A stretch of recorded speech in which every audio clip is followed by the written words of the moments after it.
How serious are you? Or how are you gonna do it? I'm blowing my fucking head off. Oh. Well, do you have a gun? No, I'm gonna use my finger, genius. All right, so, where is this gonna take place?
To J to Unknown, full beat tape called Fusion Nights. That was track number 7, Confusion.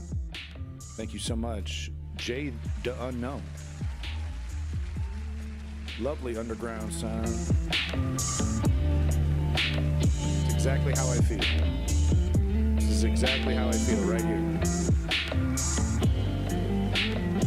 Confusion. Enjoying the last 3 days before it's going to get really bad. I mean, strap in. You know me. I'm abandoned nihilism. I'm not want to,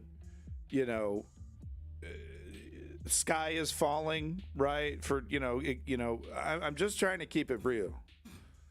And the realest assessment I can come up with is,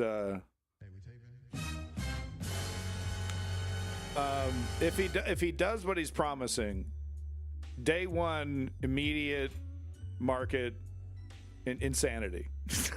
Immediate. I mean, immediate. I don't know. Does he have the cojones to do this? It's like, does he have the cojones to collapse the economy, to severely hurt the value of the dollar, etc., etc.? Does he have the cojones to use the military against the American people if he pushes the deportation stuff too hard? I'm going to be covering it, but early plan is, day one, day two, head into Chicago with about 300 federal troops, ICE troops, to start flushing out Chicago. I predict acquiescence. I predict no one does anything. People are just going to be shocked. Covering it very closely on social media, but that's about it. It's going to take a couple of these before people start fighting back. I would advise, of course, nonviolent civil disobedience immediately for this Chicago mission, but I don't think we're going to get that. Welcome back in this motherfucker, Female Eunuchs, Blue Brother, and Chem Goblin. The number one thing you can give the stream is your view. So thank you so much for coming in. Hope you've had a good week. Sorry I wasn't able to do a stream. Real life, IRL, you know how it goes. Big boy Davey's here. Haven't seen Davey in a bit. I assume, you know, he's got himself a little cuddly girlfriend or boyfriend. Who knows? And even more important, will the U.S. Constitution withstand his attacks? Will the U.S. still be a democracy in 4 years? I mean, no. I think there's a very real chance that, you know, I'm going to be covering it, of course, but he's not going to be ruling by. He's not going to be governing. He's going to be ruling, right? So it's edicts, executive orders all day. Been kind of. It's okay. It's understandable. I mean, you know, take a break before the big rush. I totally understand that, Davey. I get you. Now's the time to do it.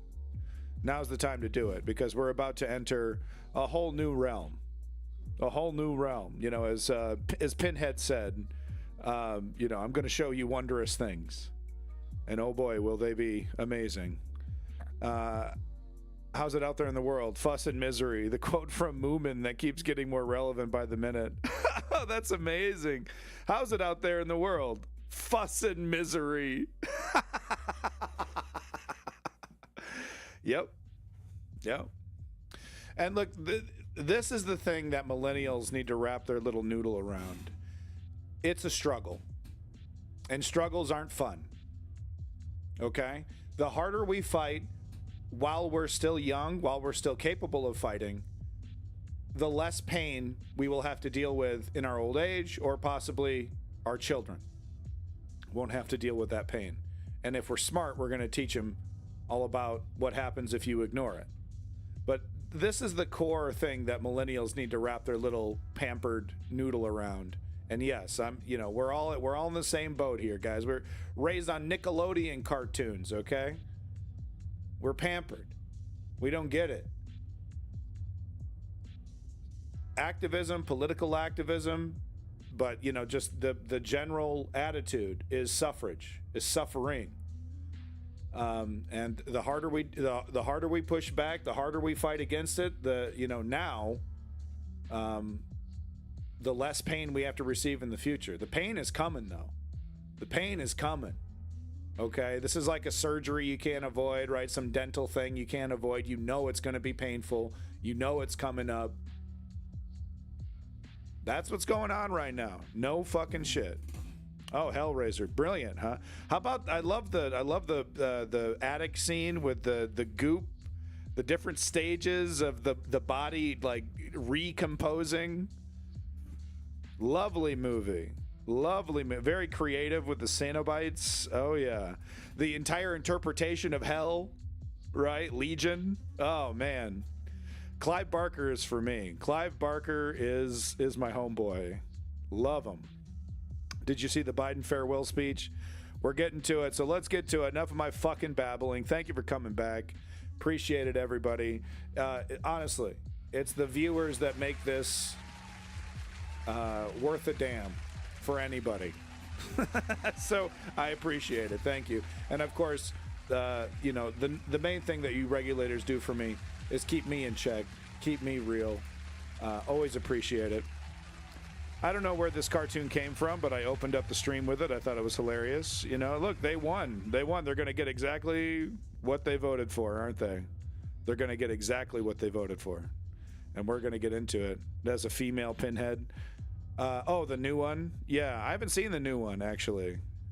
I'm listening to a lot of U.S. history lately, and I kind of have a feeling that politics of your country have slowly been dumbed down to reach the least educated, aka the easiest to manipulate. That's what's happening across the board. It's a technique. It's a strategy. It's intentional. It's not as well organized as some would say, but the general idea is to,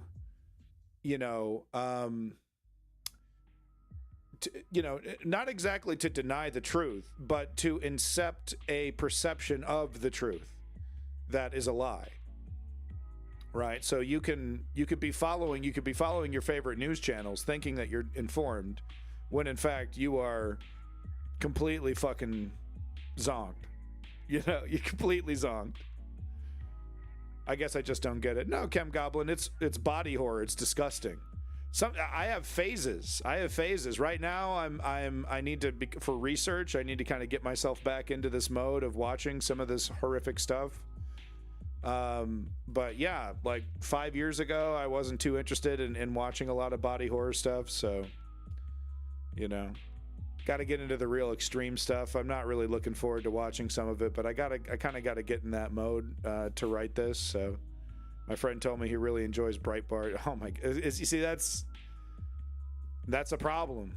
That's what a person who's well informed shouldn't be enjoying any of this. You know what I mean? They shouldn't be enjoying any of this. And they certainly shouldn't be seeking out content that they enjoy, per se.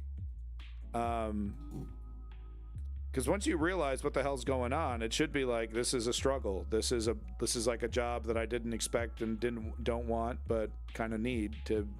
We got to do something about this. I didn't find it disgusting. It just boring for me. You should finish it then. You should finish it, and yeah, because I don't know. It's I don't know. I'm not going to call it juvenile, but it's unique. It's unique. You know, there's a lot of that. A lot of the hell, you know, visions of hell are based in Christianity. Clive Barker did something completely unique. Yeah, it's kind of fascinating from that perspective, right? It's a completely different idea of heaven and hell. Hey man, the far right wave from Europe came here. It's all over. It's all over the place. Look, this is the oligarchy. There's hundreds of billionaires now. Okay, there's a lot of them. We got to get to it, folks. We got to get to it. But there's hundreds of billionaires right now, and they are, you know, even they don't need a smoky room. Okay, they don't need to get on a Zoom call. Okay, they know what benefits them, right? So they kind of, you know, they also don't need to work 100% in unison to be effective in destroying democracy. So that's what we're up against. And here's the thing: grand majority of people, huh? What? What oligarchy? What? Who? You know, and I'm one to talk about not being able to pronounce a word. I've been practicing. I've been practicing, folks. I've been practicing. Hedge enemy. Hedge enemy. I've been practicing. So I'm one to talk. Okay, it's my white whale. Hedge enemy. It's my white whale. One day I will use it properly and fully and completely in a sentence. But no, I got to show you this picture. I got a lot of this shit queued up here. Look at this. What's an oligarchy? What's an oligarchy? Woo! What the woodahoo? Lolly lay la low. Yeah, exactly. It's the Patriots. Just say hegemony. No, it's not, because that's not how you say it. That's how the dummies say it. You either say it right or you don't say it at all, goddammit. Hegemony. Ah, see, I got, boom. Aha! White whale destroyed. Just got to practice, folks. It is not hegemony. Okay? Alimony is spelled that way for a reason. English sucks. Get used to it. But no, look at this. America. America, this guy, I don't know. You can do this on Google, right? You could just ask Google, you know, what were people searching for this? Whoop! This is, of course, after Joe Biden's fucking speech. It's more of a hegemony. Boom, boom, boom. I will defeat the English language. It's my white whale. Should we make fun of people for trying to learn? Yes. No, of course not. But at the same time, people who are learning need to have a little bit of a chip on their shoulder, okay? Because sometimes it looks funny. Okay, we got to have a sense of fucking humor. Hegemony. No. I refuse. All right, I wanted to do a couple updates. wanted to do a couple updates, one on South Korea, one on Syria, right? They were big stories last week, so let's get a couple updates. Let's get to it. No more time wasting.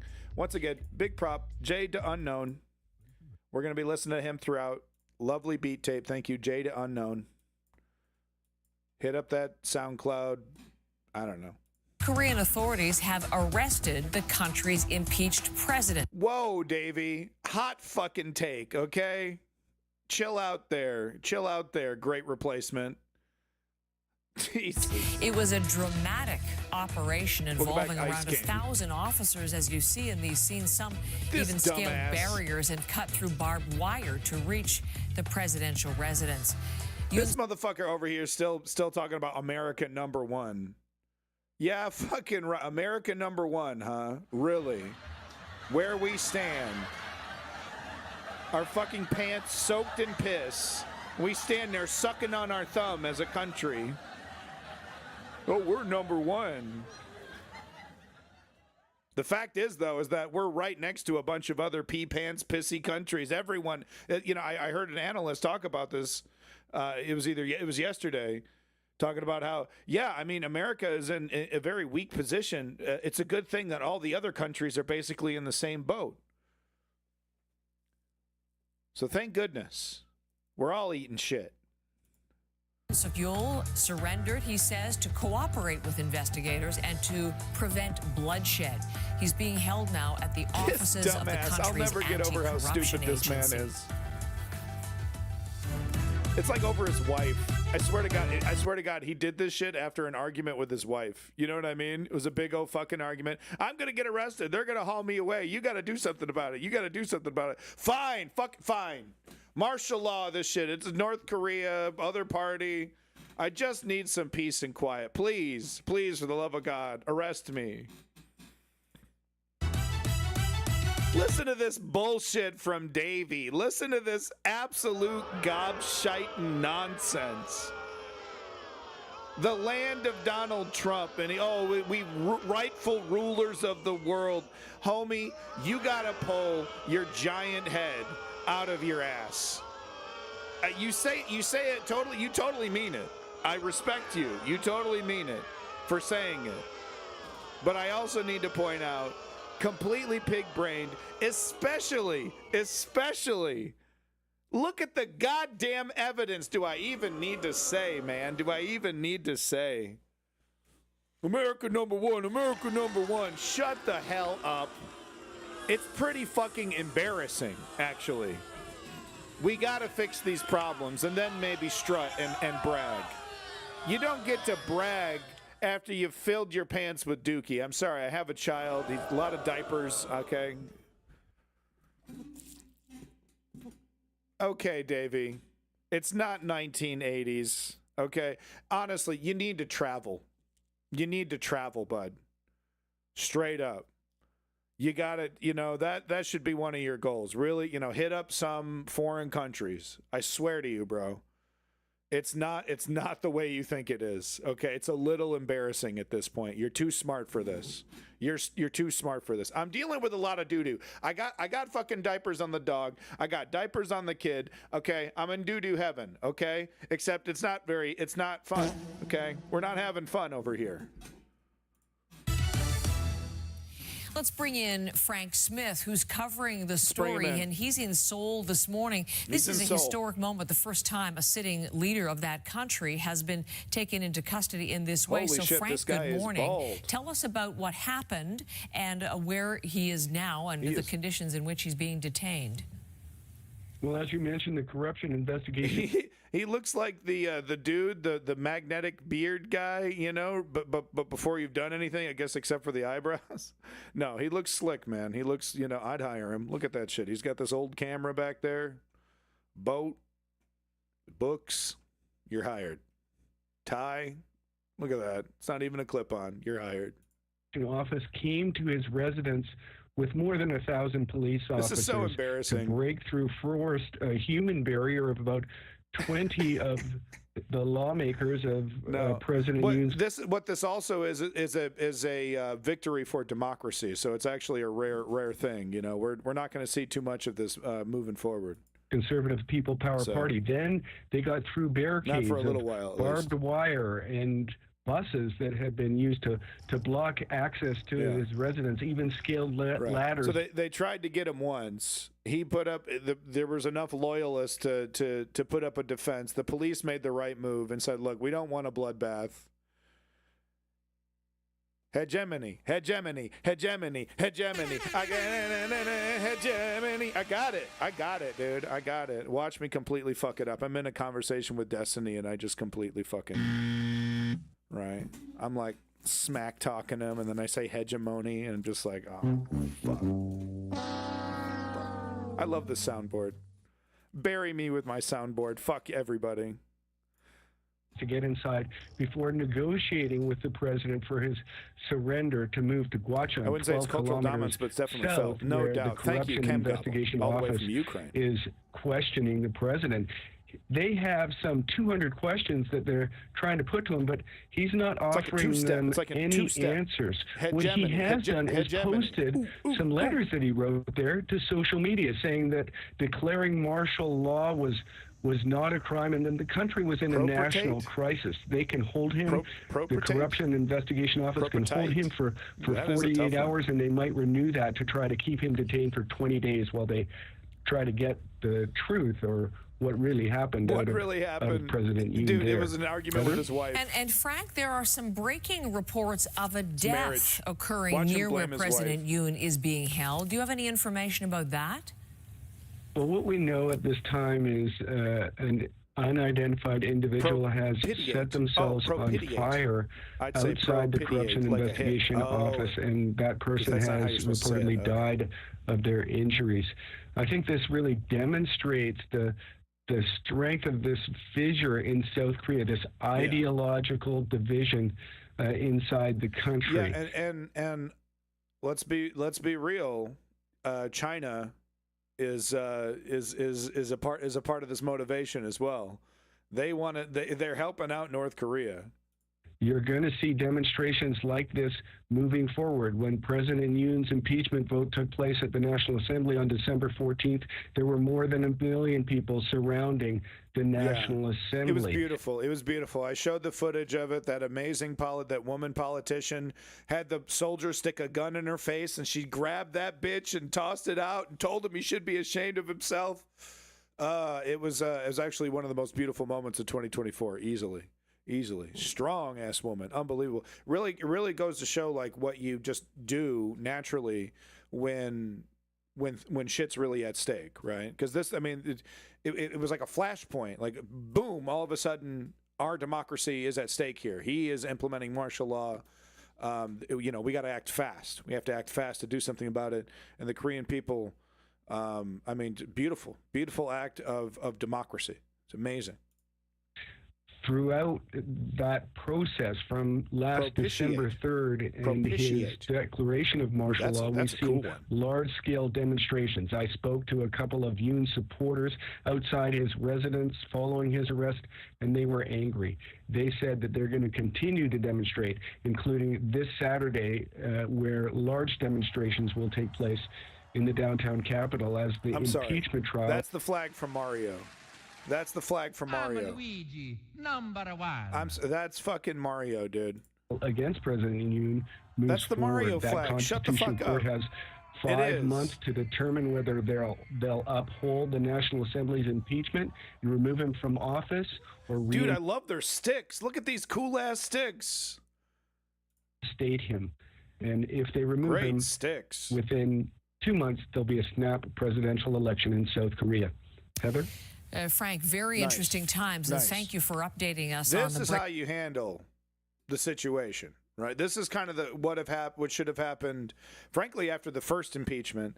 But, I was always confused how Bill Clinton could have been impeached, but he got to stay president, so it doesn't mean anything. So it was just like very, very bizarre. But this is what happens when... This is how things are actually supposed to work. Oh, it can't happen here. It can't happen here. It can't happen here. It's all happened. It's happening right now. So there's your South Korean update. Democracy in action. Things are very things are not perfect in the land of South Korea, without a doubt. But God damn it, I can't help but feel like their democracy seems a bit stronger than ours currently here in the United States. On to the next update here. Let's just get a quick one on Syria. Just a quick update. Of course, the Assad regime has been ruling with an iron fist. These absolute ghouls who had torture chambers, literally. Just want to make sure I spell that correctly. Have finally been deposed, and the question is this an Afghanistan situation? Is this, frankly, theocratic organization that's taking over going to be another, Taliban? So far, no. And there does seem to be an international desire to assist in legitimizing, where with the Taliban, it was like, from day one, there was extreme doubt, and rightfully so. They've proven to be exactly what everyone expected them to be. Bigots who treat women like property, literally, and of just religious ignorance, beyond the pale. Really, at that point, there's really, you still need to negotiate with them. You still need to speak with them, right? We still need to talk with them, but you certainly don't. We can't be trading. We got to be. The only interaction should be assistance. Hey, are you a woman that has some kind of issue with your body and you can't find a doctor, right? That kind of stuff. Humanitarian. Bill Clinton got impeached because impeachment. The Republicans abused the constitutional instrument. True, but they did it. They were successful. They did prove, I think, on a technicality that he, committed an impeachable offense. I do agree, though, that totally ridiculous. Utterly ridiculous. Like if you're going to do that to, John Kennedy. But honestly, for sex stuff, who gives, unless it's rape, unless it's actually rape, which I think, I don't know. It's been so long. I don't remember. I was a child at the time, but it's been so long since I did a deep dive on Clinton. I did do a deep dive on Clinton, though, like 10 years ago, because the Clinton Foundation, Clinton and his wife, right? 2016 was pretty relevant. So we were digging into that. Anyway, Syria, let's see what's going on. Is this government going to be legitimized? Let's hope so. Let's hope so, because the people of Syria have been under boot and heel for decades. And they finally do get a real straight up opportunity at, if the Syrian people want a theocracy, the Syrian people want a theocracy. What the fuck are you going to do about it? Some people want that shit. And sometimes, in an ideal world, a theocracy wouldn't churn into a religious, autocratic, nightmare like Iran, right? That's usually the track that it's on. But that's where the West should come in and say, hey, look, you want to join the global economy, right? You want to, trade, you want to do this, you want to do that, carrot and stick. We're not that smart, though. We're not that forward thinking, and we're not that, our governments are no longer that stable. You get 4 years of Biden, and then we're going to have Trump here. He's going to flush it all down the drain. I had to push it. But he's gonna, it's back and forth. Oh, Iran, we did a nuclear deal with Iran. Oh, Trump destroyed it because he didn't like Obama. So we're just really not even stable enough to, to be that agent of change in these theocratic environments, to say, look, we understand you want to be ruled, in this way.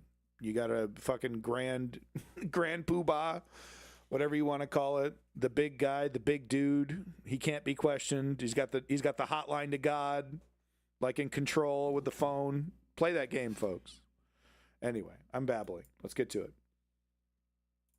These students have little idea how to use this paint properly, but they're determined to make their university look its best. That's I don't know. That might be a good choice, Davey. Just saying, look, we don't want to take a side on this.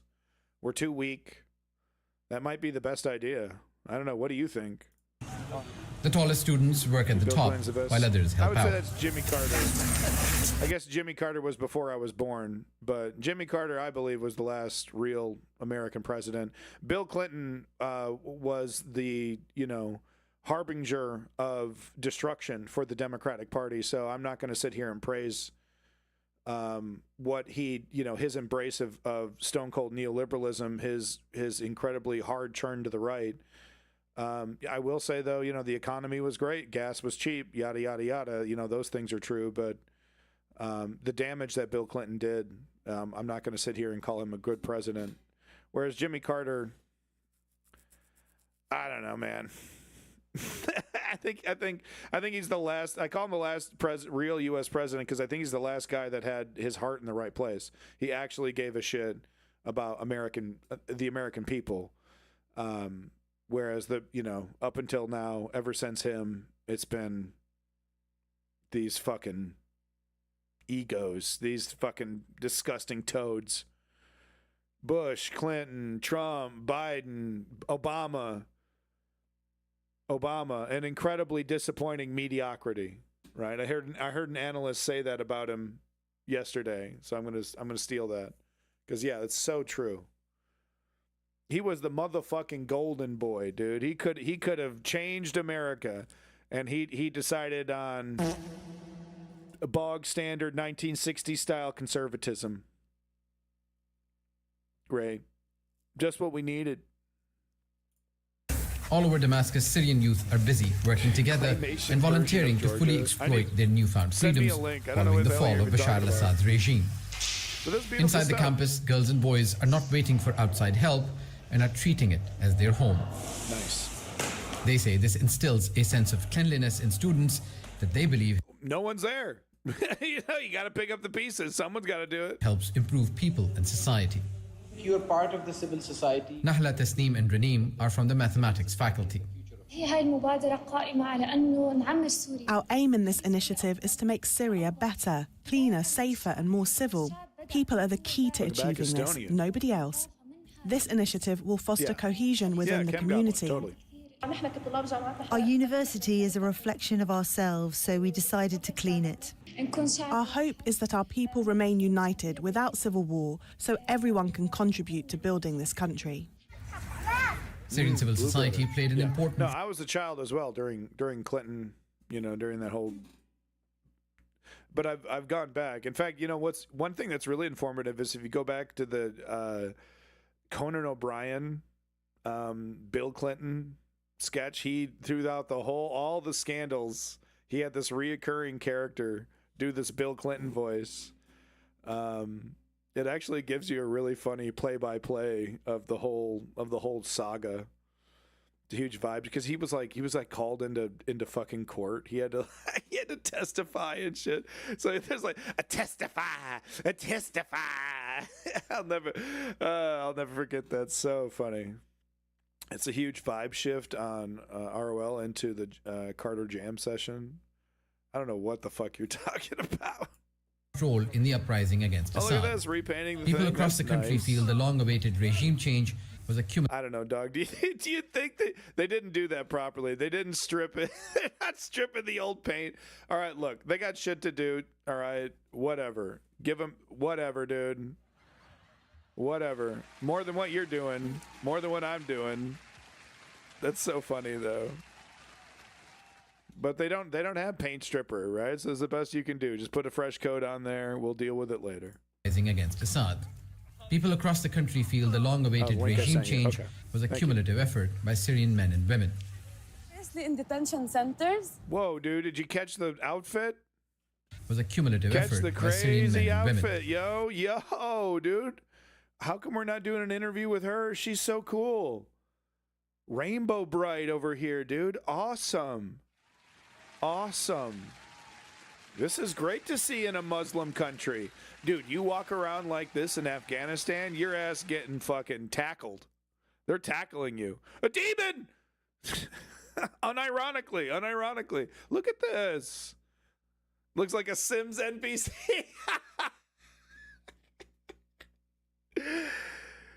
Amazing. Especially in detention centers. Sausan says civil society activists like her played a role in maintaining the struggle inside Syria and also in international forums to keep the issue alive, and they want to fulfill its goals. There's a very critical role that we can play now as civic actors in ensuring that there's an inclusive political transition for this country so that we can depart from... And not to say anything, but my radar is going off a bit, so I would say this individual here has a little bit more at stake, at having a society that's more open and inclusive, if you catch my drift. The legacy that the Assad regime has left, and it's a legacy of devastated state and devastated communities and impoverished society. We need to work on making sure that this is representative of the aspirations of Syrian women and men, and it's not something that's done through a sectarian quota, but it's something that is done to form a social contract that upholds citizenship and leads this country to become a state of democracy and one that respects rights and freedoms. This needs the efforts of everyone, including Syrian civil society actors. Beautiful, beautiful words. And look at how important these basic rights, these basic inalienable human rights are. We're about to lose them. We've already lost a bunch of them, but it's about to be cemented. And it's going to be very, very... You think this is going to be over in 4 years? Really? I'd be shocked. I'd be absolutely shocked if it was over in 4 years. Maybe if the big guy dies and J.D. Vance is sitting there and he's just too much of a pussy. Peter Thiel's, we're going to do it. We're going to do another January 6th. And J.D. Vance is, I don't know. I don't want to be the guy that destroys America. I don't know, guys. I don't want to be dictator. This needs the efforts of everyone, including Syrian civil society actors. Syria's new leader, Ahmed al-Shara, says his government wants all Syrians to be part of a national dialogue to achieve a democratic political transition after decades of rule by the Assad family. I don't know, dog. A little less of this, please. One notch. Take the gun out of her hand. Can we, because look, I get it. You're going to fight to defend your land. We got Israel. Everyone's encroaching on this territory. We got Turkey, Israel, even a little bit of ISIS. I get it, right? So you're going to have to fight. I don't know. Holy shit. But you know what? Go to Oklahoma, go to Texas, go to Kentucky. And the only thing different is the color of the flag, literally. You could ask AI to change the color of this flag, the nationality of this flag, and you could trick, you could trick, Republicans all day with that image, right? So what the fuck am I talking about, right? I don't know, man. It's just, there's something very disturbing about a child holding a gun, in my opinion. To achieve a democratic political transition after decades of rule by the Assad family. At the same time, Syrian it's civil disturbing to me. society says it does not want to take away from what fighters have achieved here, but it also wants to underscore the sacrifices and role which was played by teachers and engineers and doctors and activists. And for Syria to remain united and inclusive, they too want to have a say in how this country is run. Nice. Salma Mujawid, Al Jazeera, Damascus. Total pro. Total fucking pro. Make sure to subscribe to our channel to get the latest news from our... Lovely shot. You see that shit? That's how the pros do it. He came in, from, you frame it, you're not center, right? But it's in the shot, and then he comes in for the slow close-up. Oh, the pros. It's how the pros do it. It's how the pros get it done. All night long. Some ad campaign I saw 50 years ago. It's still in my head. All right, hold on. I'm going to change it up here. Hell world. We're living it. We're living it. Look, I don't mean to be Mr. Doomer. But goddamn, we have to look this dragon in the face so that we know what we're attacking, so that we know what we're living in. I simply have never heard a convincing argument for self-delusion when it comes to this very important topic, right? No one's ever really been able to give me a satisfactory argument as to why we need to continue to delude ourselves while the fascists are stomping all over us. You know what I mean? While we're losing, while we're getting butt spanked. Not in the good way. It hurts. I thought we had a trigger word or whatever. My bottom hurts, sir. So I wanted to point this out. I'm seeing a lot of this. I would say 4 or 5 links that I had that I wanted to use were like this, where they've been deleted, they've been censored, either by the person who posted it. This person, I think, was hoping to get a right-wing reaction to this post. Just in, President-elect Trump to begin the largest deportation operation in U.S. history next Tuesday. Do you agree with this? This was Fluent in Finance. The person then deleted it because the top comment that everyone loved, it got upvoted right to the very top. There are plenty of papers, research written showing lax immigration, freedom of movement policy benefit the economy more than strict or limited immigration policy. And this is what I've been honing on. Look, I want to go further, of course. I'm worried about the human rights issues. And I also acknowledge that immigration makes this country stronger fundamentally, makes our culture richer and stronger. That's right, Davey. It actually does. Yeah, let's mix in some of that brown chocolate into this white vanilla, baby. Mix it up nice and good. Big old melting pot. Makes us stronger. Makes us more interesting. Makes us more, rich. I'm getting hungry. But ignore all that. Ignore all that. Just the economics. Just the motherfucking nuts and bolts. You make more money. You make more money. Amen, Chem Goblin. To limit the admittance of people is to put a governor on economic growth. So 2 governors, right? We're going to have tariffs and this attack on migration. Now look, if we were just talking about rapists and capital criminals, it's like, yeah, what are we even talking about? How are these people even still in this country? But we're not. We're talking about over 1 million people. All right, there's just the criminals. We're gonna start with just the criminals.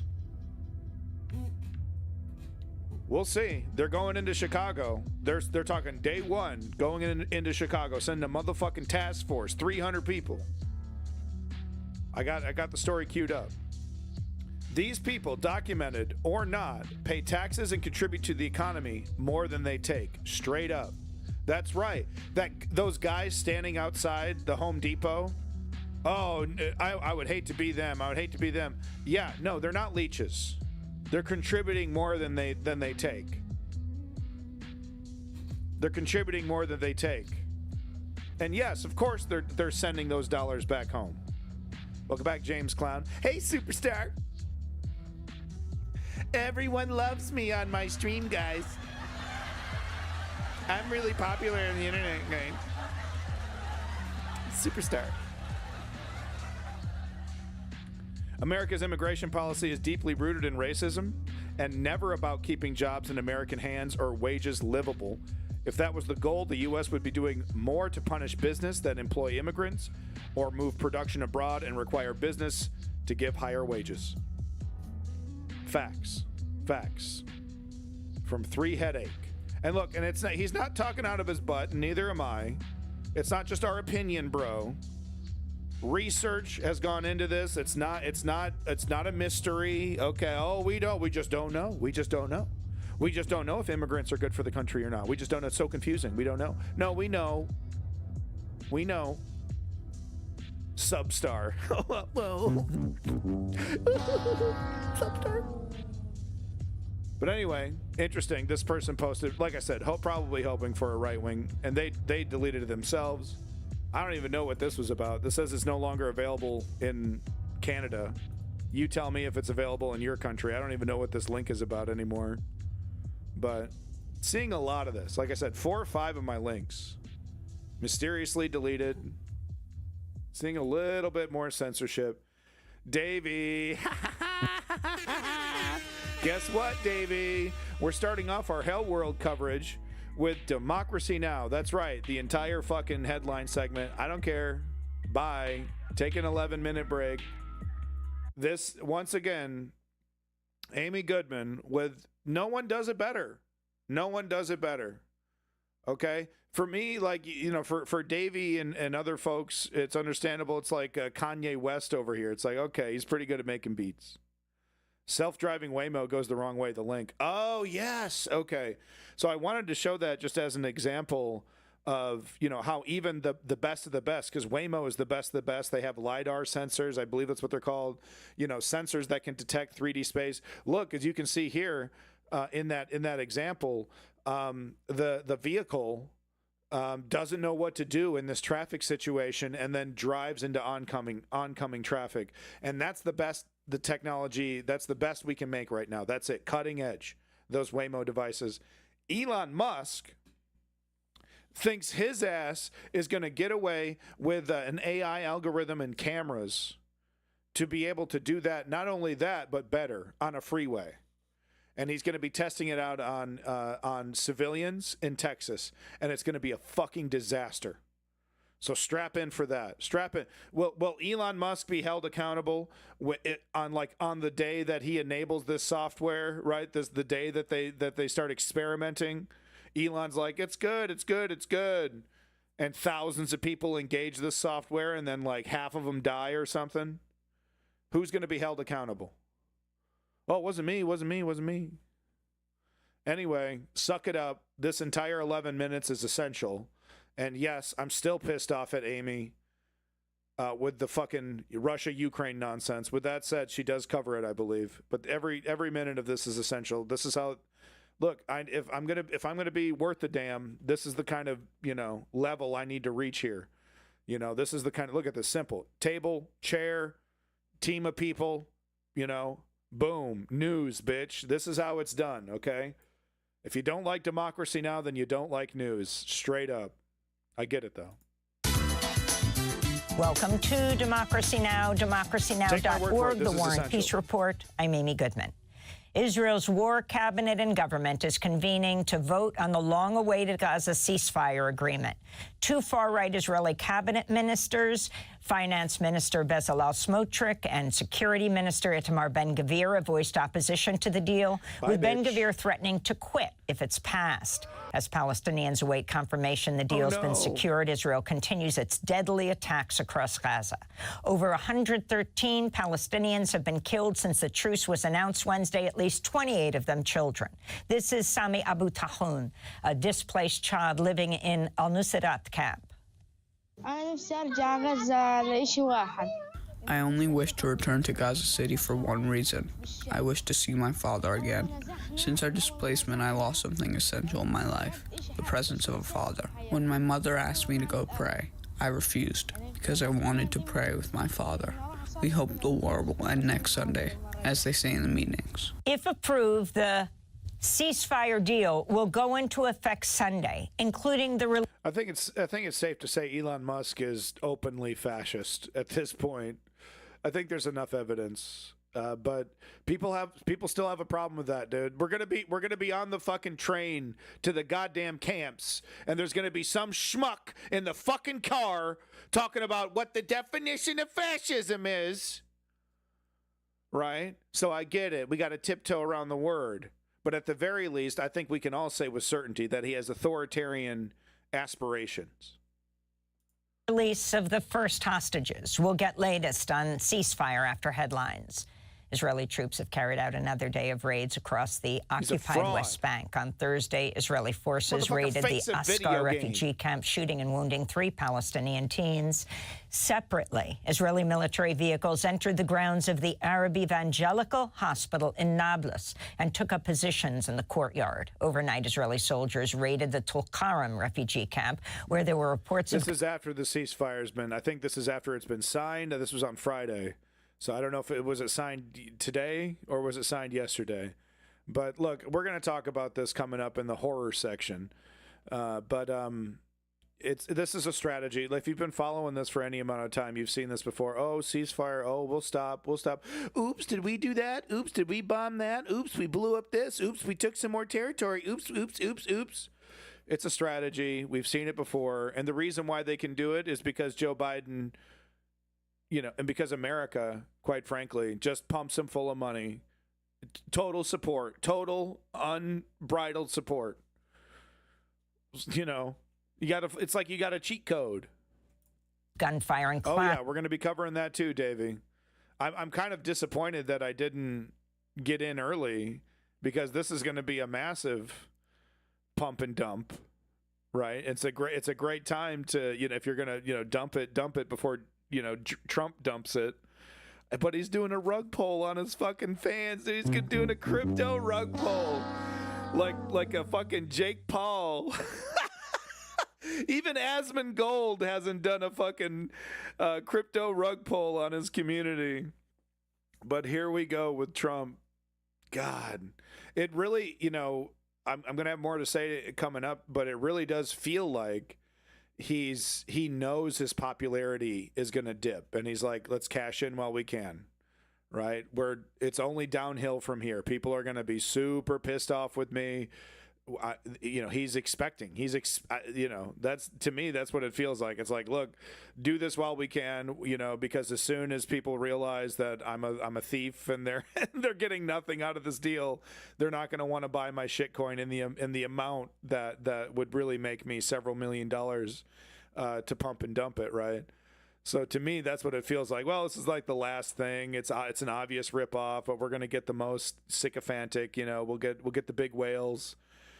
Rip those fuckers off, and then we're going to start the fun. We're not doing a re-election. I don't know what the plan is. I don't think he knows what the actual plan is, but I think he's relatively certain we're not doing that election business ever again. It feels like that to me, but I guess we'll see, right? Oh yeah, I guess we'll see. Because it's best. That's how we should do things. Just wait until they are beyond the scope, and then maybe do something about it. Maybe vote our way out of it. Is that what we're going to do? Yeah. Yeah, okay. That works. Clashes with Palestinian fighters. This all follows an Israeli airstrike on the city of Jenin Wednesday that killed 6 Palestinians and left scores injured. Right. On Thursday, mourners held funeral processions for the dead, even as they welcomed the Gaza ceasefire deal. The Jenin refugee camp was supporting the Gaza people during the 15 months war on Gaza. Now, if Israel is going to follow what it normally does, it will at least once a week do something aggressive.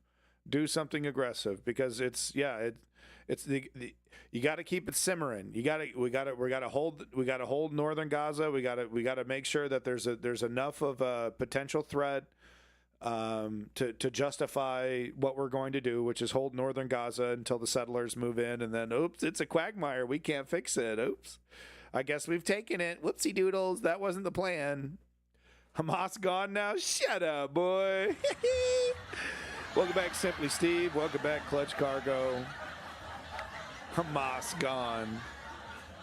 The only way for Hamas to be gone is for the Palestinians to be treated like human beings. Say it with me. Oh, that's not happening. Not with the international community giving a shit about Palestinians. Holy shit. Not happening. So, no. Hamas is not gone. And it's great. Plays right into Bibi Netanyahu's plans perfectly. Perfectly. Like a puzzle piece, snaps right in. And thus we expect calmer times for Jenin. Since October 2023, near daily Israeli raids on the West Bank have killed nearly 800 Palestinians and injured 6,700 others. Over 14,000 have been arrested. Outgoing Secretary of State Antony Blinken was confronted by 2 journalists. And this whole they should have voted for it. They should have voted for it. They're completely fractured. There's no such thing as a functioning democracy in the Gaza Strip. It barely exists in the West Bank. If the West wants peace, if the West wants a Palestinian state, they need to make it happen like they did after World War II. They're not interested in that.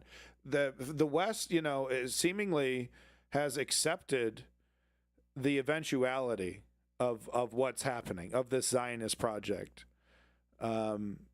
And really, it's just a process of kicking the can down the road, taking little slivers, taking little chunks, kicking the can down the road. And that's what Bibi wants to do. And he knows that's what the West is comfortable with.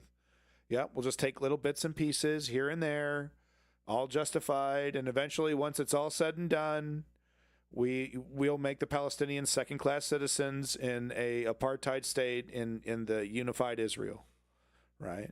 In 50 years or something. Don't worry, you won't have to deal with it. Just keep supporting us though, and we'll be that bulwark against big scary Iran. Heaven forbid we try to speak with Iran, we try to speak with Egypt, we try to speak with Jordan. I get it. In some cases, you're not gonna. They're it's not that they're irrational, but they're not exactly willing to listen to the great white Satan either. But Obama was able to get the deal done at the same time, right? It's not impossible. It's not impossible.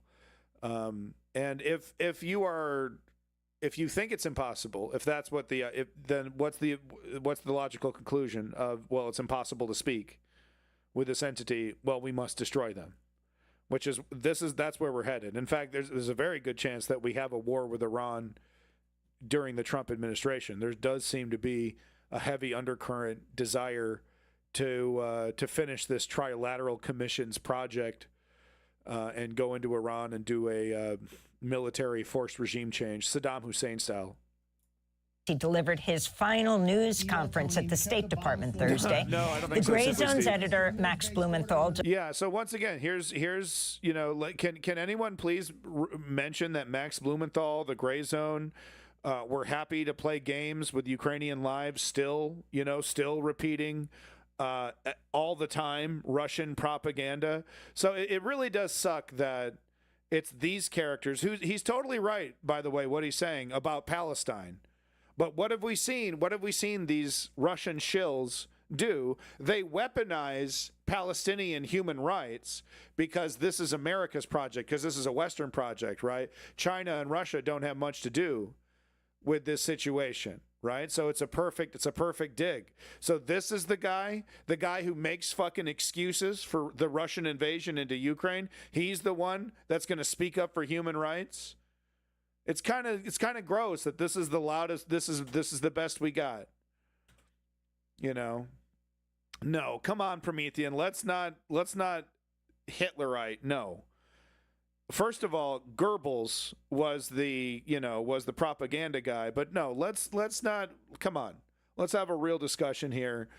No, let's stay away from Germany World War II in this, because no, honestly, he's more advanced than Goebbels. Right? He's part of the advanced propaganda network that is the goal is to dismantle Western democracy, right? To assist in the collapse of capitalism.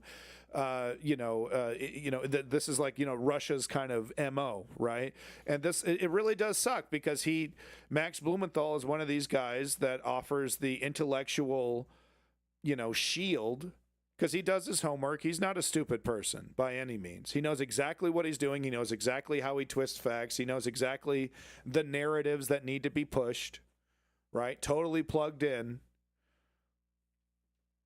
It just disappoints me, right? Because he's totally right. He's, everything that he says, him and the other guy, what they say about these smirking fucking goblins who have done nothing but lie through the entire ethnic cleansing of the Gaza Strip, right? It's every word said here is true, but it's coming from a person that we should be very, very careful about. And does Amy Goodman point that out? No, she doesn't, because she often assists these characters, right? I don't know why. I don't know fucking why, man. I really don't know why. Because she's happy to tell the truth about Russia and China when it comes to many different aspects. But she does provide obfuscation. She does provide cover for these. You got to point out that the Gray Zone, something's up over there. You need to point this out. You have to. Go to their fucking Twitter and tell me that they're not making excuses for Russia's fucking invasion. Oh, and they say they don't. They say they don't. Oh, we're on it. We're honest. We're honest. No, they're not. No, they're not. They're smart. They're really smart about it. You know, they'll take truth and twist it. They're well educated, well sourced. Okay. And oftentimes they just, you know, they'll do totally mundane articles that just, you know, are just reporting, right? So they offer real news as well. We got to be smarter about it. We got to be smarter about it. Blumenthal is fucking sus. Sorry. Skibbity toilet. News conference at the State Department Thursday. The Gray Zone's editor, Max Blumenthal, disrupted Blinken just minutes into his address to reporters. You waved the white flag before We'll have the time to take questions at the end. You waved the white flag before Israeli fascism. We'll have the time to take questions at the end. Your father-in-law was an Israel lobbyist. Your grandfather was an Israel lobbyist. Are you compromised by Israel? Why did you allow the Holocaust of our time to happen? How does it feel to have your legacy? Holocaust of our time. I mean, you know, there's no death camps, right? We got to point that out. I don't know if we should dilute the word that way. I'm comfortable with ethnic cleansing. The highest court in the international, you know, geopolitical land has deemed it a genocide, and put, you know, Bibi Netanyahu, you know, under arrest. Has asked for his arrest, right, along with the leader of Hamas, who's fucking terrible. It doesn't need to be mentioned, but it is. You know, Hamas is holding the people of the Gaza Strip hostage. Bibi Netanyahu assisted in getting Hamas in that position. So, but, you know, so I disagree with using the word Holocaust, whatever. At the same time, it is one of the most horrid. I mean, we paid for this. We paid for this on our dime. A lot of the bombs that, you know, exploded children's heads had the American flag printed right on them. And if that doesn't mean anything to anybody, then fuck you. It means something to me. Be genocide. How does it feel to have your legacy be genocide? You too, Matt. You smirk through the whole thing every day. You smirk through a genocide. That's right. No, and he 100% deserves this. This motherfucking Munsters cosplayer over here, Eddie Munster. Genocide. You too, Matt. This motherfucker right here smirked through it. You know, I would point this out every time I'd show this guy. He's got this weird evil grin on his face. Look, they know who they are. They know what they're doing. You know, we're talking about propaganda here in the chat. It's perfect example. They know. Look, they don't believe in God. They believe in Sod. Okay? They've accepted who they are. Especially this son of a bitch. He smiled through the whole fucking thing. Lying. Matt, you smirk through the whole thing every day. You smirk through a genocide. Promethean, I think the other guy is also a contributor to the Gray Zone, I believe, as well. And the entire organization Gray Zone goes along with the pseudo-intellectual argument that it's justified for Russia to invade Ukraine because of NATO, pushing too hard, and because Ukraine is, you'll see this from Max Blumenthal quite a bit on his social media. Oh, look, Zelensky's a puppet. Look, more evidence that Zelensky's a puppet of the CIA, or Zelensky's a puppet of the deep state. America, America bad. And quite frankly, it makes real America bad reporting more difficult, because now we have to, is this truth? Is this truth being twisted? What's the reality here? It makes telling the truth about NATO really difficult right now. Because without supporting this ridiculous Russian narrative that NATO forced me to whoopsie doodle. NATO forced me to invade a country. No choice. Absurd. If Russia wanted to negotiate the NATO stipulation out of Ukraine, they could have done some kind of negotiations. Whoa. Some kind of grand economic plan. Look, we're really concerned about this. We really don't like this. We understand why you're doing this. We would like to change this relationship. We understand this is going to take some time. Please delay this. Please, let's have a discussion. We want to do some kind of grand economic bargain with you to avoid this. We're very worried about NATO. And Russia had Germany on their side. Russia had France on there. There was a lot of European pushback against NATO, encroaching on Russian borders. There was a lot of opportunity through discussion to get NATO to do exactly what Russia wanted to do. And this invasion, this cockamamie invasion, has only shown how, this is not about NATO. This is about territorial expansion. This is about restoring Putin's idea of the ideal Russia, before he kicks the bucket. Okay, this isn't about NATO. Blumenthal was addressing State Department. No, Gray Zone is great on fucking Palestine. They're fucking amazing on Palestine.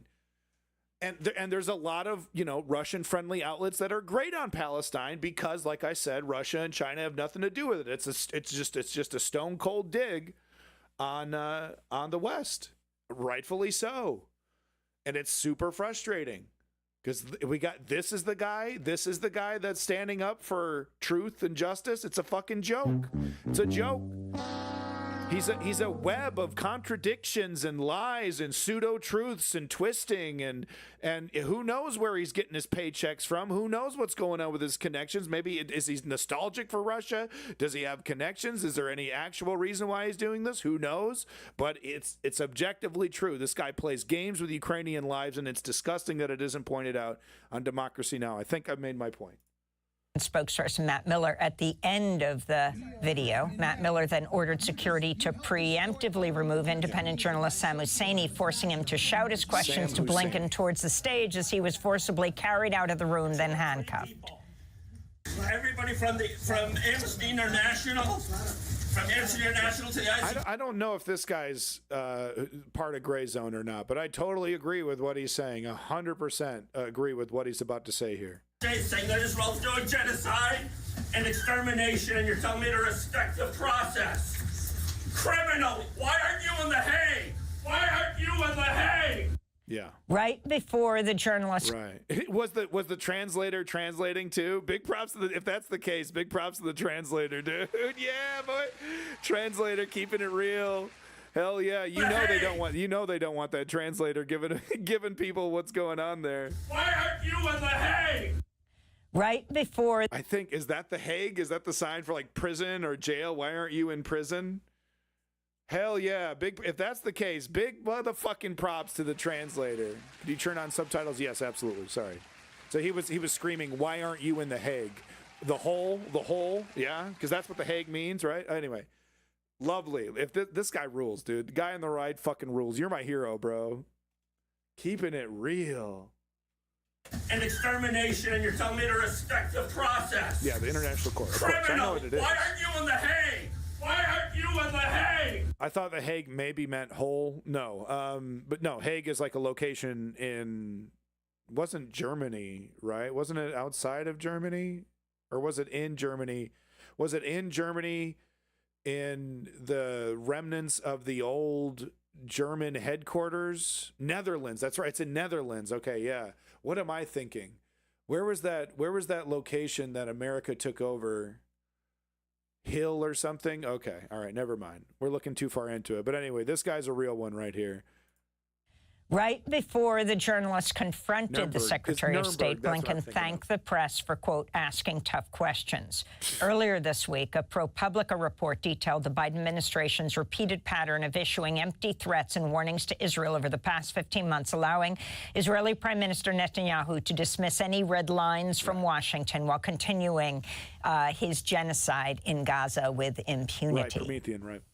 Senate confirmation hearings continued Thursday for Trump's cabinet nominees. Scott Bessent, nominated for Treasury Secretary, advocated for more deregulation and higher tariffs and opposed increasing the federal... Massive tax cuts, and they're going to do exactly what I predicted, which is they're going to pass these obscene tax cuts with temporary tax cuts for what they say the middle class, couple $100 at best, means tested up the fucking wazoo, okay? And then as soon, 2 years later, 2-3 years later... expiry. But honestly, why even bother? Why even bother with the, with the little, because like you usually do that so that people will remember that during a re-election, right? But what if you don't give a shit about a re-election? right? But no, this guy, exactly who you think he is, exactly who we think it is. Bernie Sanders asked him, do you want to raise the minimum wage, which is currently $7.15 or something? No. And then, you know, blah, blah, blah, we can't afford it, right? It'll hurt efficiency, hurt productivity. And he's arguing that, you know, tax cuts are needed to stimulate the economy. Say it with me every goddamn time. They don't know it. They don't, you know, just like Kwasi Kwarteng, just like Liz Truss, they did exactly what the oligarchy wanted them to do. And then they responded with completely divesting from the fucking economy, right? It was a total disaster immediately. And it's hard to say, you know, it's hard not to think that that's exactly what's going to happen here. They are different economies, though. Minimum wage. Bessent also called for extending Trump's 2017 tax cuts, which is projected to add $4 trillion to the federal deficit. Thank you. This is the single most important economic issue of the day. The fuck is this? The fuck is Harry Potter over here? So what the fuck is this? The Damien, the fucking, you know, second coming of the fascist takeover? Who the fuck is this kid? Jesus Christ. He's gonna be someone's boss in like 6 years, right? Look at this fucking prick. Sorry. Take it back. Sorry. Boo. Not cool. I take it back. Not cool. He's a child.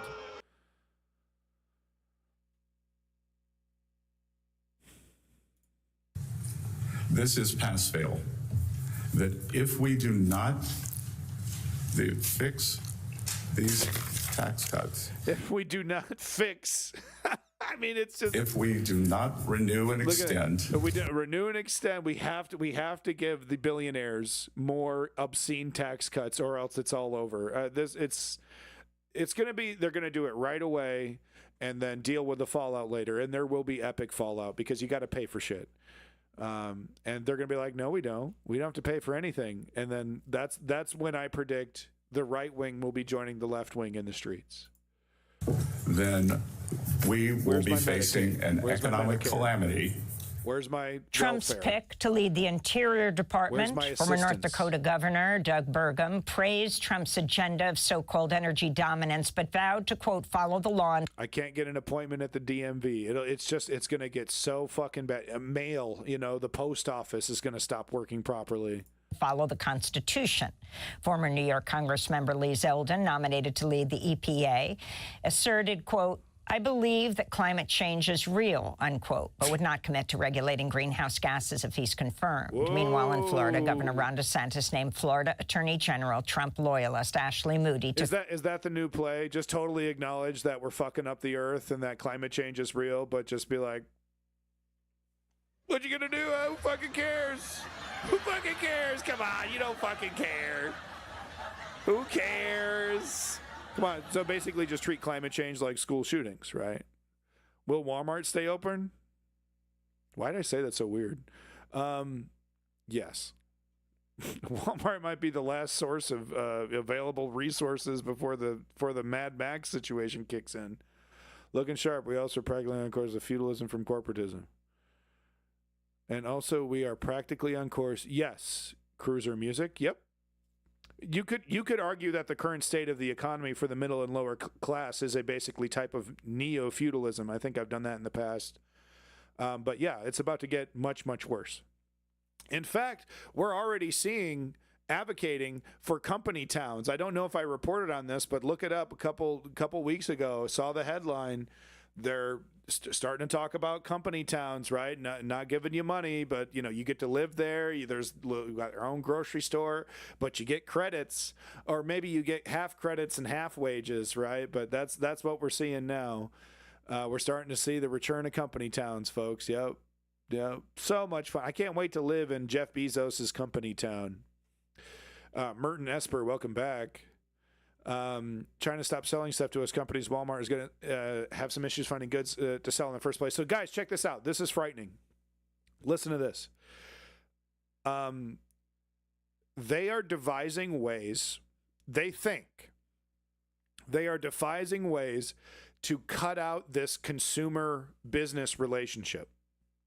They think they've found a way to keep the money cycle perpetuating based off of a bunch of other financial instruments and esoteric things, yada, yada. Obviously, I'm not an expert.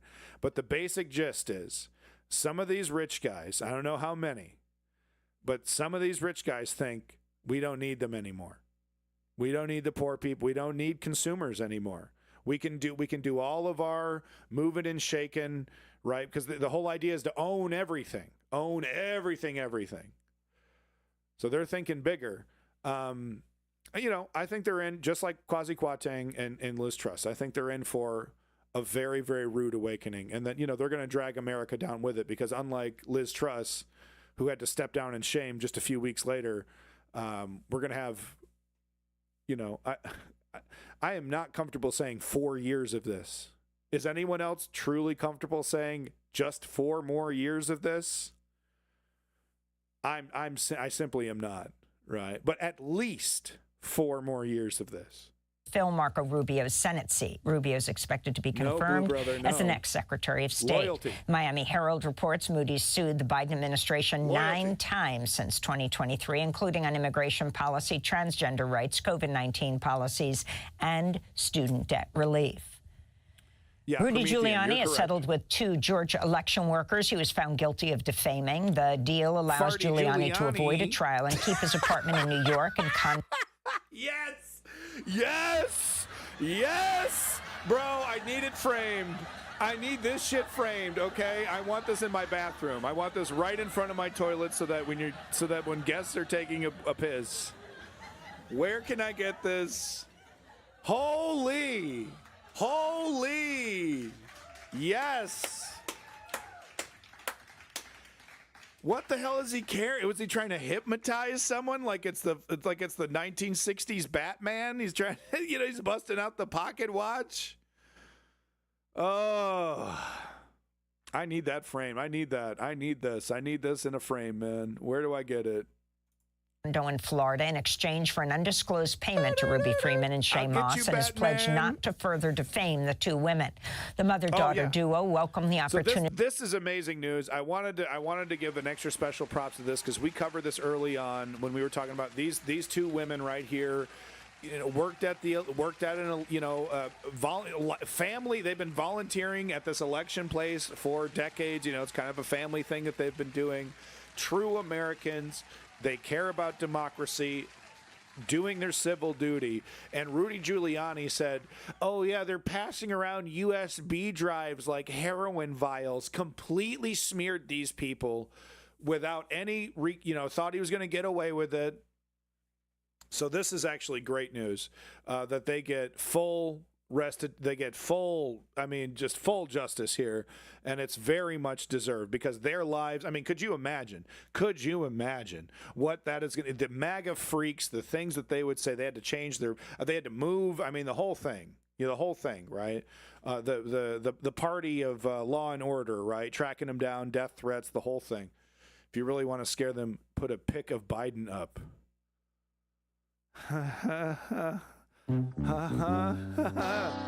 Right? Because Biden's ugly, right? Right. Pledged not to further defame the 2 women. The mother-daughter duo welcomed the opportunity to, quote, move forward with our lives, unquote. Watch Trump the Trump AG do some slick shit, and they end up having to pay money, right? They don't get any dough. They end up paying. Deal was reached, calling the last 4 years a living nightmare. In California, some mandatory evacuation zones around Los Angeles have been reopened after firefighters made significant gains battling 2 massive wildfires. As of Thursday evening, the Palisades fire was 27% contained, the Eaton fire 55% contained. Wow. Officially, the death toll from the... Right there on the beach, huh? The fire made it across the road right to the ocean. No shit. Wow. Because you would think, there's a certain amount of moisture being like, look at that, just a couple steps away, really, from the beach. What a killer spot. Fire stands at 27. But a new study by Yale University's Climate Connections predicts that toxic smoke combined with disruption to the economy and health may lead to thousands of deaths over the coming years. Wow. It's already the costliest wildfire event in California history. A report from Wells Fargo and Goldman Sachs estimates the cost to insurers. That's a bad thing, right? Alone could reach as much as $30 billion. On Thursday, dozens of climate activists with the Sunrise Movement held a protest outside a Phillips 66 terminal in Los Angeles, demanding oil companies pay up for the wildfires and other climate catastrophes. Last year, oil and gas interests successfully campaigned to kill a California bill that would have forced polluters to help pay to help. I'm sorry, I'm interrupting a lot. I just really love the skirt. It's really cool. I love checkerboard stuff. Anyway, proceeding. Cover the cost of climate disasters. Meanwhile, UN Secretary General Antonio Guterres has... Blue brother, Trump doesn't need to do any of that shit. He's got something called the executive order. The Supreme Court says that as long as the president does it, it's legal. Okay? And Donald Trump is going to use that power like no other president has.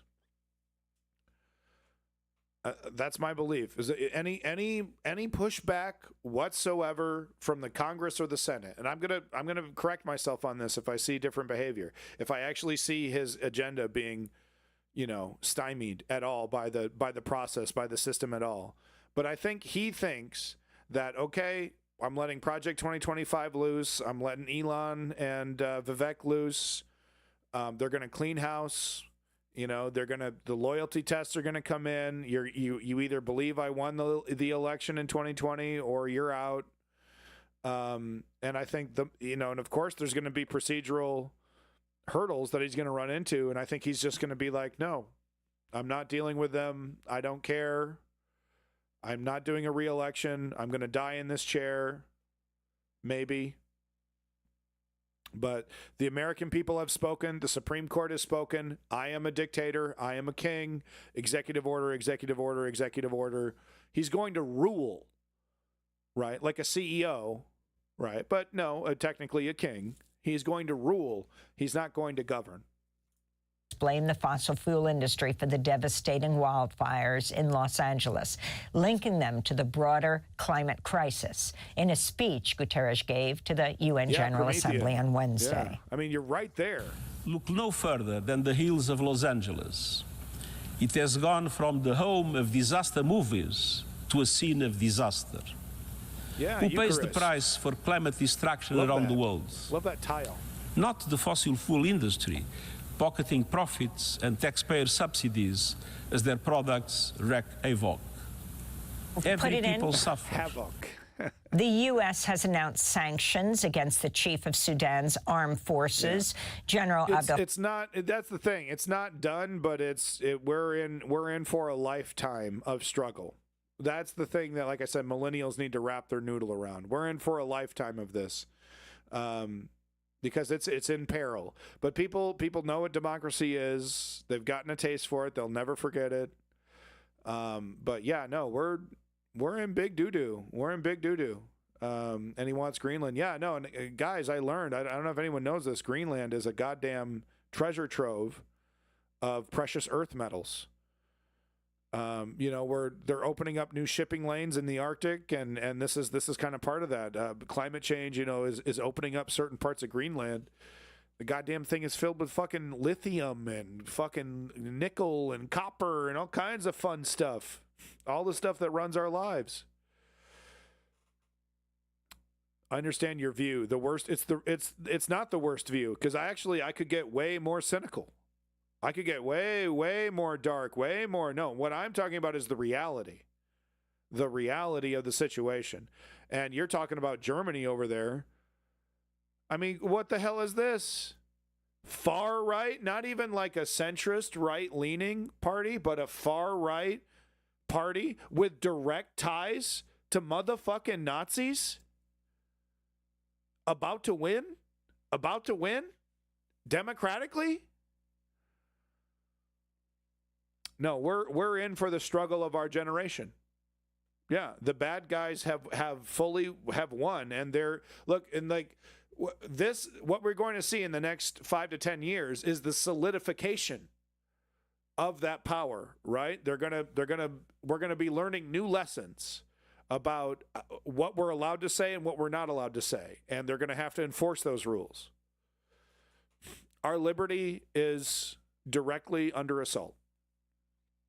Great job, neoliberalism. I mean, that it really goes back to that, because who's the guard at the gate right now against this fascist MAGA template takeover, right? It's not MAGA everywhere, but it's right wing. In Germany, it's straight up fucking fascism. What the fuck? What the fuck? I'm reading headlines. Far right party winning in Germany. Trying to avoid the Hitler stuff, guys. Fatah al-Burhan, the Treasury Secretary, accused Sudan's military of lethal attacks on civilians, including the use of chemical weapons and the denial of humanitarian aid. This comes just days after the Biden administration imposed sanctions on Sudan's rival paramilitary group, the Rapid Support Forces, and a week after accusing the RSF of committing genocide. The UN says more than 150,000 people have been killed since fighting erupted April 2023. 11 million people have fled their homes, while famine has spread to at least 5 regions. Earlier this week, a local volunteer network said over 120 people were killed during shelling in Omdurman, the twin city of Sudan's capital, Khartoum.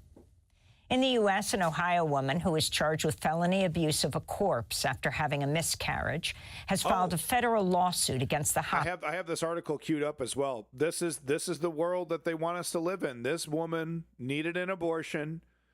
She had a dead body inside of her.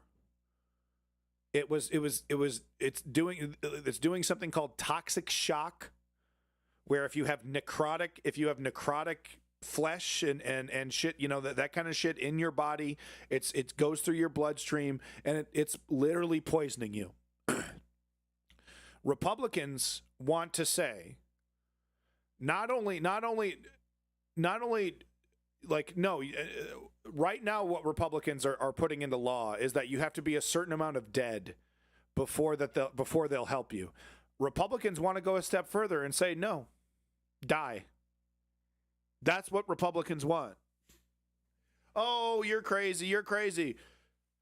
It's literally already happening. This poor woman died waiting for a doctor. Right? And the nurses and the doctors, look, some of them are afraid. Some of them don't want to be arrested.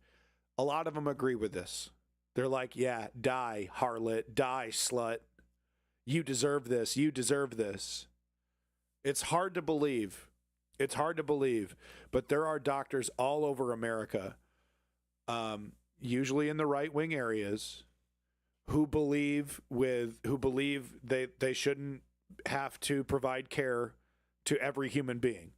They believe that they should only provide care to those that believe in God. Yeah, no, Greenland. The people of Greenland seemingly want independence from Denmark. Denmark wants nothing to do with that shit. And America and China over here are licking their fucking chops. So, yeah, dude, I don't know. It sounds like an RTS. It sounds like the setting of an RTS, though. America and China run out of palladium and decide to invade Greenland in a minor skirmish that gets out of control. You pick either side: China, Russia, U.S., or who's coming along? Israel? No one else is coming along in this trip. It's totally the setting of an RTS, dude. Build that shit. I'll write it for you. I'll be the writer on your RTS. It'll be great.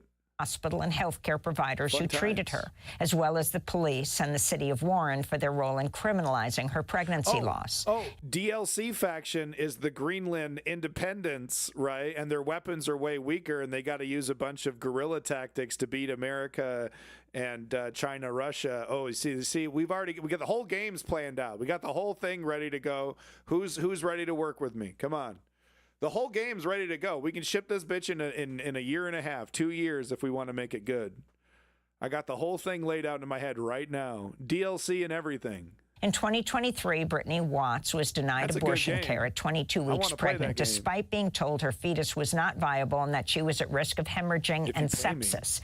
She miscarried at home several days later and was criminally charged 2 weeks later after a hospital worker reported her to police, falsely claiming she improperly disposed of the remains of her pregnancy. No, it's disgusting. President Biden is making history, commuting the sentences. It's disgusting, and this is only going to get worse. We're going to see, we've already seen the return of the back alley abortion. We've already, it's disgusting, anti-human rights, and it's for political purposes. And that's really the cherry on top of the sundae here. Donald Trump doesn't give a shit about abortion. Morally, he doesn't care about dead babies. Okay. He's more worried about a cold Diet Coke than he is about a dead kid. Okay. And he certainly doesn't, he doesn't care. It's simply politics. So the silver lining is that maybe Donald Trump is like, look, do we have to do this? I don't really care what these religious freaks that I got their vote from, I don't really care what they have to fucking say anymore. I'm pissing off people with the economy. I'm pissing off people with the deportation. Do we have to piss off the women with the abortion? Is that even fucking necessary? I don't want to do that shit. Melania's getting on my dick, man. Melania's getting on my dick, dude. My Trump impression has gone way off. One thing is, so let's assume Greenland wants to be independent of Denmark. Why they would want to get dependent on the U.S.? Yeah, they don't. Yeah, they don't, but they want to do a deal. They're like, yeah, we want to make that ching-ching, because, independent Greenland, making trade deals with all these countries, that sounds pretty groovy, right? It's probably likely that Donald has encouraged a few of his mistresses to get one. Oh, guaranteed. Guaranteed. This two-pump chump, he's not pulling out. I'm not pulling out. I'm too selfish. Look, I like to feel it. It feels good. Just get an abortion. Sign this NDA. Get an abortion, bitch. I don't fucking care. Miss Universe. I throw you away like a rag, bitch. Pregnancy. I was in Home Alone 2. Fuck you, bitch. President Biden is making history, commuting the sentences of nearly 2,500 federal prisoners convicted of nonviolent drug offenses. The order will benefit people who received harsher punishments than they would have under modern sentencing laws and practices, including those given lengthy sentences based on distinctions between crack and powder cocaine. Biden has now issued more individual pardons and commutations than any other U.S. president. And the meat pack... Right. More than Obama, by the way, he was supposed to be the black guy that was supposed to fix this problem. So that's even more embarrassing. Look, there's a lot of great things that Biden has done in the last 5 minutes of his presidency. That's great, but I mean that's not how history is going to remember him, and quite frankly, that's not how it shouldn't remember him. Okay, I don't mean to be a Debbie Downer, but this motherfucker's a failure. And he fucked it all up. He really did fuck it up. Packing companies, Purdue Farms and JBS will pay $8 million for exploiting immigrant children who worked in their slaughterhouses after reaching a settlement with the Labor Department. The companies came under scrutiny in recent years after a series of reports revealed unaccompanied youth, mostly from Mexico and Central America, are being maimed and burned while working at meat plants, often on graveyard shifts. Federal law prohibits children from working in slaughterhouses due to dangerous conditions. The money will go to the children. Mannix, you say Obama couldn't do it. Obama couldn't do it. Obama absolutely could have done it. Obama and the Democrats made a choice. Oh, well, this might be useful for my reelection. This is too useful for reelections. This is too useful for fundraising. Do we have to fix it this year? Do we have to do it this year? I know we have a supermajority, but do we really have to do this thing that we promised? We're making so much money off it. Kick the can, kick the can. Obama had a chance. Vishora, she's really good. She's a socialist, can recommend. Okay, great. Nice. She's probably funnier and prettier than I am, too. So make sure everyone like and subscribe and just go watch. She's probably better. Just go watch her. Inflationary record high gas prices. What, for Obama? Are you talking about Biden? What, do you think Biden has the goddamn... Because he doesn't have the fucking dial, next on his desk there, next to the Diet Coke button. He doesn't have the dial to adjust gas prices. But what he could have done is say, I'm going to put a tax on the oil company's profits, and that is going to subsidize fuel for Americans. We are going to lower this price below $3 a gallon, and we're gonna force the oil companies to pay for that because their profits they're historic. We're talking never before in the history of ever has there ever been a company that's ever made more fucking money, right? We're talking historic profits. They can afford it. They can absolutely. It's not going to hurt the economy. That's the kind of stuff that Joe Biden could have done, but he didn't because he's a coward, just like Justin Trudeau is. As well as organizations that assist them, including kids in need of defense. And this latest news, the Israeli Security Cabinet has approved the ceasefire and hostage deal. Good point. And those are some of the headlines. So there we go. Thank you for sticking around through those headlines. Obviously, 11 minutes turned into like an hour, but essential stuff, like I said, it's really good, but disappointing. Look, I'm not going to respect you. I respect you for showing this, and Amy Goodman does such a good job of showing this kind of stuff. Mainstream stuff that mainstream media summarily ignores. Right. If this is mentioned, right, it's all cut up and it's like they don't show you the full thing. Right. Because I guarantee you if they're showing this guy getting pulled away on MSNBC. They're showing the part where he looks disheveled and looks chaotic. But they don't show the part where he screams, "You belong in The Hague." I guarantee it. Right. So that's the best you get from mainstream. Right. Oh, this makes him look bad. But then when he starts talking about The Hague, cut that out. That sounds righteous, and that sounds like people might get. I'm Luigi, number one. Might get into influence there. We got to turn up the volume on that one. Let's see here. Let's get that bad boy up a little bit. Yeah, there we go. I'm Luigi, number one. There we go. Right. Are there racists in your life? Are you yourself a racist? Huh? That maybe agrees with some of the great replacement theory stuff? Right? Maybe? Is that you? Look at this shit. Tell me racism is real. Look at this guy. He's got some weird genetic disorder or something, 25% black genetically, but no, his skin is literally, look at this. Look at the skin. Look at the skin. Look at the guy's face. Look at this guy. Look at the skin. Racism is ridiculous. It's utterly ridiculous. And racism is a political tool. His leg is perfectly healthy, Davey. He's got some genetic problem where melanin is being produced on this 25% of on his leg or something. Okay. We're all the same inside. The amount of DNA that handles color is like 1% of 1%.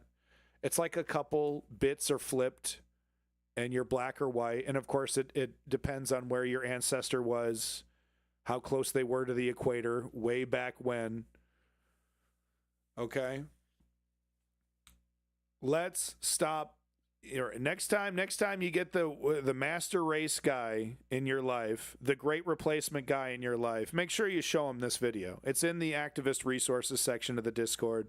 Make sure you show him this video. Okay? It's just a color. It's literally just a fucking color. It'd be like going after people who have a suntan. Right? It's absurd. And we still have it to this day. Okay, that's why we need things like critical race theory, so that we can understand where the problem is systemically, so that we can end this ignorance. Because it's very complicated. These things are ingrained. There's research that shows black police officers treating black citizens differently than white citizens. It's a complicated issue. But ultimately, it's absurd, and ultimately, it's political, right? It's all the same shit, man. It's the difference between a white MacBook Pro and a black MacBook Pro. Same shit. So, lovely video. Been catching a lot of Bizarre Life. You might want to check it out. Pretty interesting videos coming out of Bizarre Life. You might want to check it out. His leg is probably dying. No, his leg is anti-American. That's what it is, Davey. Not real. It's not real America right here. You get 25% fake America. Sorry. I'm hard on you, Davey. I admit that I am hard on you. I'm sorry. I don't think you're racist, but I think you got some fucked up xenophobic ideas floating around that smart little dome of yours. Too smart for it. You're too damn smart for it. ANX Davey. We butt heads every stream. But no, I appreciate to see you back. Thank you, Davey. Your opinion is always respected. Well, always appreciated. Over here from Politico, that's the leg that was excluded from the New Deal. he's like, look, we can make you a citizen, but the leg's gotta go. Legs gotta go. Then you can vote. We can't let you vote with that leg, son. Can't let you vote.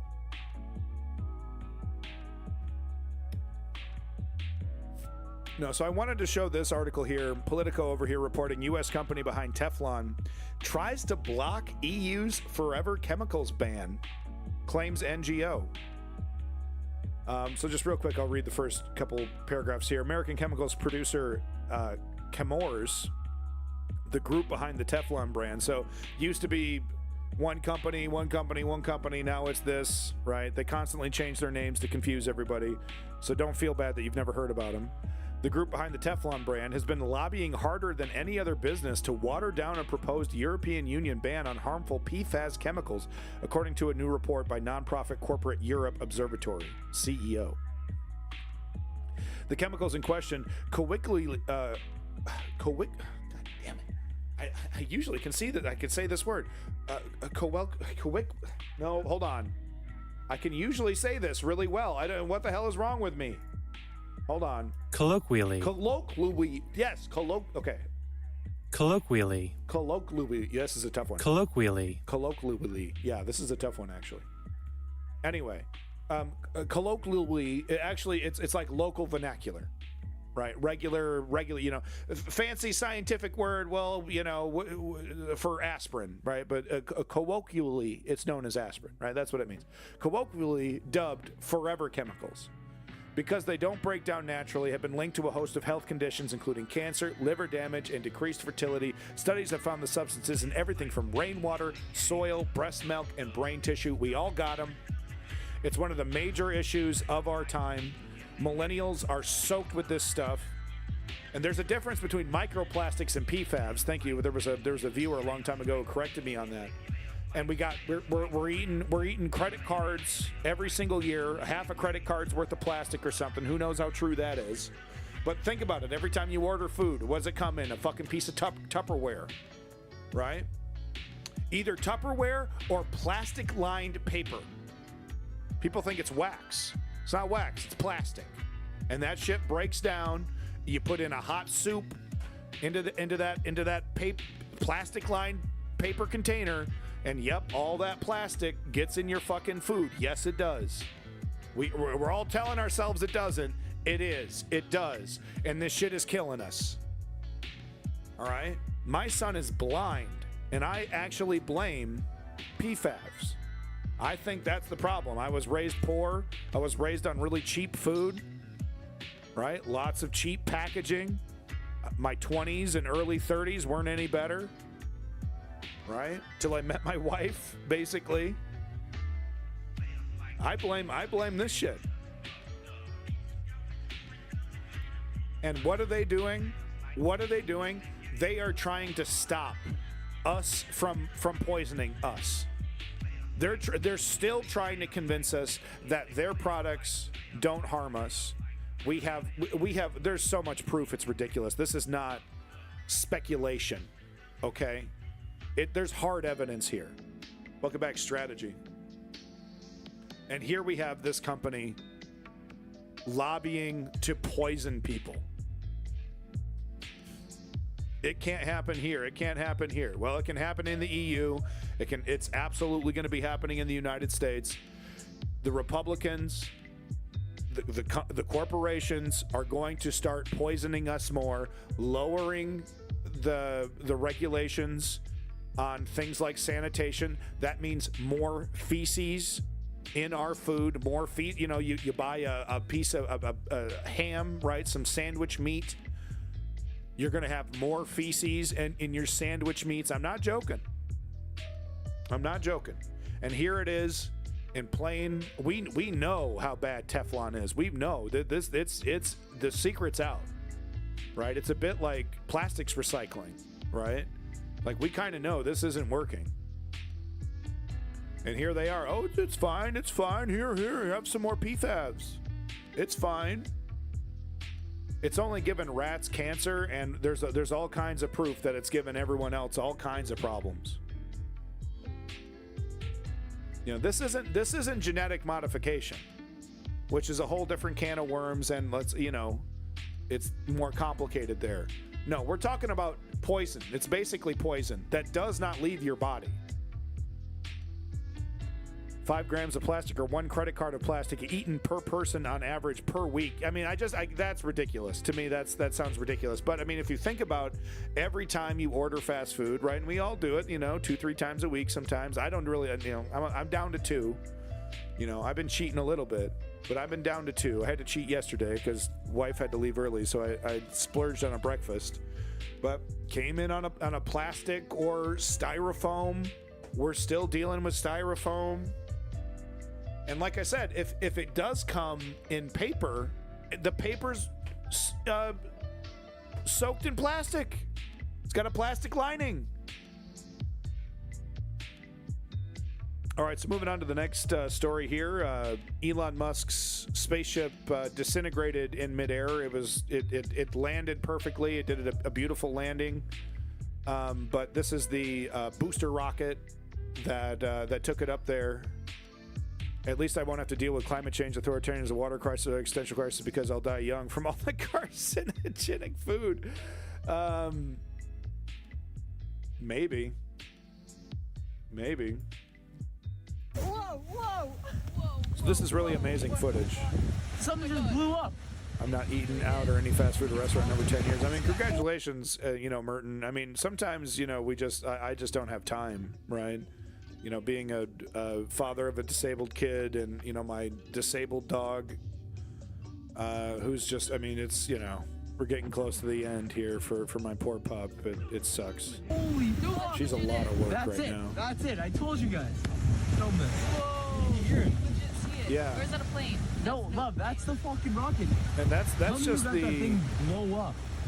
That's just the plastics. Right, and then we have this whole other problem with these PFABs, these forever chemicals.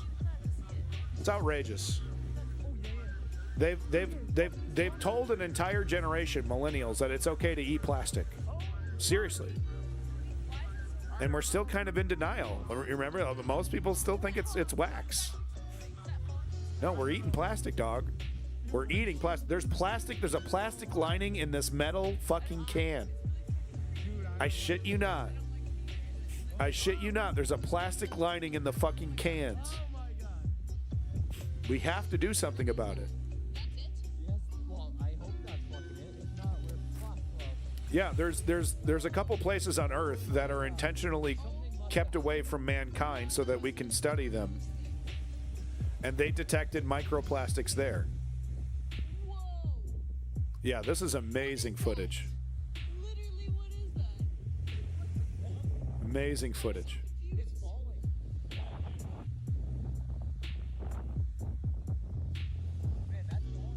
Wow. I mean, it's beautiful. There's no other word for it. Fortnite event, totally. Yeah. No, and it's okay. Look, I hate Elon. I hate his Cybertruck. I want his company. I want him to fail. I want everything that has to do with Elon to fail. Except for SpaceX. Basically, Yeah, I mean, honestly, whatever it takes, we got to get up there. Right? So whatever it takes. You know, we've had Blue Origin recently. I wasn't able to cover that, but I watched it, you know, and it's like I begrudgingly accept that, okay, at least, you know, we got some investment in this. I mean, because really, you start mining. Is Elon a Nazi? No, a Nazi, authoritarian, libertarian-leaning authoritarian with a god complex. He's a poser. He's a liar. He has the potential to be a Nazi, right? But how many people, right? How many people has Elon Musk gotten killed with his decisions? I'm not comfortable quite yet. We'll see. He's on track. You know, he's like, I can't wait. Put me in power. I'm gonna do all kinds of damage, right? I just want to be a little bit more careful with that word, right? I don't call Vladimir Putin Hitler. I will point out comparisons if they're, you know, apparent. And I do have a Trump-Hitler comparison coming up this stream, but we have to be careful with that kind of stuff because they use it to it's, you know, like it makes you look like a non-serious person, like an unserious person. I guess it doesn't really matter. You got to call a spade a spade. But I don't know. I feel like if you're going to bust out the World War II shit, you're going to bust out Nazi Germany, that you better come correct. Okay? Now, that doesn't mean Germany, World War II Germany, owns the word fascism, though, right? Because fascism existed even before World War II Germany existed, right? Or did they come about around the same time? I thought it was invented in Italy. At least the term, right? Didn't Mussolini come up with the term?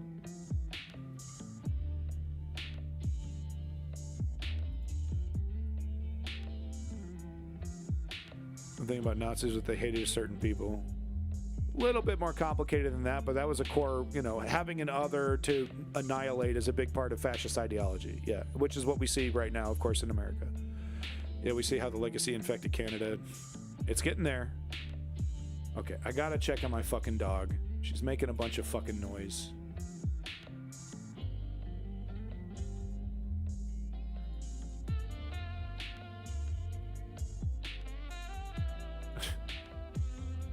So much bullshit. God, I hate talking about this fucking crap. You know what? I'd rather be talking about boring ass, you know, shit. Like, oh, this policy might pass, this policy might not pass, right? Oh, there's a debate about the effectiveness of this. And it's like literally the car crash show. Just one car crash after another, after another, after another, after another.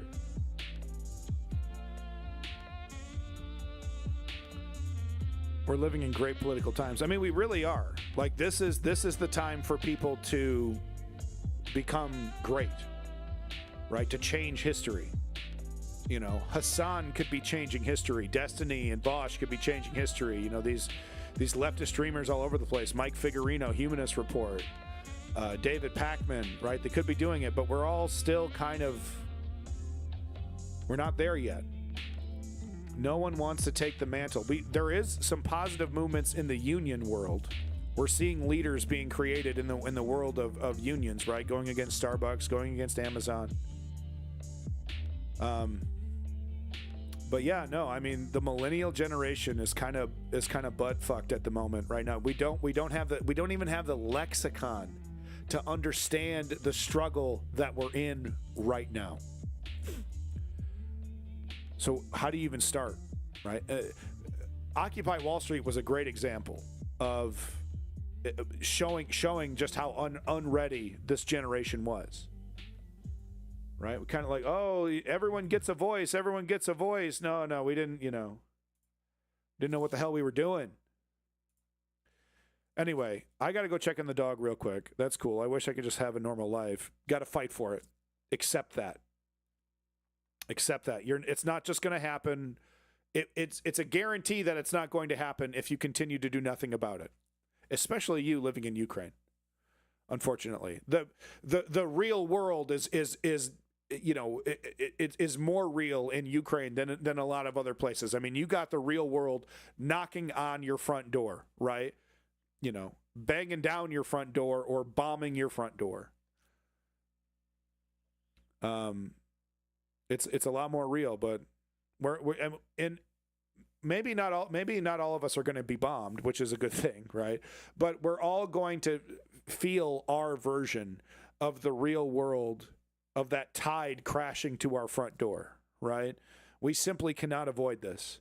So it's my opinion that because this is unavoidable, we should learn how to operate within it instead of being at a disadvantage and being completely confused about what the hell's happening around us. Why are there tanks in the streets? Why are people so angry? Why are people, marching in the streets? Why are the cops hurting people? Why are we starting new wars in Iran? What is happening? What is happening? What is happening? Instead of being completely confused and just being like, I want to go back to Netflix, I prefer to understand what the fuck is actually happening, and so that I can, at least die on my feet. That's all I ask. I just want to die on my feet, right? Kyle Kulinski over here with a banger talking about how destructive, it's insane to think, and I have an article to back this up. We're going to get into it. It's looking more like Trump is going to introduce 10% tariffs on Canada and a bunch of other places and start the negotiations there and be like, look, I'm going to turn it up. I'm going to turn up the heat. Out of the deal, baby. Out of the deal. Bitch. Out of the deal, baby. You don't know what's going on. It's out of the deal, right? The retaliatory tariffs are going to be immediate. I have an article to prove that. Canada says we're ready day one to implement retaliatory tariffs. We're not wasting a fucking microsecond of time. But I think, he's going to start high. It's the madman theory. Start high. Okay, we're going to negotiate a better deal. Let's negotiate. And the negotiation, the negotiation is going to be, we're going to talk as soon as you remove the tariff.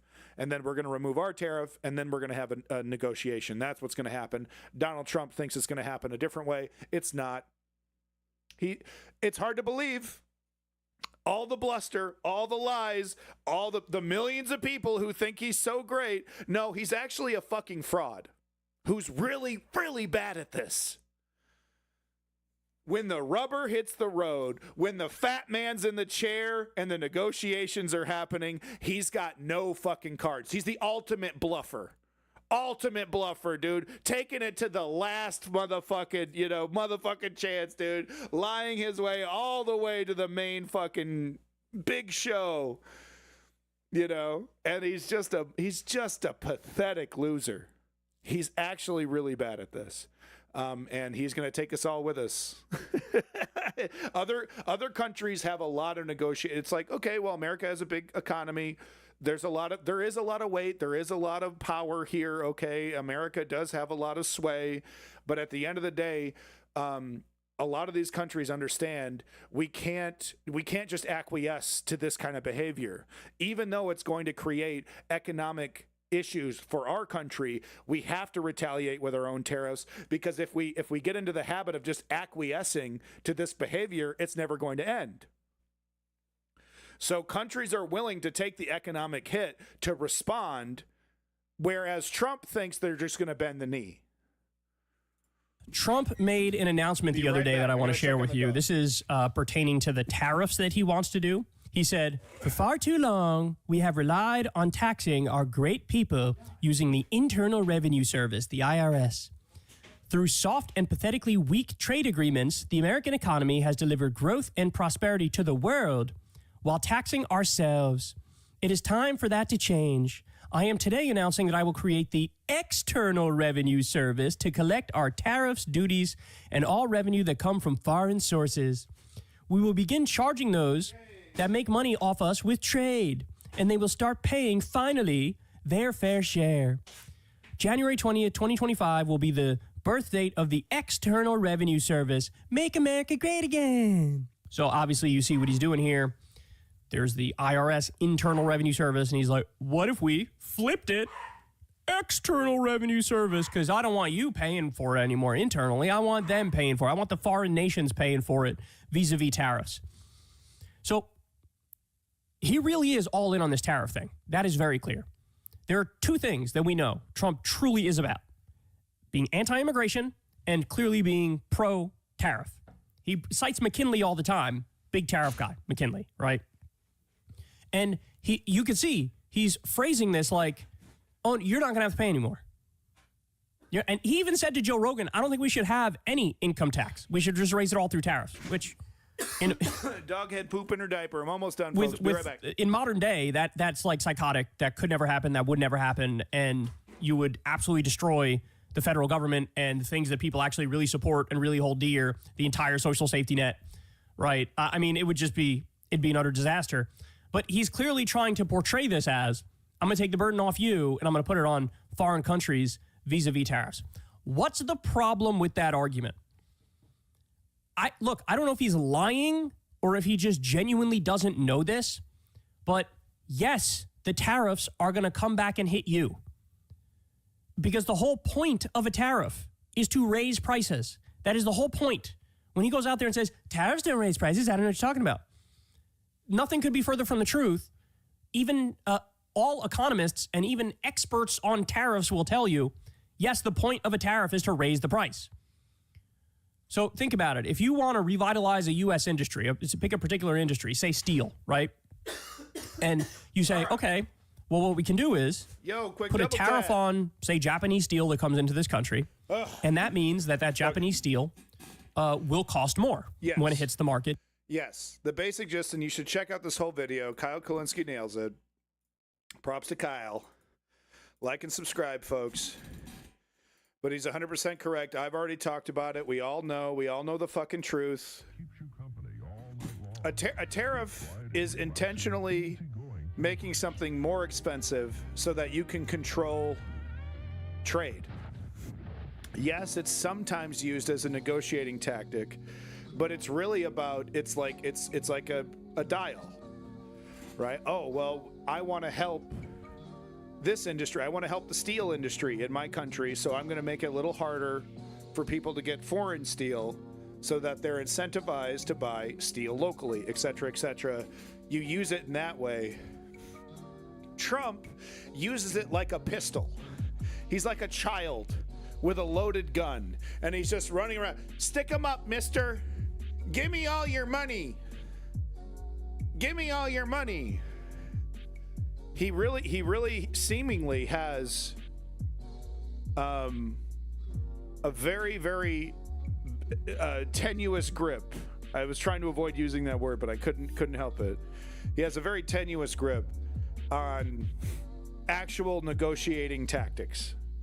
He seems completely incapable of doing that. We'll see. Because the madman, because we don't know what he's going to actually do. The madman theory says, oh, well, he could do anything. He's actually really smart, and this is just a big brain move. Wanted to point this out real quick. Let's see how quickly I can get through these. Wanted to point this out. Really troubling stuff happening to journalism. OpenAI will fund 4 Axios local newsrooms as part of a broader partnership focusing on juicing local news. This is, quote unquote, juicing local news, maybe from their own press release. Axios' own write-up of the partnership mentions that ChatGPT will use Axios journalism to answer user queries with attributed summaries, quotes, and links to Axios stories, while Axios can use OpenAI to build its own products.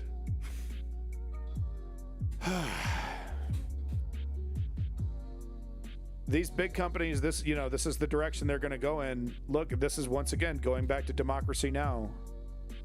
It's our only choice. We need to independently fund journalism to get around it. This is not going to be good, because you can absolutely make an AI bias.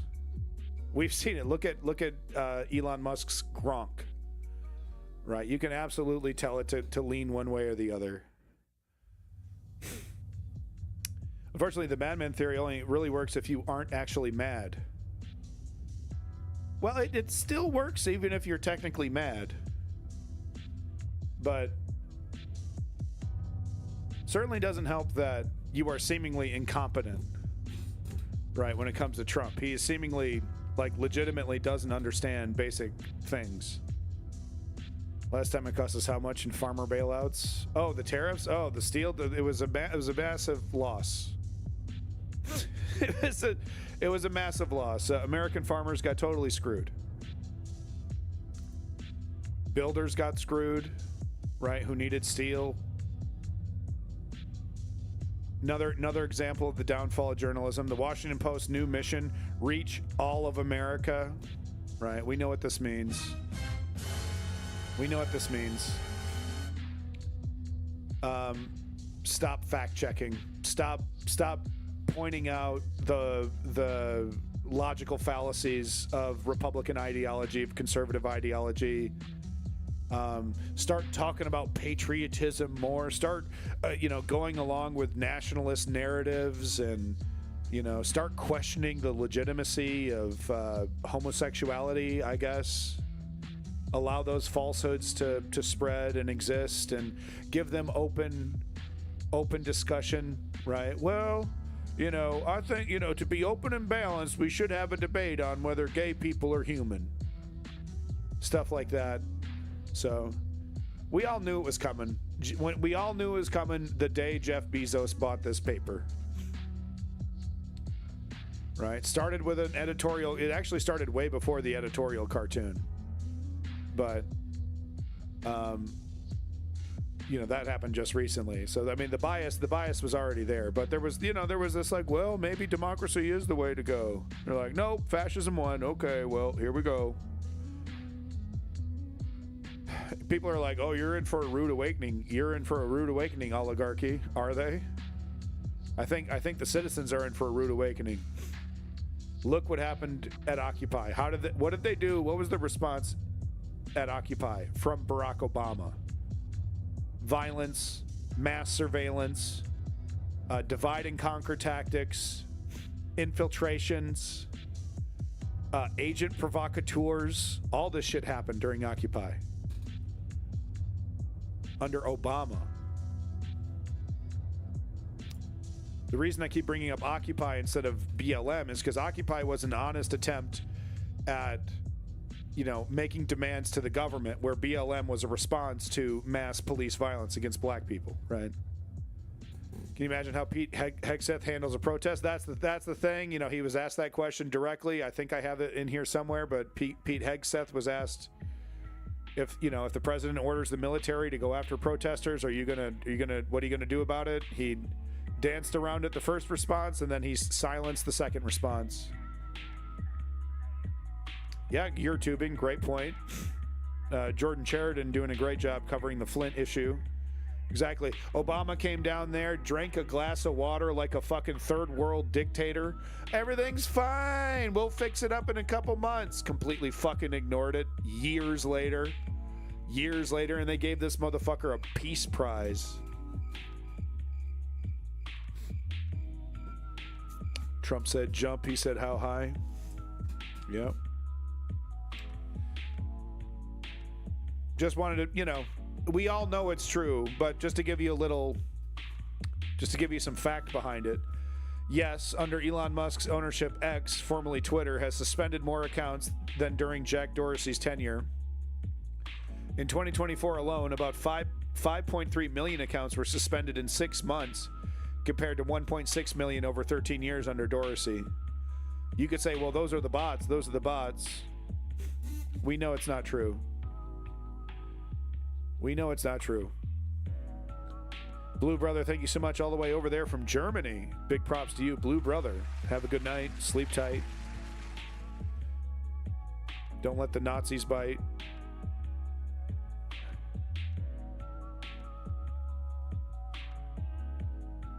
So I added this to the soundboard. Luigi, number one. I added this to the soundboard because I needed a sound effect. I can't talk about this. Jeff Bezos owns the network that I'm currently on, folks.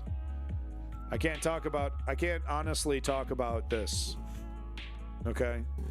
Once again, I don't think murder is the answer. But we've talked about this, how those in power who make revolution or who make progress impossible make revolution inevitable. I think it was JFK who said that one. Luigi is not innocent. Luigi is guilty of stone cold murder, and he needs to do the time for his crime. Okay? You murder people for the right reason. Okay, you know, I don't know if this helps or hurts. To be honest, at the moment, it's kind of hard to tell if this is helping or hurting. What he did, but you do the crime, you do the time, and there's really no bigger crime than murder.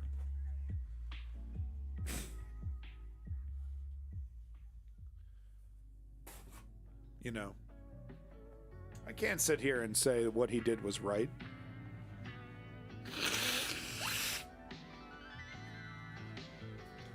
But I also can't say that I don't get it. That I didn't see it coming. You know. Look at this. United Health employer of slain executive Brian Thompson found to have overcharged some cancer patients for drugs by over 1,000%.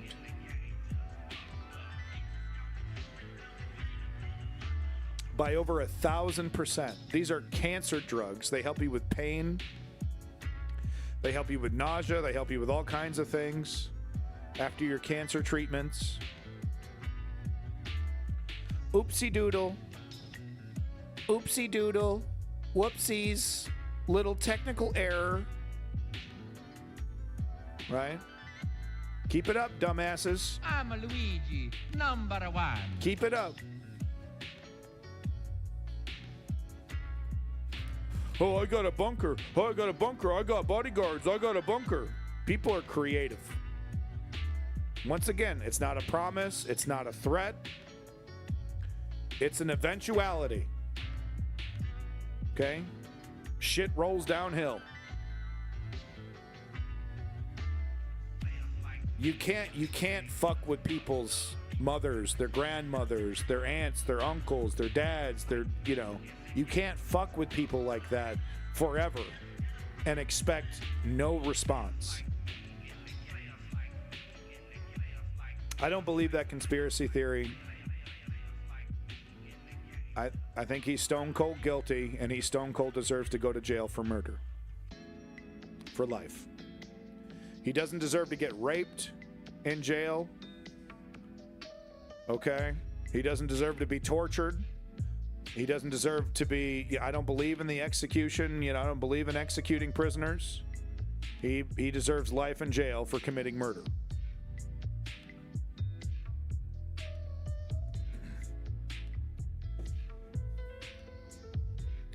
Interesting bit of science here. I thought I'd show it to you. Just thought I'd throw it in here somewhere. Obelisks, entirely new class of life, has been found in the human digestive system. Maybe this is human beings evolving. Maybe this is us digesting microplastics. Let's find out. Peering into the jungle of microbes that lives within us, researchers have stumbled across what seemed to be an entirely new class of virus-like objects. Ooh, cool. Where's my button? There it is. Virus-like objects. This is the alien virus, guys. Quote unquote, it's insane, says University of North Carolina cell biologist Mike Pfeiffer, who was not involved in the study. Okay, why are we talking to him? Told Elizabeth Panisi at Science Magazine, quote, the more we look, the more crazy things we see. You're not involved. What are you talking about? Okay, I don't know. He knows what he's talking about, folks. These mysterious bits of genetic material have no detectable sequences or even structural similarities known to any other biological agents. It's aliens, guys. Poop aliens. Yeah, it's poop aliens. So Stanford University biologist Ivan Zaludev and colleagues argue their strange discovery may not be viruses at all, but instead an entirely new group of entities that may help bridge the ancient gap between the simplest genetic molecules and more complex viruses. Ooh, so maybe the remnants of something that, really hurt us a long time ago? I don't know.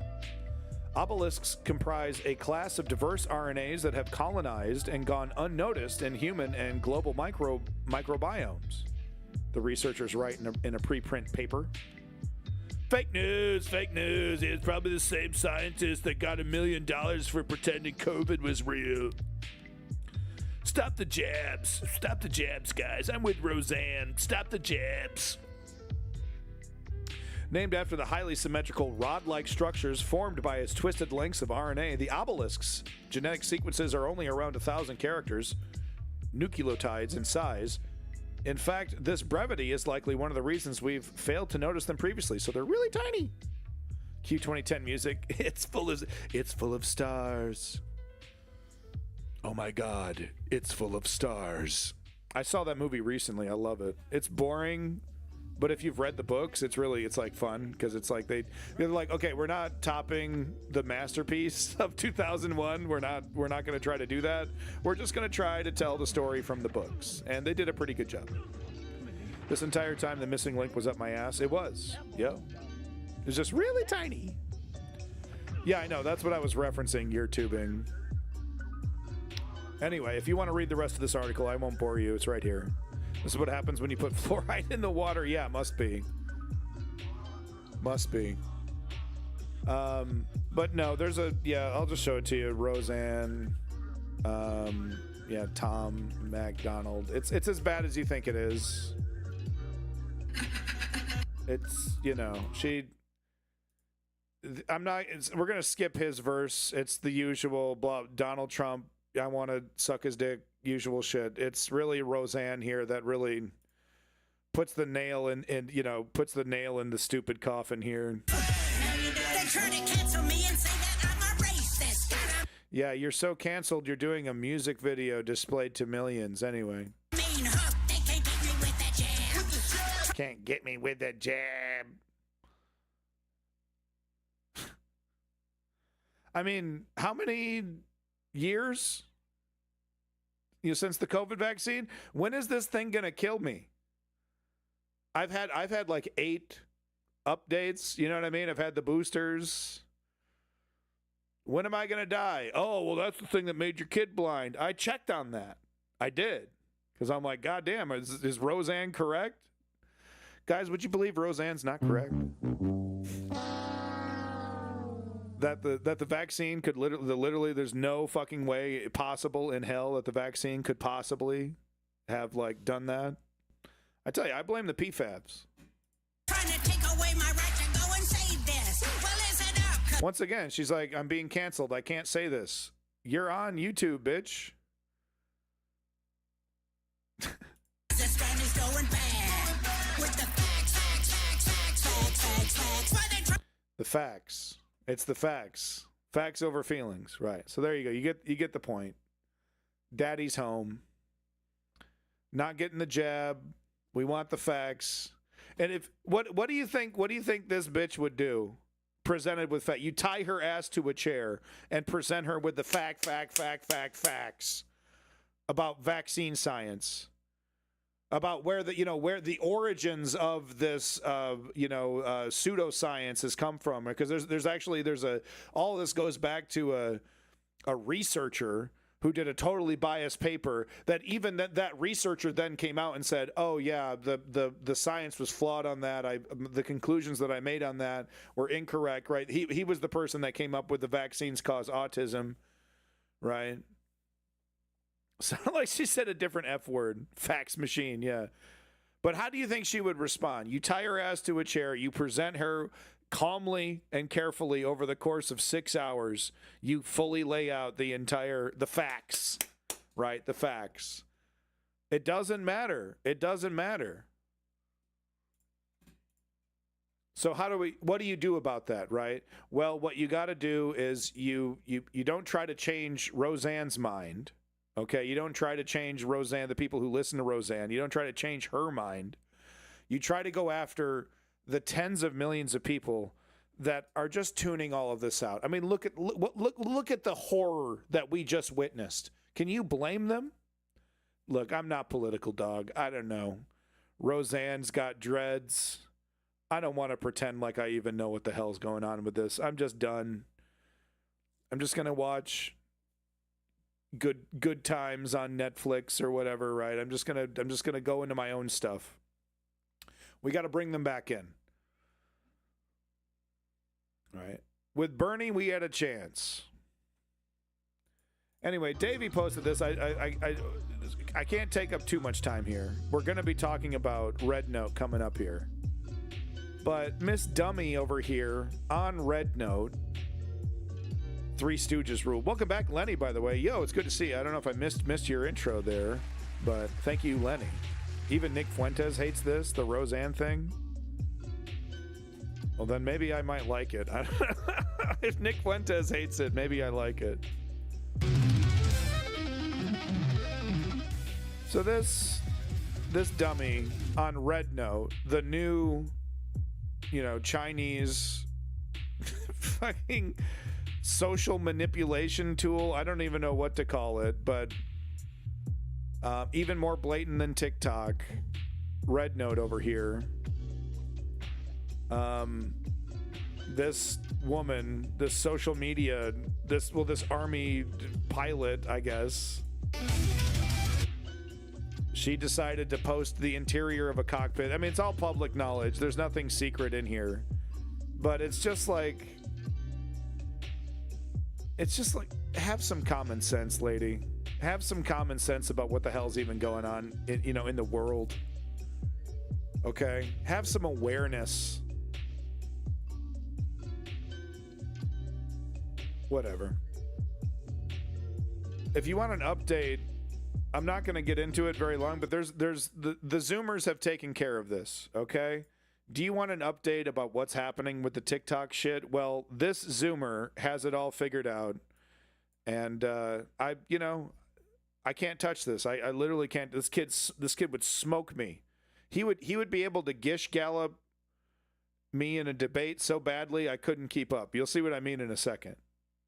Banning the app. No, they're not banning the app. Yes, they are banning the app, but you'll still be able to access it for 6 months. Actually, they're banning the app, and you won't be able to access it after Sunday unless the Supreme Court rules differently. Actually, it doesn't matter how the Supreme Court rules because Biden just said he's not going to enforce the law. Biden's not going to enforce the law he himself signed. That's right. Biden's not going to enforce the law he himself signed because he's waiting to see what the next president does. What the next president does. Well, what does the next president want to do? Well, supposedly he says he wants to save it, but we all know how that goes. Maybe he wants to save it by giving it off to another billionaire oligarch. Hopefully not. We don't know what's going to happen. Well, if the Supreme Court rules in our favor, we don't have to worry about any of this. You think the Supreme Court, just came out. The Supreme Court does not rule in our favor. They don't think the ban is unconstitutional because of grave national security risks, except none of us know what these national security risks are. The only security risk that we seem to be a parent of or aware of is that billionaires are going to, American billionaires, and one of them isn't even actually born here, might lose billions of dollars if this app continues. This app gave millions and millions of Americans a chance at some form of economic stability, a form of community, of learning about the world around them. We don't want them to have access to that, and so that is a national security risk. So we still have no idea what's going to happen. No. Banning the app. No. Right, so that's the update from TikTok. Thank you, Zoomers on TikTok. I have a little bit more. Because what's happening with Red Note and TikTok is embarrassing. There's really no other word for it. He needs some Thorazine.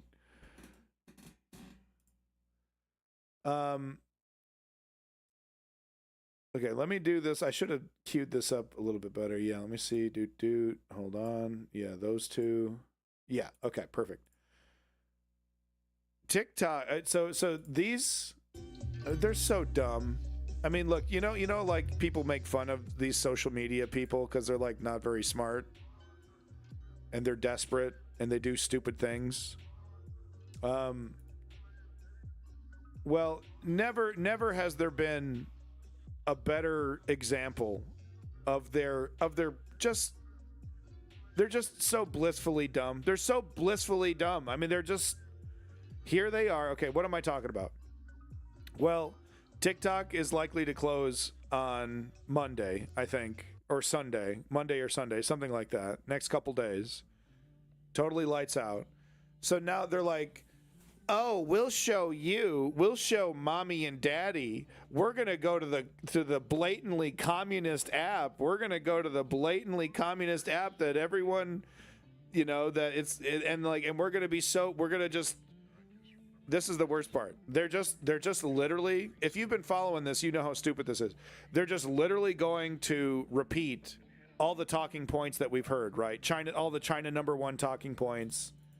You know, if you've been on the internet for the last 10 fucking years, you've heard all these. Oh, China is actually a really great democracy. You know, the social credit score isn't a real thing. And it's actually not that big a deal, which is, there's some truth to the social credit score stuff not being like, you know, they're using it, but they're not using it in kind of a way.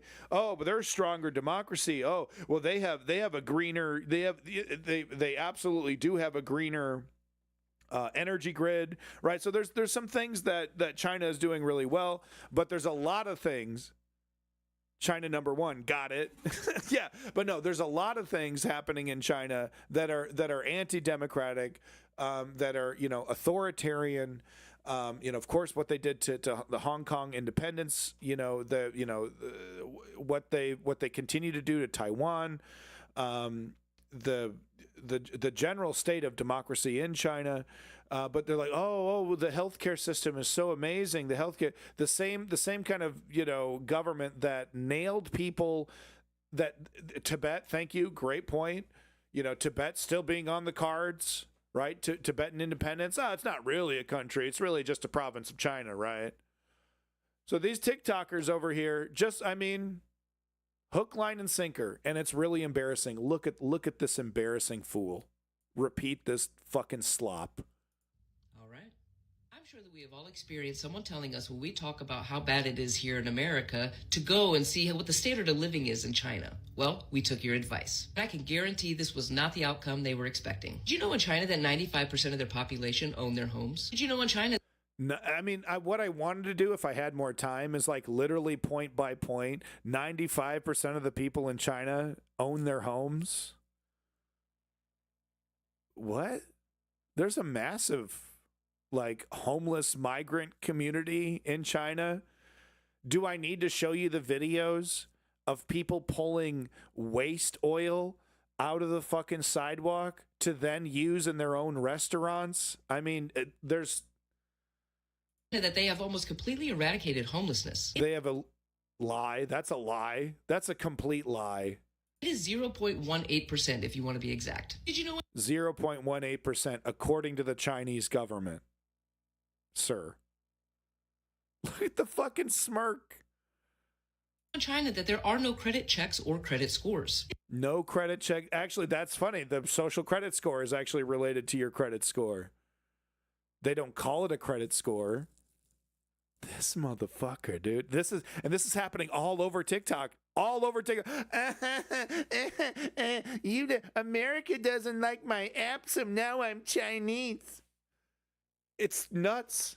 Did you know in China that law school is under $800 a year? Did you know that the people in China thought it was made up that the children here in the United States, well, the ones that can afford it, need to purchase a bulletproof book bag? Did you know that the people in China think that it's so wild that us Americans feel like we are truly free because we have the right to have opinions, but we don't have the right to make any choices? Do you know? And it's better in China?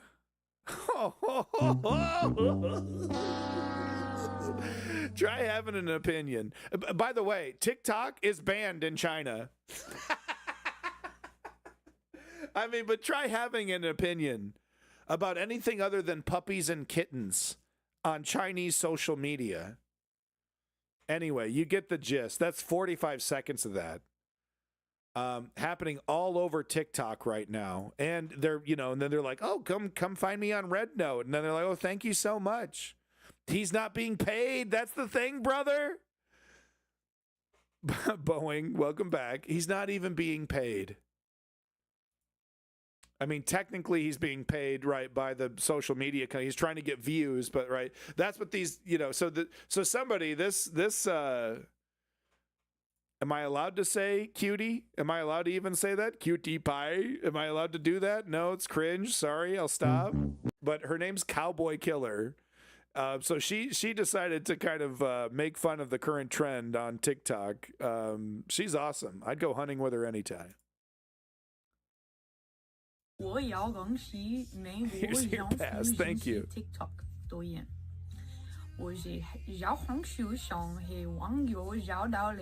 On Little Red Book. I have many Chinese friends and laughed many times.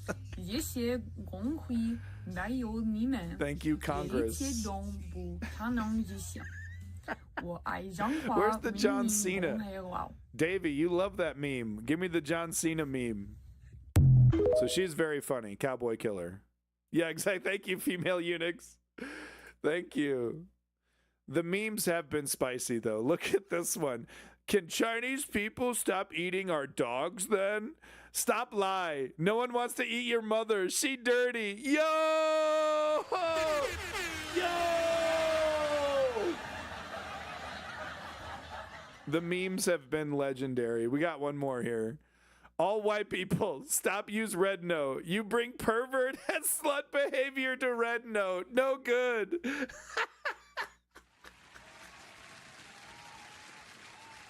The thoughts are taking, Chinese people. Whoa! You bring pervert and slut behavior. Yeah, that's great. Wanted to show this guy's video. I didn't have a chance to show his first video. Maybe I did, maybe I didn't. Actually, I might have. But he did this really great video about this segment on Rachel, this absurd segment on Rachel Maddow, talking about, oh, now all of a sudden now we're an oligarchy. Oh, couldn't see this coming. Now we gotta join the fight against the oligarchy, guys. Yeah, MSNBC riding on the front lines against the oligarchy. Laugh along with me, right? Absurd. This billion-dollar organization that has done nothing but play fucking games with our democracy and defend milquetoast neoliberalism the entire way. Status quo, tone policing. Oh, can't say this, can't say that. That's too radical. Bernie's a sexist. Right? Who is number one with that fucking narrative? Let's give another interview to Debbie Wasserman Schultz. Yeah, Rachel back doing 5 fucking nights because her side projects fucking failed. No one wanted to go to your blog. No one wanted to see your fucking play or whatever the hell you were doing. She's like, oh shit, I'm becoming irrelevant. Also, it's a ratings bonanza with Trump back in the fucking, White House. Is she going to waste everyone's time with another Russiagate bullshit, right? I mean, there was some truth to Russiagate, but there was also a lot of nonsense, and it was every night with this woman. Every fucking night. How do you do, fellow proletariats? Exactly. So this guy did a really good, are you serious with, video? So he's doing a follow-up now that Joe Biden is talking about oligarchy. Utterly absurd. Totally captured DNC, totally captured by the oligarchy. And these fucking clowns come out and talk, well, now this is an issue. Oh, geez, it's an issue now. So he does a great video here. I'm just going to play it uninterrupted. Social media. Today, an oligarchy is there's a comedic element. It just... I'm Luigi, number one. I'm sorry. Okay, that's it. Restart. Today, an oligarchy is taking shape in America. Extreme wealth, power, and influence. Oh my God, I told you so. I told you they were going to do this. Like a week ago when Rachel Maddow and the...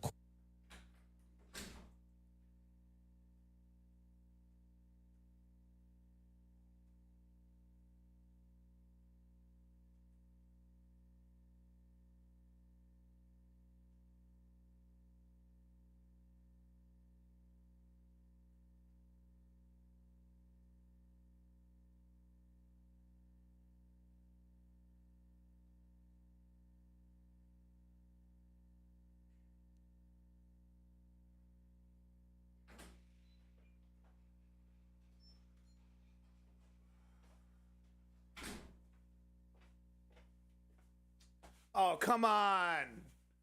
Oh, man. And I just lost half my viewers. I don't look at the view count, so I don't know. I'm sorry about that. I'm sorry. Great video player, Reddit. By the way, Reddit's been bought by a oligarch, I believe. An oligarchy is taking shape in America of extreme wealth, power. Thank you for the folks that are staying here. My stream is unbearable and literally unwatchable. Thank you. Thank you for being here. Power and influence. Oh my God, I told you so. I told you they were going to do this. Like a week ago when Rachel Maddow and the corporate media started talking about oligarchy, I made a video. This video, in case you wanted to watch it, I've pinned it, where I say that this is the new talking point, right? This is the new propaganda. They're going to start talking about oligarchy through the lens of the traditional left. Right. So this gets a little heady. This gets a little complicated. Look, if you're focusing on other stuff, you might want to bring your focus over to this just for a minute, because this is a little complicated here. But this is, I talk about advanced propaganda incepting ideas. Well, this is part of that, right? They are going to try and capture the resistance, right? Where the legitimate resistance. All of this is in an effort to save their status quo, to save their position of power. Because once again, I need to clarify on this. Neoliberals' number one job is to destroy any challenge from the progressive left. That's their number one priority. Even more so than defeating Republicans. Right. So what are we seeing here? They're not as worried about the death of democracy as they are worried about capturing the resistance momentum, the leftist momentum, so that they themselves so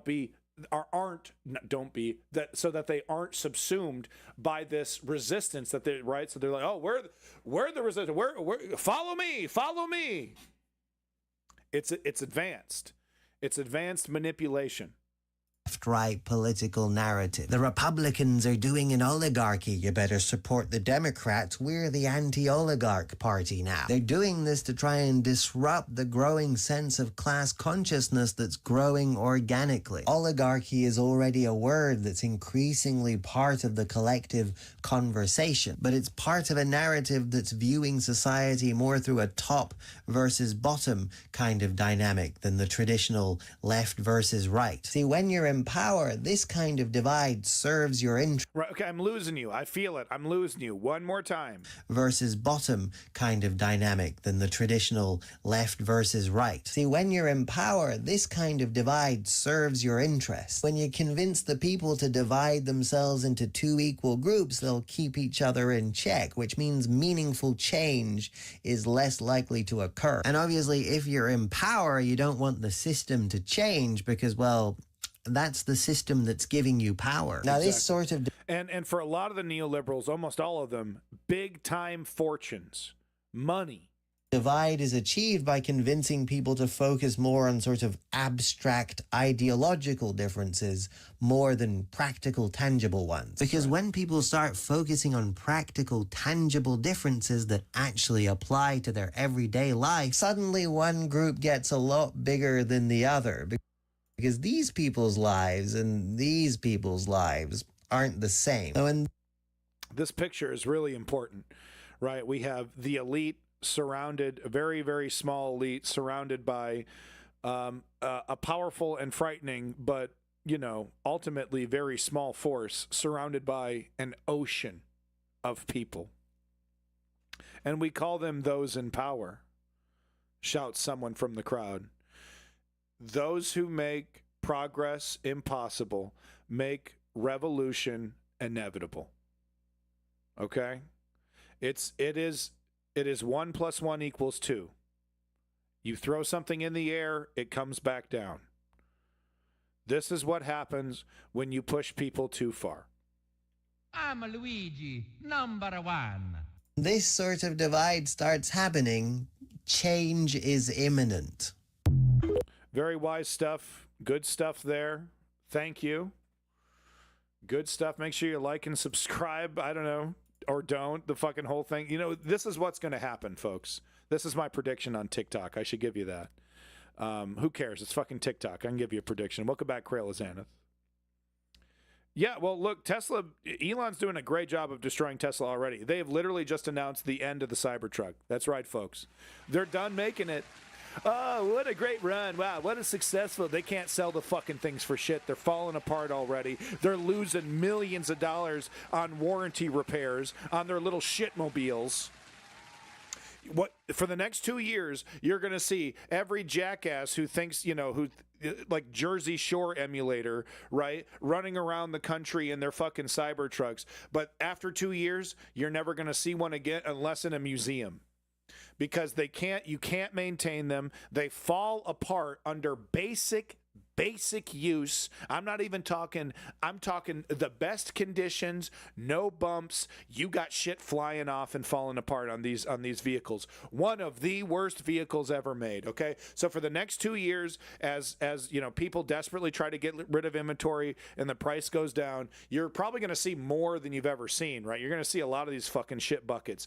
But don't worry, 6 months in, if you're lucky, you get 6 months of use out of a Cybertruck before you have a critical failure, okay? And then once those warranties run out, folks, pop the goddamn champagne. Pop the fucking champagne, okay? Because you're never going to see one on the road ever again. You will only see, reference ones in Jay Leno's collection and in museums and things like that. Right, because there's going to be some prick who's still fucking, it's a very ugly car, quite an oddity for its time, built by a crazy oligarch who tried to take over the country, and right, that kind of stuff for historical purposes. But other than that, right, was actually used in a bombing in front of the tower of the president at the time. Really quite crazy. People that pre-ordered a $2,500 deposit or $4,000. Oh yeah, they've been doing that for months. Oh yeah. I love to see it. So it's hard to say what that's going to do to Tesla. I will say around California, you do see Tesla semis driving around, and that's the future, right? It's not the tunnel, it's not a hyper tunnel, it's not a self-driving car per se. I mean, we got to get there, right? But it's really, the semis, the logistics system converting to electric.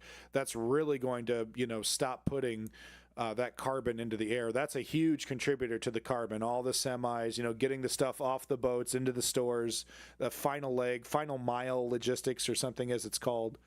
That's a big, carbon thing. So that, that could totally save Tesla, right? What I'm trying to say is that Tesla has enough momentum and enough money and enough investment that it can fail on a Cybertruck or two before it goes under. But hey, cross your fingers, folks. Cross your fingers.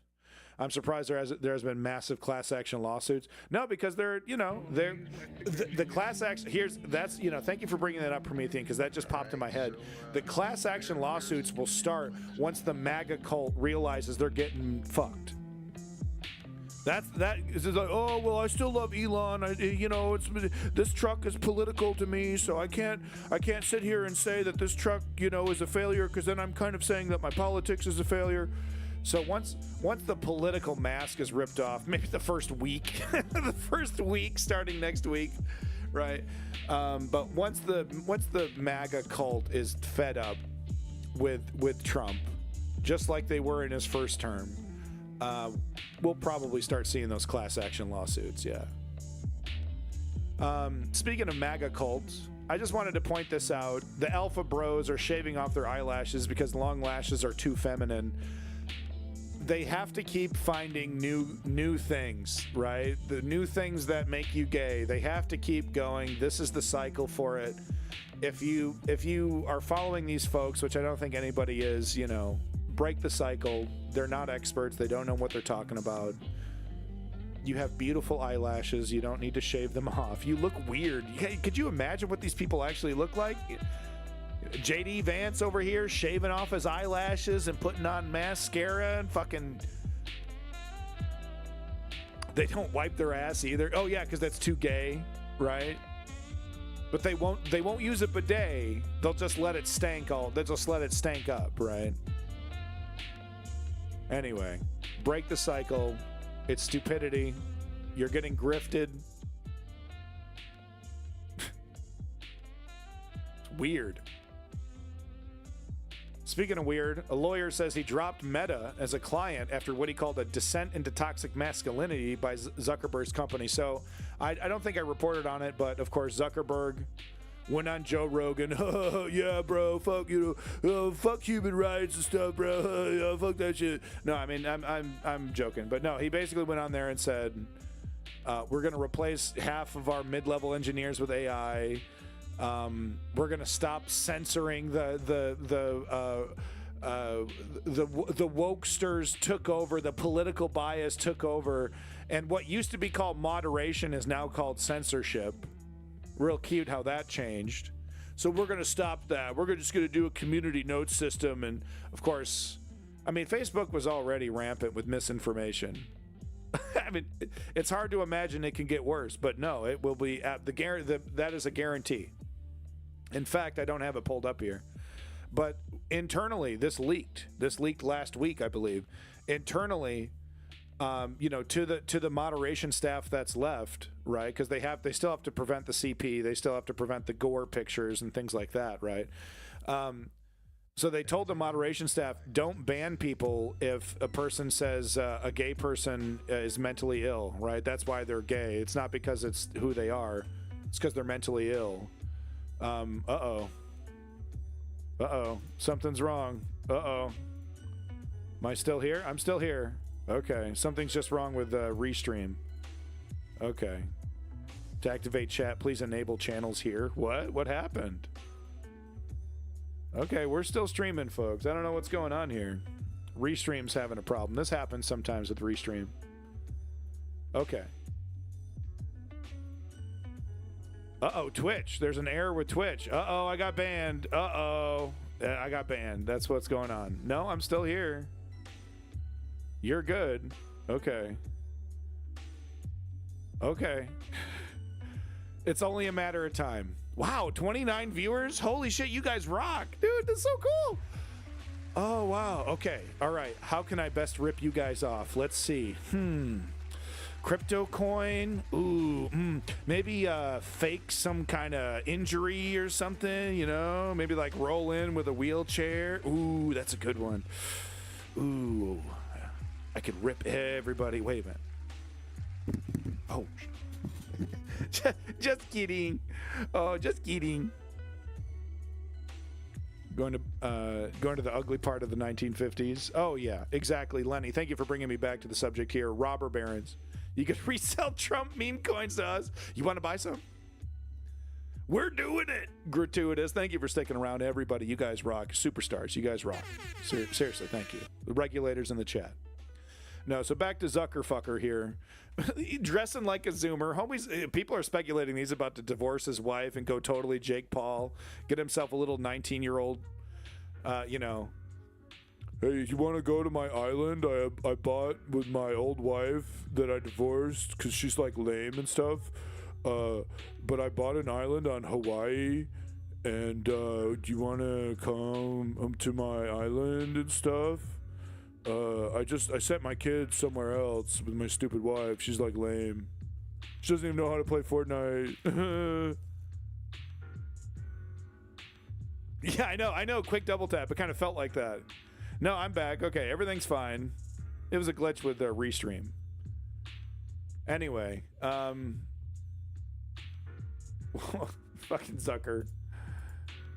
But no, he's back to the original thing here. That's actually interesting. So this is an article from Business Insider talking about how a big law firm that has been working with Facebook for a really long time dropped them after Zucker made this announcement about how he's going to change moderation and and all these changes that are made. So this big lawyer dropped him.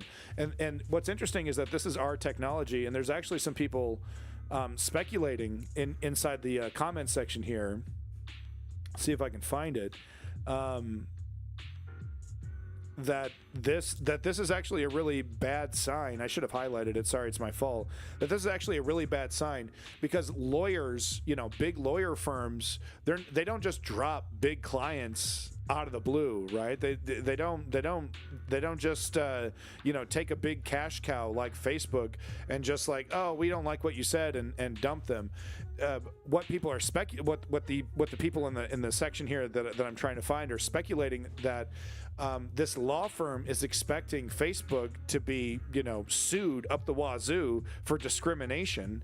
And for treating gay people like second-class citizens, and they don't want to be involved in the lawsuits. That's what people are speculating here. Okay, yeah, right here. Here's the comment right here. So take it grain of salt, but this person might be onto something here. As someone who's worked with tech companies, this kind of move from a law firm is pretty significant. Law firms don't usually drop major clients. It's kind of like breaking up with someone who pays your rent. Big money, right? The fact that they specifically cited workplace culture issues makes it even more interesting. You know what's wild? Lawyers are often the ones who see behind the curtain at companies because they handle all the sensitive stuff. So when they say, quote unquote, I'm out over cultural issues, it's probably because they've seen something pretty concerning. I mean, they're not just losing Meta's business, but potentially other clients who are connected to Meta too. It's kind of refreshing, though, isn't it, to see professionals standing up and saying, nah, we'll see if that's the case. Anyway, interesting comment. Grain of salt, Reddit, Tom Gun Bang Ya. Okay. Tom Gun Bang Ya. All right. But he kind of, I don't know, he kind of makes a good point. Like, you know, they're lawyers. They don't give a shit about this stuff. They might know something that we don't. Interesting. Zucker's an asshole. Moving on. That's a colorful name. Yeah. Internet. So someone over here pointing out what I pointed out immediately. I'm not even going to show this stupid fucking speech because it's like, where were you, Joe? Where was this guy? Right? Where was this Joe Biden? Oh, I'm worried about this. I'm worried about that. Oh, yeah, they're coming after our country. Yeah, this would have made a great campaign message. This would have been, you know, some of the things that would have, you know, probably won you a re-election had you been fighting for them. Oh, well, have the American people considered the parliamentarian? Maybe you're the dummy. I wanted to be a progressive, but Joe Manchin and Kristen Sinema got in my way. Woohoo! You know, just like, you know, it's just so pathetic. I'm sure the American people understand that I fought for their freedoms as I hand over power to a fascist. By the way, I will be covering the inauguration on Monday. But it is going to be very unconventional. So just a warning, just a heads up. If you want normal inauguration coverage, you might need to go somewhere else. Just a heads up. But I will be covering it. So yeah, just a recap of what he said. So to his farewell address, Biden calls for an end to dark money. Neoliberals don't want to do that. In fact, neoliberals like Nancy Pelosi justify their use of dark money and say, you know, I think it was Denny. Who is it? There's another Democrat that, you know, makes the argument that we need to do this. We need to do more. We need to fight with the Republicans. I look forward to it. Yeah, you may. Maybe you will. Maybe you won't. We'll see. I'm doing Monday for me. 18-year term limit on the Supreme Court justices and ethics reform. This is, you know, Kyle Kulinski pointed this out with his, you know, wife there on their show. I think Crystal Kyle and friends, I think. But this is such a cop out. This is exactly like, you know, this is exactly the problem. 18 years. What's even the point? 18 years. What's the fucking point? Doesn't mean anything. It's basically lifetime, right? Oh, well, we're going to fix it. 18 years. That's plenty of time. Yeah, it's too much. It makes the whole gesture meaningless, which is the neoliberals encapsulated. A ban on stock trading in Congress over Nancy Pelosi's dead fucking body, and Hakeem Jeffries is going to keep the legacy going because that motherfucker cashing in. So never going to happen. And also, 4 years. You had 4 years on this shit, Joe. 4 years.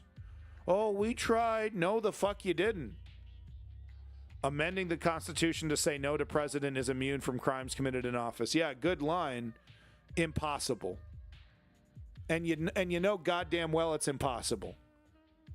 Until the politicians that commit overt crimes are committed or fucking convicted for those crimes, never going to happen. Okay?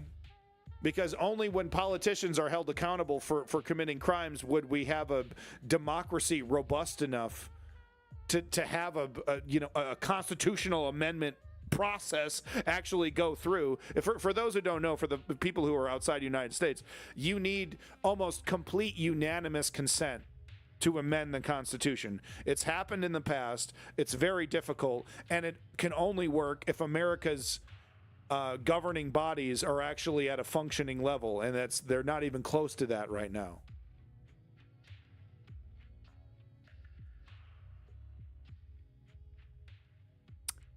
You spelled were wrong, I believe. Where? Isn't it this? Isn't it that? Am I wrong? So, Timothy, is that your justification for the current dictatorship that is being installed? That we're a republic, so that means it's okay to be anti-democratic?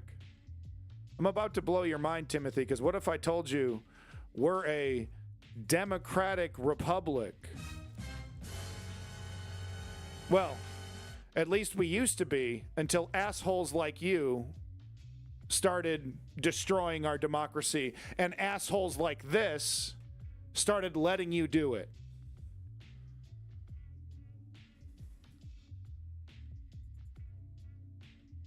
That is democratic in nature, sir. The Constitution lays out a democratic framework. We are a democratic republic.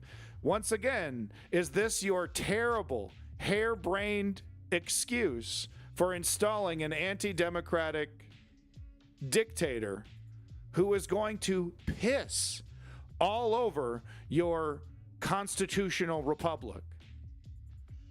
You don't care about that, right? You're still playing semantic games on the internet with random political streamers, you fucking loser. You have no fucking clue what you have done. You have no fucking clue. And then he's going to be like, I'm not from America, or I'm 16, bro. I didn't even vote, bro. Which one is it, you fucking peon? Which one is it? Busting out the old ones. Loving that word. So here's the tweet, right? Joe Biden ended his presidency with 2.9% inflation, 4.1% unemployment, 43K Dow Jones. Fuck you, dude. Who fucking cares? Manufacturing boom, Gaza ceasefire, Medicare D, 2K prescription drug cap. Cute. Infrastructure boom. Lie. Fastest economic recovery, maybe technically true. COVID handled. There's variants and boosters are... We now have to pay for boosters. We now have to pay for it. COVID is not handled. But go ahead and tell me he's a bad president. He's a bad president. Jackasses? Partisan idiots on fucking Twitter? Here's the thing. Is Joe Biden and the Democratic DNC party substantively different, objectively different than the right-wing fascist Republican Party? Yes. Do the Democrats do more for the American people objectively? Yes. None of this little shit around the edges, and some of it is a fucking pretty rosy outlook, right? Kind of a not exactly a lie, but not exactly the truth either.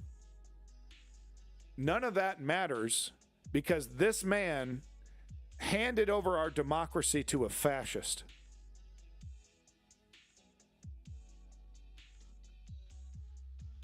It should have been a slam dunk. But he told us parliamentarian. Oh, the parliamentarian won't let me do it. Manchin and Sinema are mean to me. Sorry, I really wanted Build Back Better. I really wanted to make your life better, but all I had time for was to make Wall Street's life better. Sorry, I tried. If you would have given me another 4 years, then I would have done it. But I just couldn't figure it out, guys. And like I said, there's no magic make things better button, but you can the most expeditious way to do it is to go after the companies and entities that are making an obscene amount of money and say you got to slice off a little bit more for the American people, and then give us a fucking break. George Bush sent everybody a fucking check. I remember that. Remember getting George Bush's check? I remember my broke ass in my 20s. Get a check for like $120. Thanks, George. It was taxed, by the way, I believe.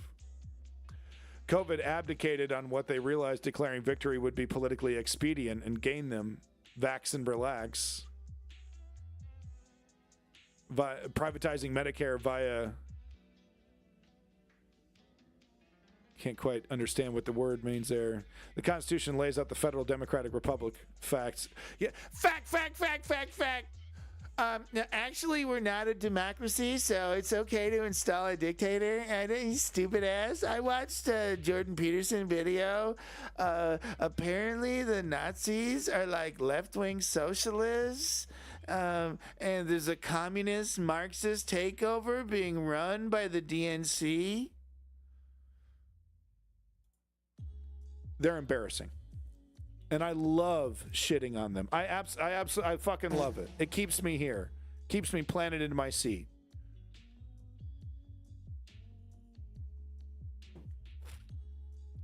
So Kimball Musk over here gets it. Look at this banger. It's good. It's also good to double check what politicians say. Kamala was supported by 83 billionaires. Trump was supported by 52. If there really is a fear of the wealthy influencing our elections, maybe they should do some self-reflection first. And Kimball is correct, but Kimball, he's got the wrong tone because he's like, well, maybe they should do this and maybe they should, I think a lot of people like Kimball, and maybe Kimball doesn't think this way. So correct me if I'm wrong, Kimball. But a lot of people like Kimball think, well, if we just point out the hypocrisy, then we'll make progress, right? All we need to do is just point out how stupid they are, how hypocritical they are, and that will somehow lead, it feels like progress, right? It's masturbation. Okay? We gotta cut with this language of, ooh, maybe you should do this with, we need to destroy them politically. We need to take them over from the left. We need to assimilate this party. That needs to be the attitude. That needs to be the language. Not, well, maybe if Nancy Pelosi caught a view of Kimball's killer dig, and it is a killer dig. It's very poignant. It's exactly the point I'm trying to make. I don't need a source. I believe you. She was buddying up to, all kinds of oligarchs. Oh, look at she literally had a billionaire speak at the fucking Democratic National Convention. Oh, look, I know I'm trying to destroy unions and I don't think you have human rights and I think I should be able to work you to the bone, but I still believe that gay people are human. Woo! Yeah! Woo! Whoa, whoa, whoa, billionaires for Kamala. I'm one of the good ones. Almost literally. So I don't even need a source to believe this one. Right? Killer dig. Okay? But the language in this is clear. If there really is a fear of the wealthy influencing our elections, oh, whoa, you got them. Wow, they're liars. You got them. Maybe they should do some self-reflection first. They never will. They need to be politically destroyed. They will howl and howl and howl. You're destroying democracy. You're opening up everything so that the Republicans can take over. And we're the only ones that know how to win elections. And, oh, the shaming. Remember 2016. Every tactic, all you need to do is remember 2016 because every tactic was used. Right? Until they got so desperate that they tried to say he was a fucking sex pervert. Okay? So, Kimball, I love you. You're doing great. Let's upgrade the language. I'm Luigi, number one. It's not we're losing it, it's lost. And now we need to get it back. Right?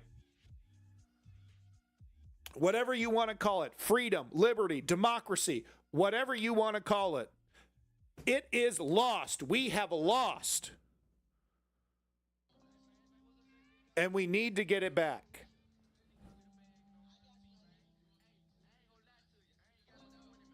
Key committee members extraordinarily angry at Mike Johnson's latest move. So I need to point this out. This is exactly what I was talking about. How the Democratic Party will never change. Their entire 4 years, Biden didn't punish anybody, right? Joe Manchin got to keep all of his committee seats, and Kristen Sinema was able to stomp all over the agenda without a bit of punishment. Nobody got fired. Nobody got touched. Merrick Garland got to keep his job to the bitter fucking end.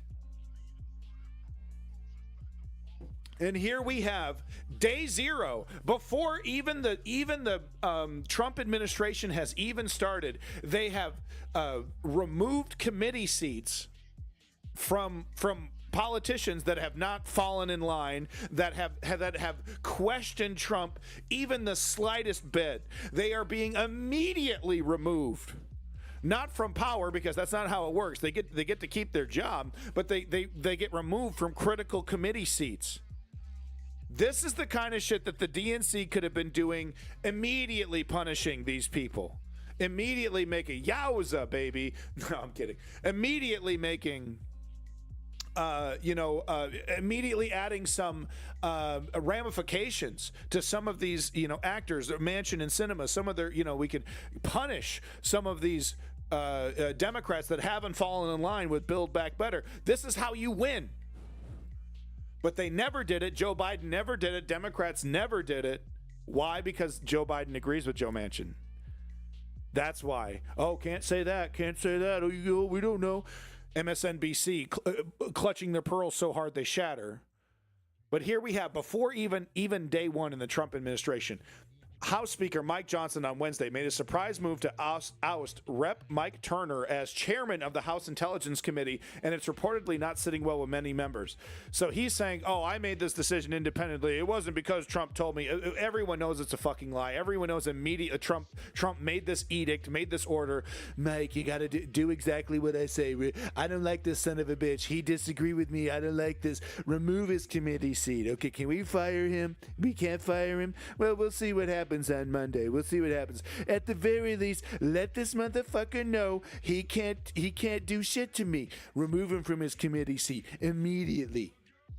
And you know what's ironic? That's smart politics. That's politics. That's exactly what Joe Biden should have been doing to wrangle his party to vote. I'm not. Why don't they want to vote for it? Because they're not going to get as much money from the corporations. From all the corporate donors and all the other the pharmaceutical donors and all those things. Oh, well, you weren't able to secure that. You vote for Build Back Better. That raised my taxes. Oh, we're not going to give you this much money. It's literally that simple. And you got to whip them in line. You got to get them in line. Democrats never did it. Some say, oh, well, they want to lose. They want to lose. I don't think it's that simple. I think they want to keep their paycheck. They want to keep the status quo. They want to keep it close to the edge, but not over the edge, right? Because they want a lot of desperate people who feel like they have no choice. They want to keep the relationship as is. So they don't rock the boat. They defend a status quo that is destroying them. Like an alcoholic who's drinking themselves to death. And the only, the alcohol is the thing that takes away the pain. And it's a vicious, deadly cycle.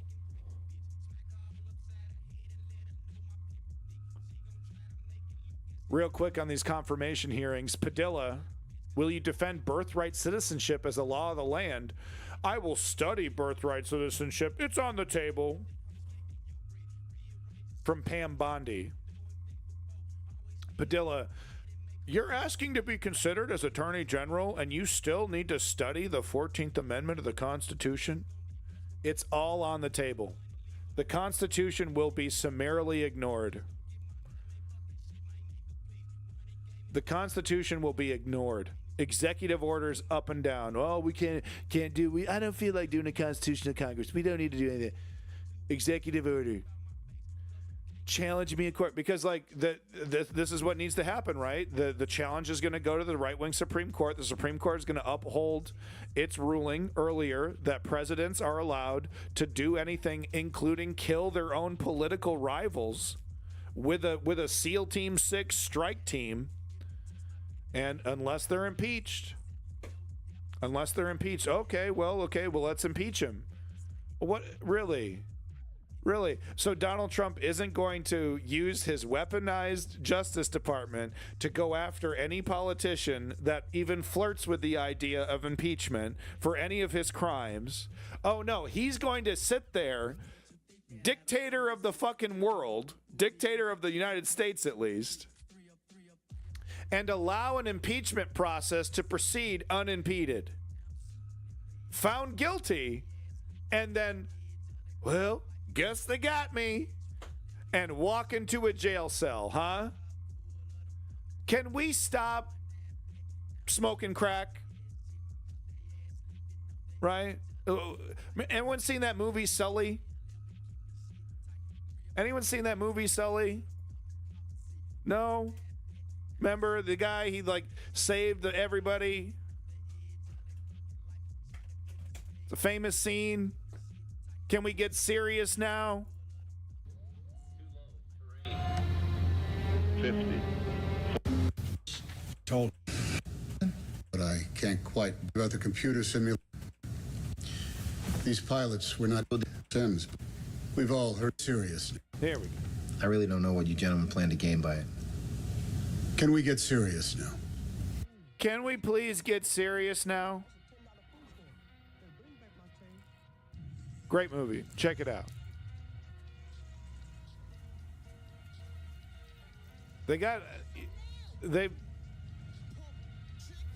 They no longer have a gun to democracy's head. They have shot democracy like Joel in fucking Last of Us 2. And we got to magically resurrect that shit. We got to drag democracy's corpse back to the clinic and Frankenstein that shit. We got to fix it. It's broken. Here's an update on John Fetterman fighting against illegal immigrants. Fetterman is, of course, everyone's favorite traitor. Got into office pretending to be a progressive. He's now full-blown MAGA. I mean, it's only a matter of time. This is a fucking lock of the week. Motherfucking lock of the week. Carl's lock of the week. Okay, this is abandoned nihilism's lock of the week over here. Lock of the fucking century. John Fetterman is going to switch parties to the Republican Party before the end of his political career. I'm upset lately. I didn't make Trump's enemies list. Are you an advocate for democracy, Clutch Cargo? I'm an advocate for the Republic. I don't think democracy's good or something. Sean Hannity said bad things about democracy, so no, that's what I think. No, of course, I'm not making fun of you. I'm making fun of other people. Clutch Cargo. Because I know you're a fan of democracy. So if you are a fan of democracy, then you're on Trump's enemies list. Welcome. Maverick John Fetterman dismisses woke Democrats. Yeah, exactly. Eucharist. But no, here he is. Fetterman-Britt partnership is fueling the Laken-Riley Act. Britt asked Fetterman to join her bill. He did immediately. More D's followed. Friendship goes back 2 years. She visited him at Walter Reed. Text chain with them and spouses. He calls her husband the big unit. Fetterman promised to never vote to harm dreamers because his wife Giselle was a dreamer. He has shattered that promise by backing the Laken-Riley Act. So, anti-immigration, fear-mongering. Anti-immigration fear-mongering. Other D's. He wasn't the only Democrat that voted for it. Oh, well, we got to go with the times. We got to go with the times. Maybe the mass deportations aren't so bad, guys. We're real Democrats. Fetterman goes right along. No problem. I got a brain injury. Now I'm a right-winger. I call no one's husband the big unit. Yeah, no. Pretty sussy. Bitchy Democrats.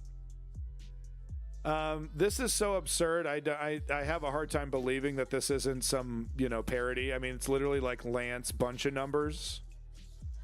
Either way, I wanted to read it to you because it's funny. So either this is some comedy guy or this is legitimate. But even before day one, really, I voted for you. Hold on, where's my soundtrack here? Here we go. I voted for you, and because I'm disabled, you're now going to screw me. This crap that your team is suggesting to mess with my SNAP benefits and SSI is pathetic. I was born and raised in the United States of America, and your big idea is screw me over. I prayed for you. Look, man, I mean, he didn't advertise the cuts front and center, but they were there. That's what he was promising. What do you think reform meant? What do you think change meant? I thought he was going to screw over gay and brown people and send me more money in my SSI. I thought we were going to end the war in Ukraine and I was going to get a check in the mail for all the money they were going to spend and they were going to give me my tax money back. Look, I'm shitting all over this guy, rightfully so. Lance bunch of numbers here. It's a tragedy. There is going to be, I mean, if 1 minute of pain is 1 gallon of water, there's going to be an ocean of pain. The Pacific Ocean, right? So much pain. And that's the question for me, is that there is going to be an overwhelming cry for relief.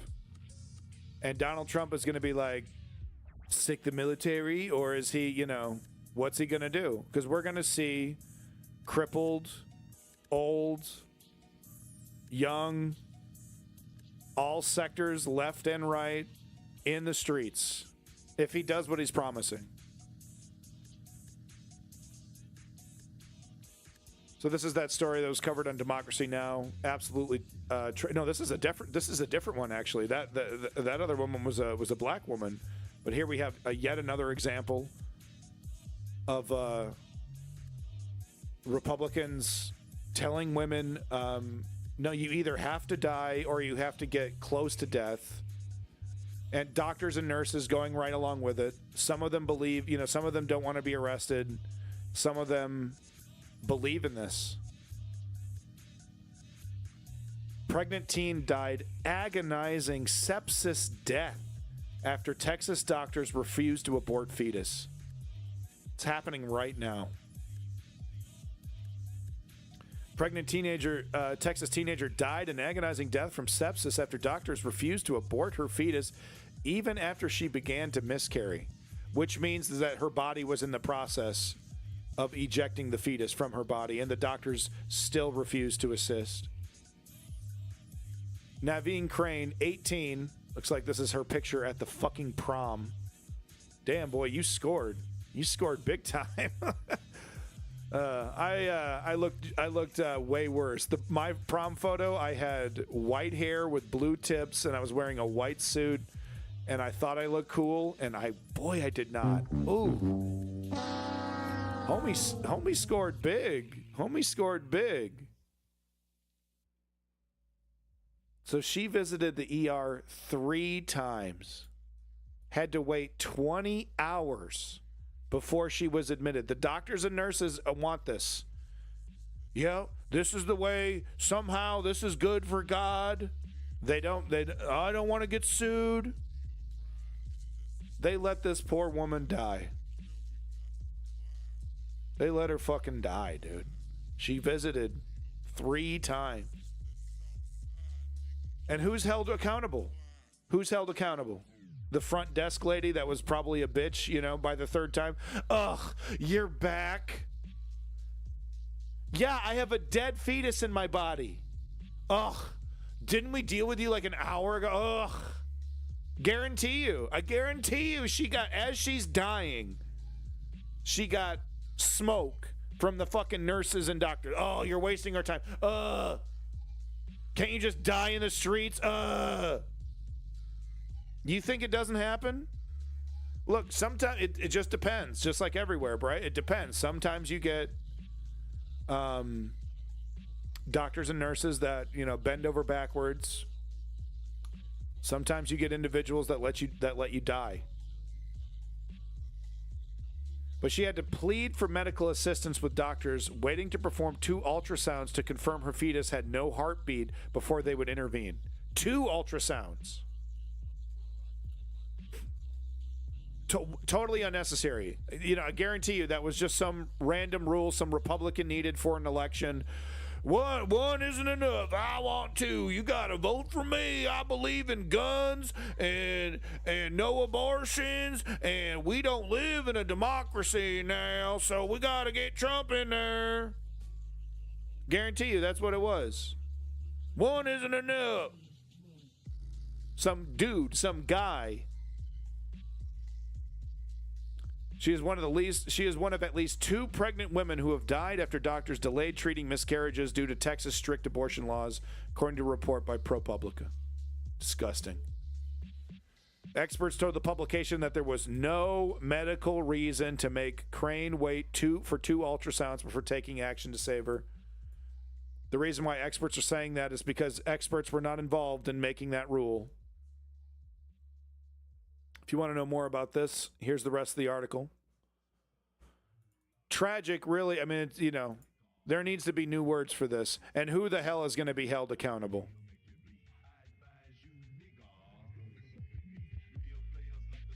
This is right now. This is Joe Biden's world until Monday.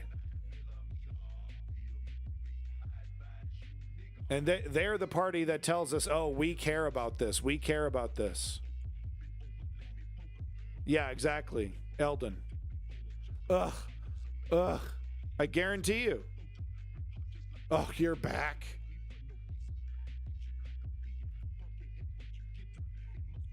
This is what's going on in America right now. A Texas anti-abortion group is launching, quote, an advertising campaign on Facebook and X to reach the husbands, boyfriends, and sex partners of women who have had abortions in the state, with the goal of recruiting them to file lawsuits against those who assisted the women in ending their pregnancies. So, you've gone through all the schooling to be a nurse. You've gone through all the schooling to be a doctor. And then, right, if you do the right thing, your career is ended. And now they're looking to retroactively go after you for daring to treat a woman with equal rights, equal human rights. Do you think any of these look at these motherfucking portly motherfuckers over here. You think any of them would be okay with anybody, woman or man, telling them what they can and can't do with their pinky toe, let alone their little toy box down there, their little jingleberries? Do you think any of these guys would be okay with that?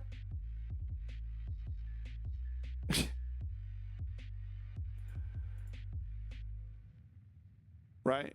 No, of course they wouldn't. And once again, I need to go back to it. They're nihilists. They don't care about fetuses, and they don't care about religion, and they don't give a shit about all the shit that they're... This is political. This is about votes. This is about manipulating people. At a certain point, our politics became so extreme, right? The only people that were showing up to vote are these extremists. And it became politically viable to, placate them, to go after them. They vote consistently. They vote fervently. And if you say the right things, it's a guarantee. It's a lock. You don't have to be clever. You don't have to be smart. You don't have to introduce policies that will make their lives better, per se. Just say the right things. And that's how we get some of the most mediocre, pathetic individuals that can come in and make laws that make, you think this is going to stop with women? Oh, it's all right. I mean, it sucks for chicks, yeah, but, it's all right. It's all right. They're not going to come after me. Why in the world do you think that they would stop with women? All of a sudden, the government can just arbitrarily tell women what they can and can't do with their body. That somehow isn't going to extend to the male species as well. Male gender, I don't know. They're not separate species. Sorry. Tried to sound smart. Fail. It's happening right now. And it does not stop at abortion.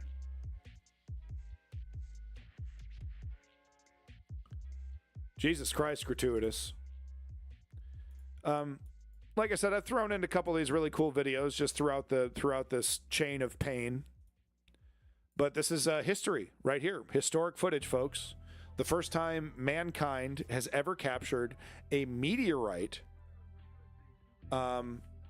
in action, smacking down into the earth in real time, right? And of course, we got like a guardrail, like perfect placement right here. But this is the first time in mankind's history that we caught this in real time on camera. A meteorite coming down and exploding on someone's front stoop. It's totally sweet. On an ordinary day on Prince Edward Island, something extraordinary. A sound never recorded before. It's not a meteor? No, it's not a meteor? Captured clearly. Crail Xanath, whoa, what's going on? Hold on. Fake news? Hold on. It's not a meteor?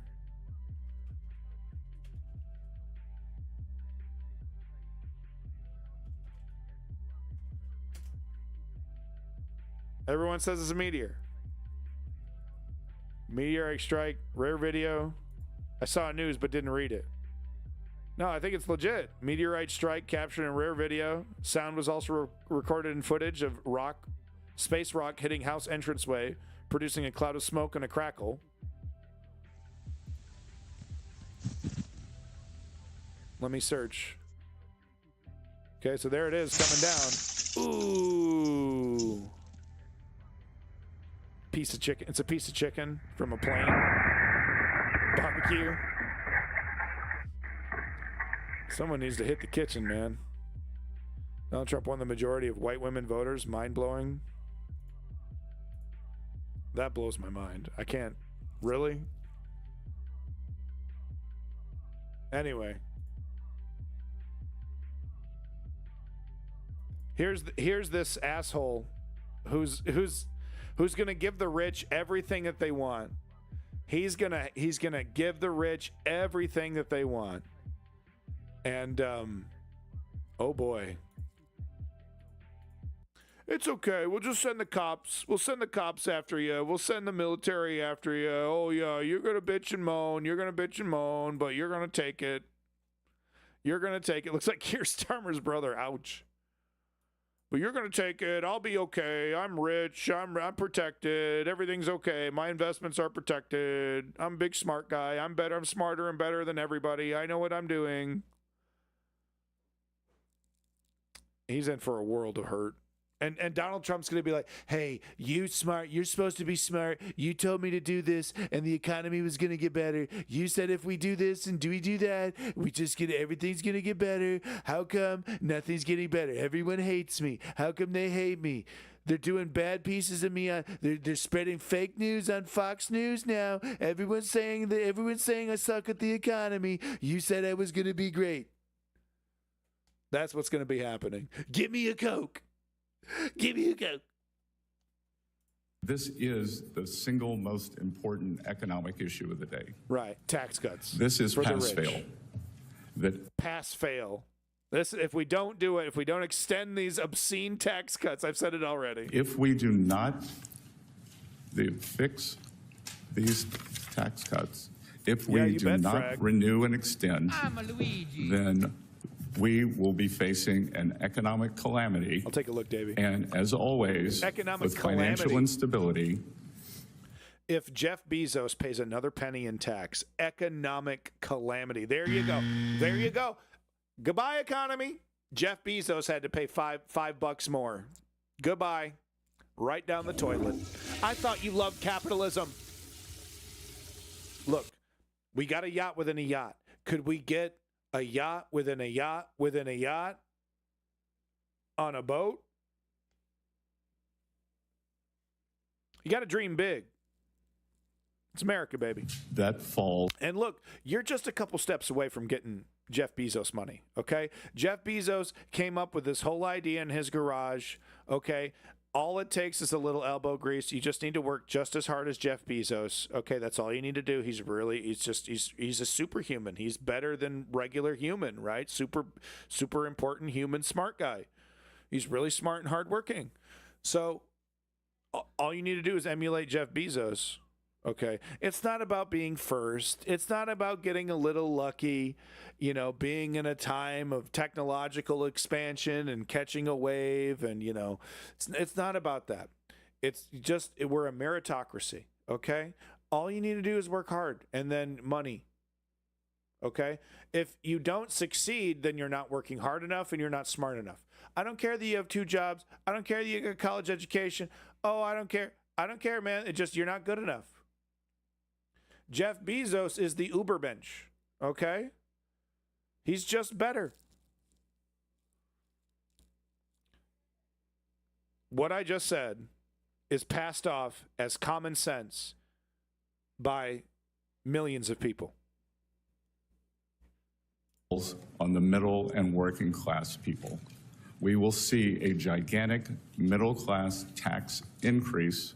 We will see the child tax credit halved. We will see the deductions halved. So it will be what we call in economics, it has the potential for a sudden stop. Oh, he's saying if we don't give the rich tax cuts, that's what's going to happen. Funny, it's probably going to happen anyway, and it's going to be because of the tax cuts, but no, that's okay. It's Joe Biden's fault. And as I said, traditionally with these sudden stops, it falls on working Americans. It will 100% fall on working Americans. And he's like, if we don't do it, it's going to fall on working Americans. What? What will? Whoa, we'll have to charge you 50 cents more for a hamburger. Netflix is going to go up $1.50. If we raise your wages 15 cents, the entire fucking economy blows up. I honestly can't believe you'd be this selfish to ask for a raise in these times. Don't you know? Paying you more makes everything worse. Drives away in a Corvette. Trump's, BTC over here pointing out, there it is. Trump's Treasury nominee just said extending Trump's tax handouts for billionaires is their top priority. This is the single most important economic issue of the day. It was the goal from the beginning. This article on tariffs, they're bad. This is from a Canadian point of view. The basic gist is that our best option is to seek exclusion from most tariffs, calling on the help of friendly American voices. That will be the greatest influence on Congress and the president. Yeah, good luck, buddy. Like I said, I told you what the plan is with tariffs earlier in the stream.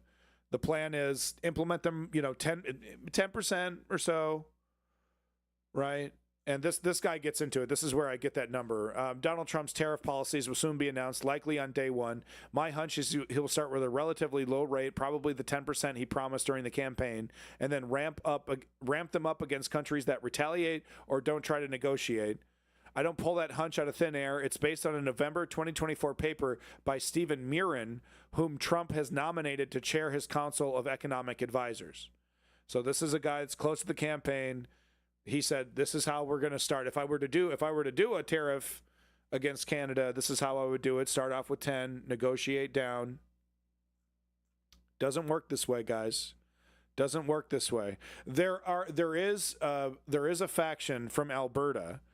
There is a province that is flirting around with this idea of Pierre Poilievre as well is also flirting around, conservative, is also flirting around with this idea of, well, we should maybe not don't retaliate, don't do tariffs against them, negotiate. Like once Trump does the tariffs against us, basically fall into Trump's trap, right? Capitulate to Trump and let him bully Canada into lower oil or whatever, lower prices on import goods and things like that. So there is a faction in Canada that is kind of, dancing around saying that that's what they want to do. But it looks like the majority of Canadian politicians, including one of the more powerful conservative ones, Doug Ford, is not on board with that. It looks like there is a strong faction that is for retaliating day one immediately, the moment it's announced, the same amount, tit for tat, exactly the same. So that faction is going to win. But it is good to note that within Canadian politics, there is this defeatist faction that wants to just roll over for Donald Trump. They're currently not in charge, but they might be very soon. Pierre Poilievre is just about ready to defeat Justin Trudeau in an upcoming election. It's going to be really fucking shitty. Another domino drops. So this is just, what we're seeing right now from Canadian government. We will not hesitate. Canada prepares to hit U.S. with billions in tariffs.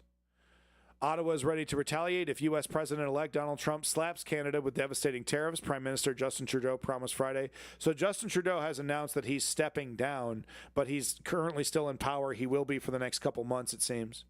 And his ministers say Republicans in Washington don't fully understand the likely impact of the duties on both countries' economies. Quote, "We will not hesitate to act," Trudeau said at a meeting of a newly formed Council on Canada-U.S. Relations in Toronto. Quote, "We will respond, and I will say it again, everything is on the table." The incoming president has promised to apply 25% across-the-board tariffs on imports from Canada when he returns to the White House on Monday. Immediate trade war. Day one trade war. Almost literally what Kwasi Kwarteng and Liz Truss did. It was their number one priority, this budget stuff. So as soon as she got into power, she started working on it. And within weeks, she was gone. So day one, this is what Trump says. Day one, we're going to implement this whole tariff regime. Day one. It'll probably be week one. It'll be week one. But he's going to do it. 10%. I'm feeling 10%. And, they responded with tariffs, make it 15, make it 20. And Canada will do, 15, 20, the same day. The same day. And that what will that be? An immediate trade war, immediately. That's a good thing, though, because he's like financial genius, and he's like really smart. He's like going to run it like a CEO. This is how a CEO would do it. So, you got Trump derangement syndrome?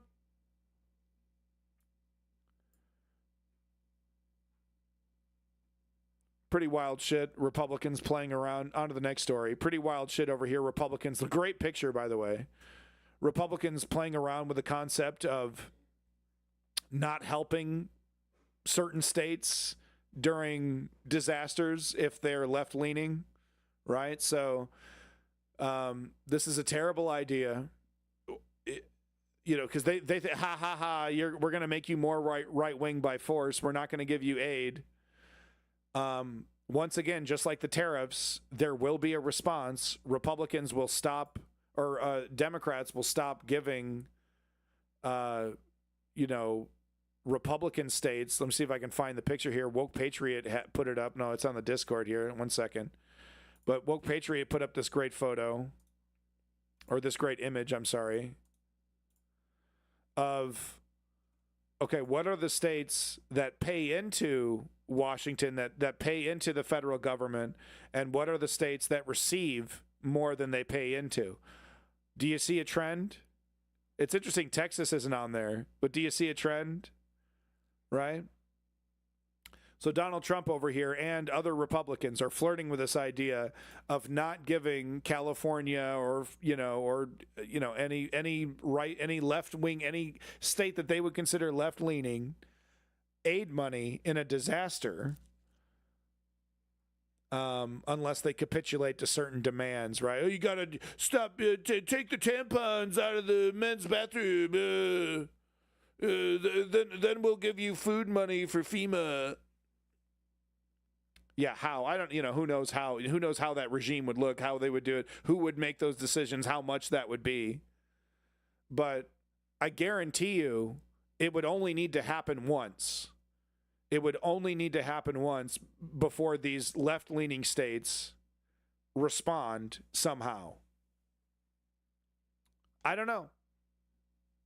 I don't know how we would actually do it. But listen to the language. Listen to the language. How nonchalant. He's just like, oh, yeah, that's what we're going to do. I'll get one of the eggheads on it. We'll figure it out. I'll make a department of fucking over left states. I don't know, whatever you want. Add Los Angeles into it, then you can really do one big, beautiful bill, because, frankly, they want that so badly. They want the money to go out there so badly. And I don't think we should do a bill until Los Angeles is included. And when Los Angeles is included, we get everything we want. Look, you all know me by now. So BTC gets into it. He says, look, I'm not trying to be hyperbolic, but this is actually a really huge motherfucking deal. And he's totally right.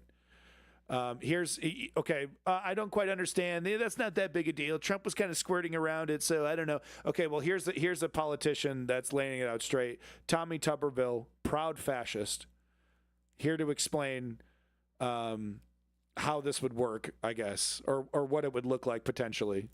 Party are going along with this idea of conditioning disaster relief. Why should other states be bailing out California for choosing the wrong people to run their state? Right, because they're lying and saying it's mismanagement, and there's a couple things, there's definitely some things that they could be doing better. They definitely need more firefighters. They need they're heavily dependent on prison labor for their firefighting regime. Paranoia. What I'm saying, Evan, is paranoia, huh? You're looking at evidence of what I'm talking about. What can we do, man? What can I do for you, dude? Right. Why? And why is it paranoia? Even though you're looking at direct evidence, why is it paranoia? Because you disagree with it? Because you don't like it?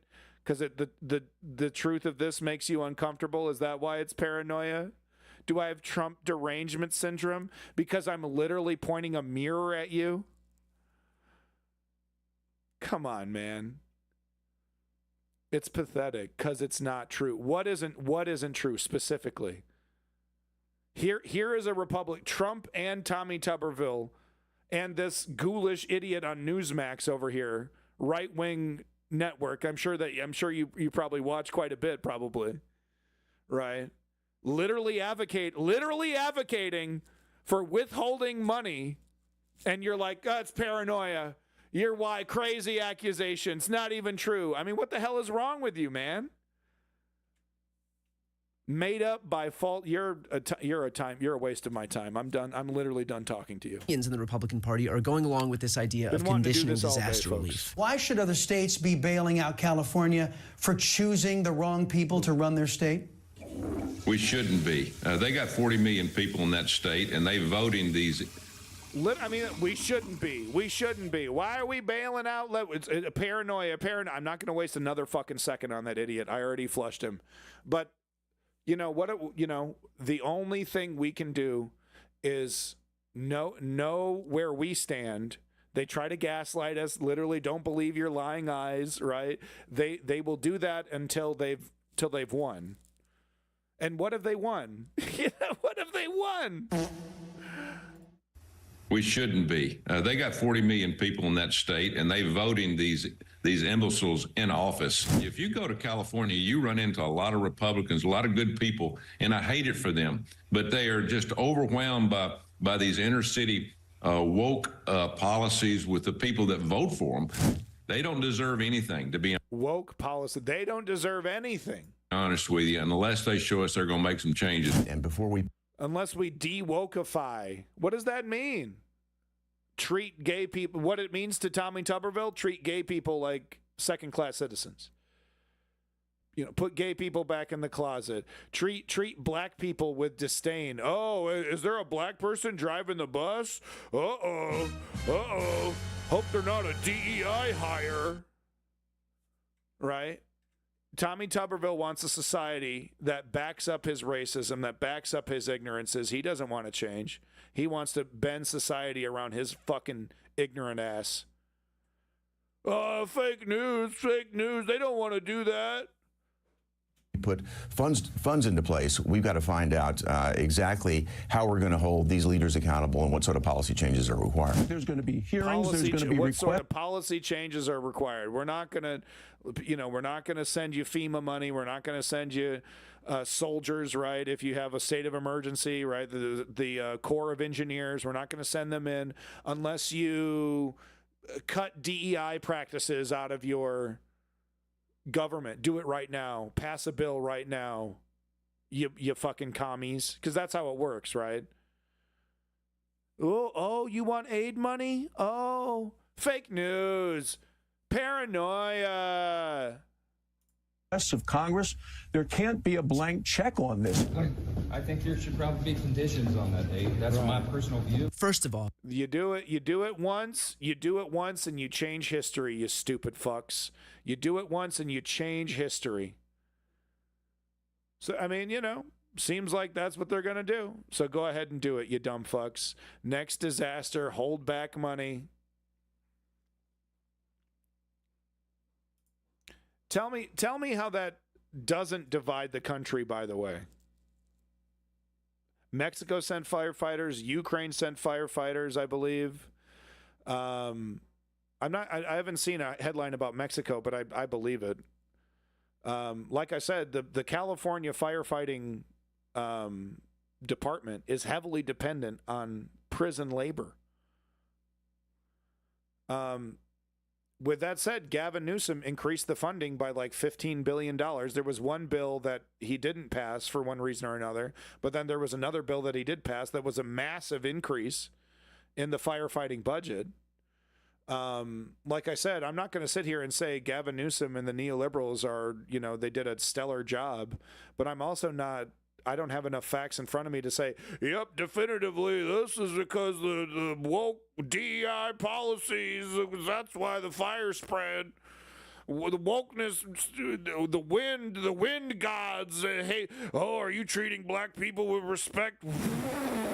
I'm pissed. I'm the wind god. I'm really racist. Right? So that's totally absurd. It's hard to be nuanced about the failures of neoliberal governance, right? When you're up against ridiculous Republican talking points, so it's hard to be truthful. But at the same time, the racist windbag, yo, hey, yo, that's a good one.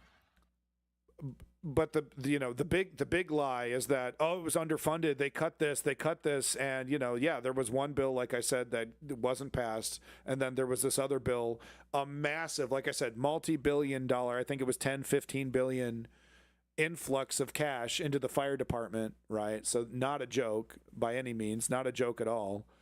Anyway, fake news. It's all fake. Paranoia, guys.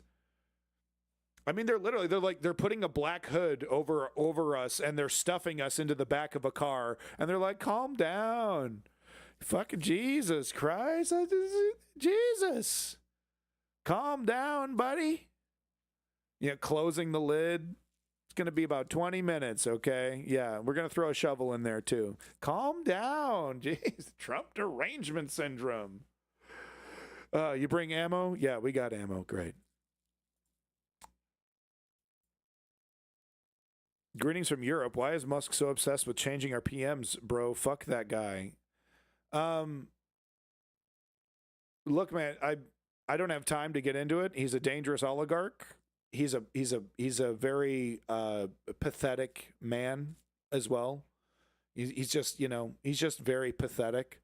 But at the same time, he has a lot of money, and he's incredibly cynical and totally willing to, you know, use that power, use that money to do whatever he wants with it, right? So he's very dangerous is what I'm trying to say. Take him seriously. And characters like Nigel Farage have already gotten a taste of what it's like to be fucked over by Elon Musk. But rest assured, the Reform Party is going to come back to Elon Musk. They're going to try to, you know, repair that relationship. You know, Cami Badenoff might try to repair that relationship with Elon Musk. You must resist that.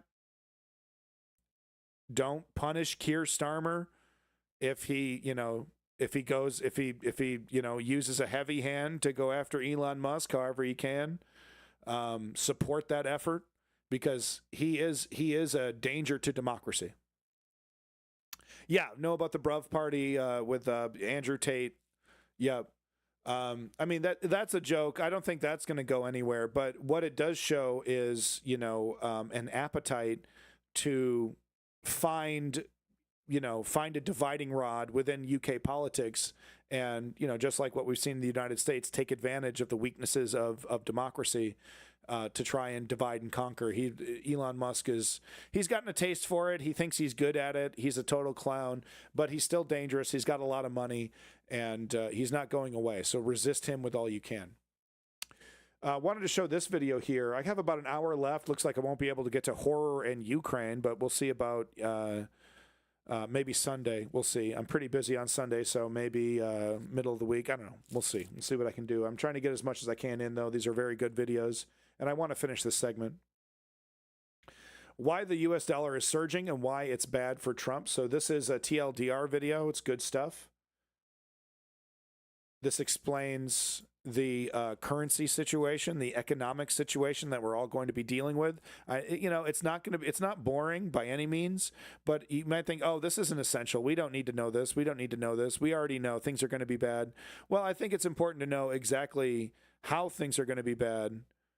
I don't think we need to get through the whole. Yeah, maybe we can skip that. Why it's bad for Trump. I mean, it's 5 minutes, guys. It's 5 minutes. Let's learn something from TLDR. They do such a good job. Let's do it. This video was brought to you by Brilliant. Even though he hasn't actually taken office yet, Trump has already upended global politics.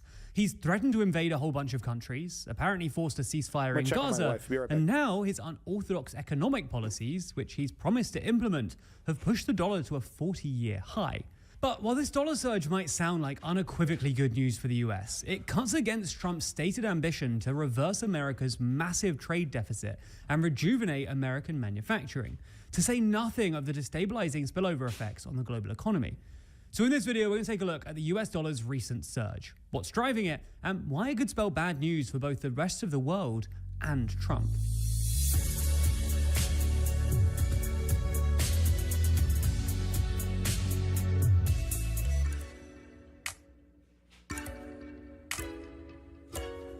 Dive deeper into politics with our magazine Too Long. Yes, we make a real physical magazine. Find out more by clicking the link in the description. So let's start by taking a look at the dollar's recent rise. Instead of just comparing the dollar to a specific currency, which would end up telling you as much about that other currency as it would about the dollar, the best way to get a sense of how strong the dollar actually is to look at a so-called dollar index, which basically measures the strength of the dollar against a weighted basket of currencies. Now, different indices weight this basket differently, but according to the Federal Reserve's Broad Real Dollar Index, the dollar's value has been steadily rising since about mid-2023 and is now at a 40-year high. So why is this? Well, some of this is just because, as the world's reserve currency, the dollar and dollar assets like treasuries are often considered to be safe or haven, which means that they go up during times of economic or geopolitical uncertainty, even if the US themselves are the source of that turmoil. But some of it is also due to the relative strength of the US economy over the past few years. As we mentioned in other videos, at least according to headline figures, the US economy is dramatically outperforming its peers. According to research by Joey Politano over on X, the US has seen the best GDP growth in the G7 since the pandemic. It's a fact. Even when you adjust for things like population and inflation. A trend that only looks likely to And yes, you can give Joe Biden credit for that. continue as the rest of the G7 stagnates. America's overperformance looks even more remarkable when you look at productivity, which basically measures economic output, or GDP, per hour worked, and is perhaps the most important metric in economics. That's because increases in productivity. Look at Canada, dude. Look at Canada. The labor market here sucks. And is perhaps the most important metric in economics. That's because increases in productivity should, in theory, mean either higher living standards or the same living standards, but for fewer hours worked. Conversely, if GDP is going up but productivity isn't, it probably just means that you've got more people or they're working longer hours, which isn't really what you want. Anyway, in basically every other G7 country, productivity has stagnated or actually declined over the past few years, while America has actually seen a pretty impressive increase. Now, of course, various caveats apply here. America is still appallingly unequal, and this growth hasn't translated into economic prosperity for many American households, especially lower down on the income distribution. Nonetheless, it's probably at least true to say that the US has outperformed its G7 peers, and this has invited investment and capital flows into the US, pushing up the dollar yet further. However, quite a lot of the recent rise has also been driven by Trump and the policies he's expected to implement once he comes into office. And you can sort of see this if you zoom in and take a look at how the dollar's moved in the past year or so. The most recent rally began in October, when it started to look like Trump might actually win, and then accelerated after the election. The reason that Trump has pushed up the dollar is that there's a pretty wide consensus that the policies he's going to enact, including massive tariffs and tax cuts, will be inflationary. Tax cuts, for instance, will mean more household spending, putting upwards pressure on prices, while tariffs will just make products more expensive by either making imports more expensive or forcing consumers to buy more expensive American-made alternatives. Now, higher inflation will invite higher interest rates from the Federal Reserve, which will make it more attractive to hold dollar deposits in American banks, pushing up the value of the dollar further. Tariffs also push up the value of the dollar because they're usually bad news for other affected economies and their currencies, which is why, for instance, the yuan has depreciated by about 10% since 2018, once Trump started imposing tariffs on China. Given the value of the dollar is defined by its relation to other currencies, if Trump's tariffs push down the value of other big currencies, like the yuan and the euro, this will effectively translate into a stronger dollar. So what does this mean for the US and the world more generally? Well, it's good news for American households and importers, who now have much more purchasing power and get to enjoy the disinflationary effects of a strong currency. It's also good news for American financiers, given that a strong dollar reflects and reinforces Wall Street's central role in global finance. But it's bad news for both the rest of the world and for Trump, at least to some extent. That's because a super strong dollar makes things a lot harder for other countries and especially emerging market economies, for at least two reasons. Firstly, it makes essential imports like oil more expensive, because international trade is usually denominated in dollars, which can stoke inflation. And second, a strong dollar makes it harder for other countries to find credit for both sovereign borrowing and private investment, which are especially important for emerging market economies. This is because a strong dollar usually reflects the fact that all investors' cash is going into the US, often thanks to high interest rates, which means that there's less spare money going around in other countries. The consequent lack of investment can stunt growth, and higher borrowing costs can undermine other countries' fiscal positions, forcing them into austerity, tax hikes, and in the worst case scenario, outright default. So all that nonsense on top of a tariff regime. It's a recipe for absolute disaster. And, you know, a lot of people expect him to kind of pull back on it. And I bet a lot of people are going to be like, no, we're going to respond with tariffs because you're not going to be able to sustain this. You're going to give up on this cockamamie scheme anyway. So we're not going to capitulate. We're going to fight back because this is unsustainable for you.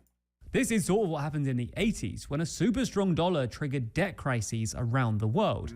Although the risk is somewhat mitigated by the fact that developing countries generally don't issue dollar-denominated bonds as much as they used to.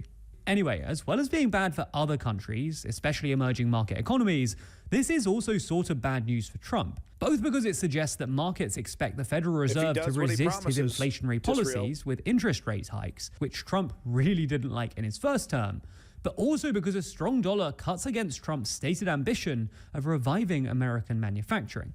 Now, we've done a whole video on this in the past, so go and watch that if you want to know more. But the TLDR is that a strong dollar makes Americans' exports less internationally competitive, which is especially bad news for America's manufacturing base, who'll struggle to export and might be undercut by cheaper imports.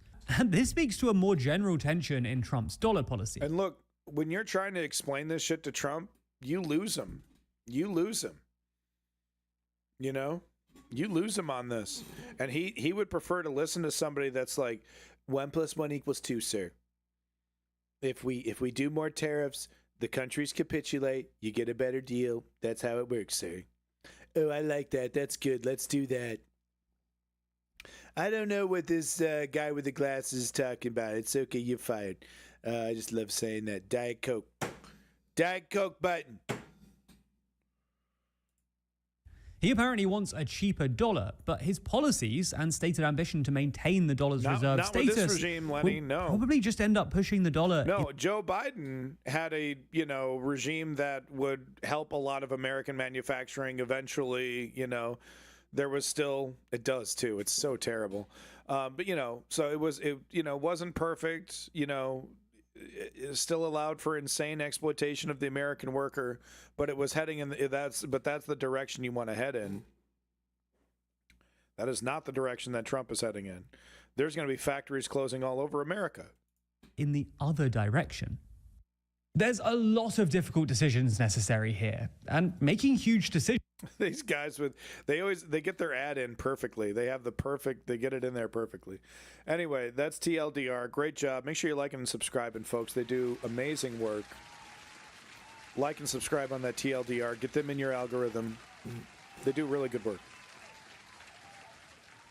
Trump has a lot of challenges he's not ready for, and it's seemingly like everyone kind of thinks, well, he doesn't really believe this. He doesn't really believe this. Come on. Because it's totally magical thinking. It's antithetical to basic, economic practices. Trump threatened John Deere with a 200% tariff. Yeah, great. How do you guys keep fucking up your economy in major ways and somehow surviving it? Well, because of the dollar. Because after World War II, everyone agreed to trade oil in the dollar. And that has given America a leverage that no other country, could even come close to. And of course, that's why China and Russia would love to see BRICS and other attempts to unseat the dollar as the reserve currency. They would like to see those efforts succeed. This is a very serious video. Okay? You're not allowed to laugh. Hello, I'm Donald Trump, and I'd like to tell you about an incredible new board game from the people who brought you Trump sneakers and Trump Bibles. It's Risk, Donald Trump edition, and it's incredible. It really is. It's my turn. You're a liar. You've had enough turns, quite frankly. And we're going to take your turns because your turn was a disaster. I'm going to take control of the Gulf of Mexico, and we're going to call it the Gulf of America. We really are. And we're going to take control of Greenland, and we're going to call it red, white, and blue, and a little Greenland, because it's not that green, let's be honest. And we're going to take the Panama Canal. We're going to call that the American Canal, and it may even be a lagoon now. We're looking at that very closely. Not fair. You're taking all the pieces. You can't do that. Who are you? I'm Canada. You mean you're the 51st state? You're America now. No, I'm not. You really are. Not. Are too. Am not. You're a nasty woman. You know that?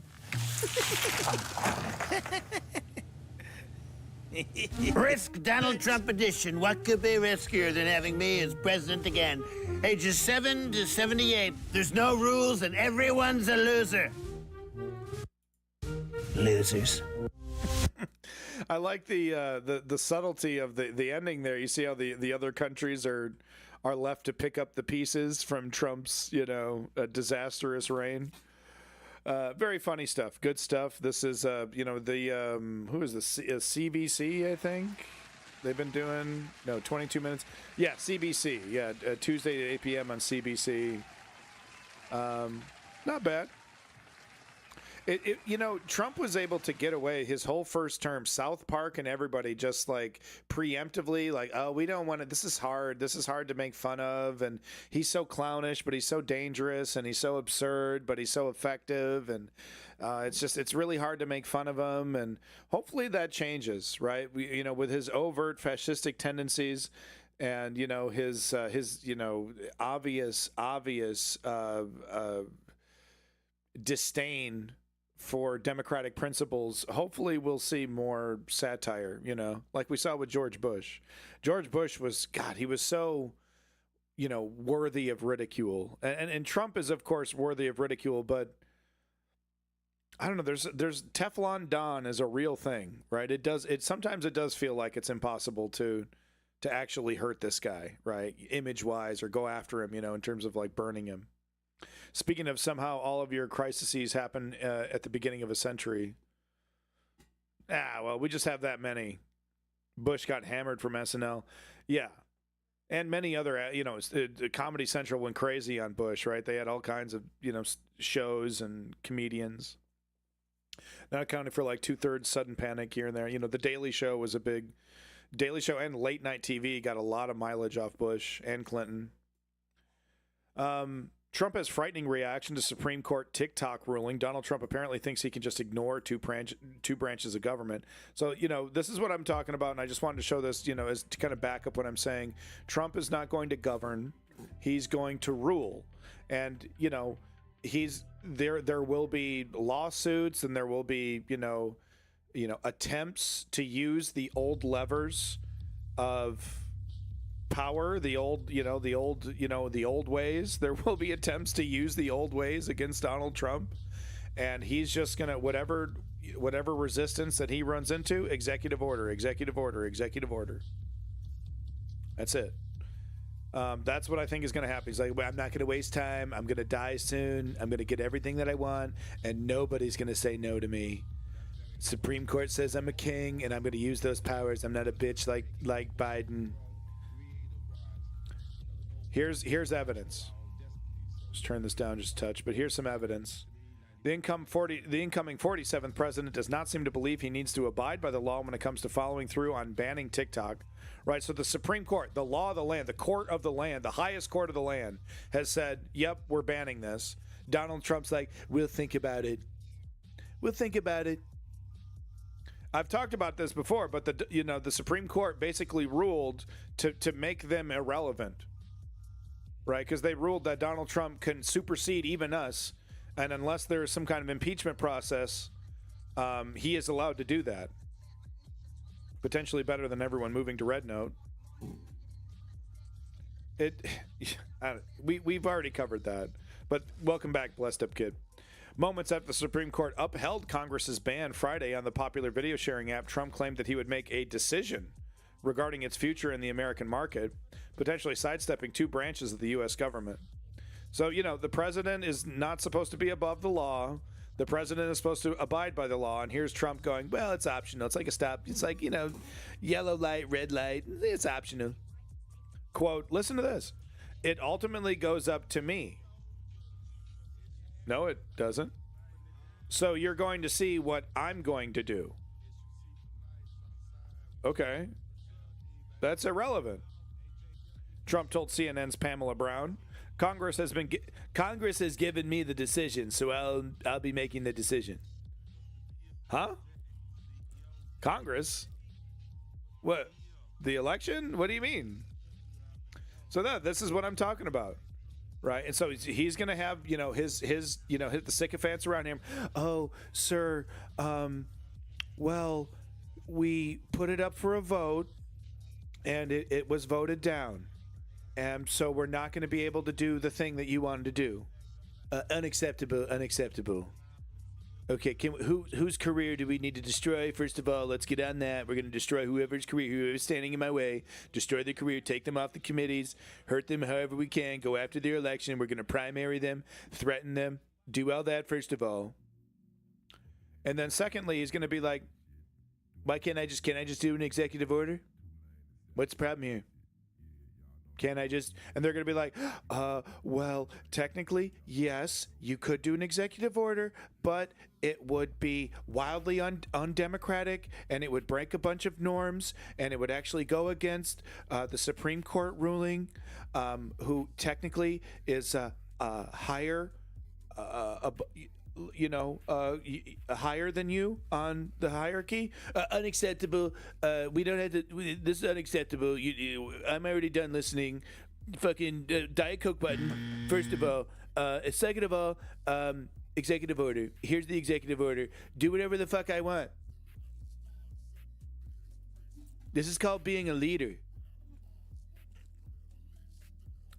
Yeah, they're pushing the big mandate thing, right? Oh, we got a mandate. He won like half a percentage point of the popular vote. The lowest amount one has ever won on the popular vote since we kept track of it. First of all, you're not Vegeta. Second of all, I'm Vegeta. They turned Vegeta into a bitch, dude. Dragon Ball Super or whatever. Vegeta used to mean something, man. In Dragon Ball Z. So here we have some good news. Who knows? Sky's the limit. We might see this is woke. This is Joe Biden. This is part of Joe Biden's woke agenda. So, Joe Biden had the audacity to ban Red Dye 3, who their woke scientists are claiming causes cancer. It doesn't, folks. Okay, I love Red Hots. I eat Red Hots every day. I love them. People come up to me, I love Red Hots. I agree. I say I love Red Hots. It's so easy doing Trump. But anyway, it's good news. FDA bans red dye number 3 from food, drinks, and ingested drugs in the U.S. Like I said, don't be surprised. We might see... I just showed you an article of the company that currently controls Teflon challenging the PFAS law, the forever chemicals law in the UK, literally saying we want the right to poison citizens again. We would like to do that again, sir. We know it. We know that you know it's harmful. We claim that we don't know that it's harmful, but we know full well that it's harmful. We would like to return to poisoning people. Thank you very much. How dare you try to stop us from poisoning people? So that's what's happening with Teflon, right? Because they don't want to, oh, well, we're going to lose money. They're not going to use our chemical on pots and pans, and oh no, money, money, money. So let's keep an eye on this. I'll see if I see anything, I'll make sure to queue it up. But mark my words, little pseudo prediction here, conspiracy theory. This is a conspiracy theory. It'll be reversed. It'll be reversed. It'll be woke. It'll be called woke and reversed. Let's get real cynical. Also, why you got to do my homie dirty over here? He's got some kind of major respiratory issue. Okay. Am I supposed to believe was this guy? He ate too many Red Hots. He's got fucking Red Dye 3 poisoning.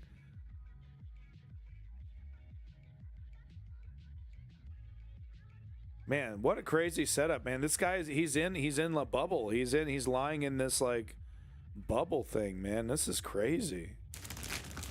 Sam Srasada's been living in this hospital room at the National Institutes of Health for 2 weeks. Do you have like wearables on, like tracking everything?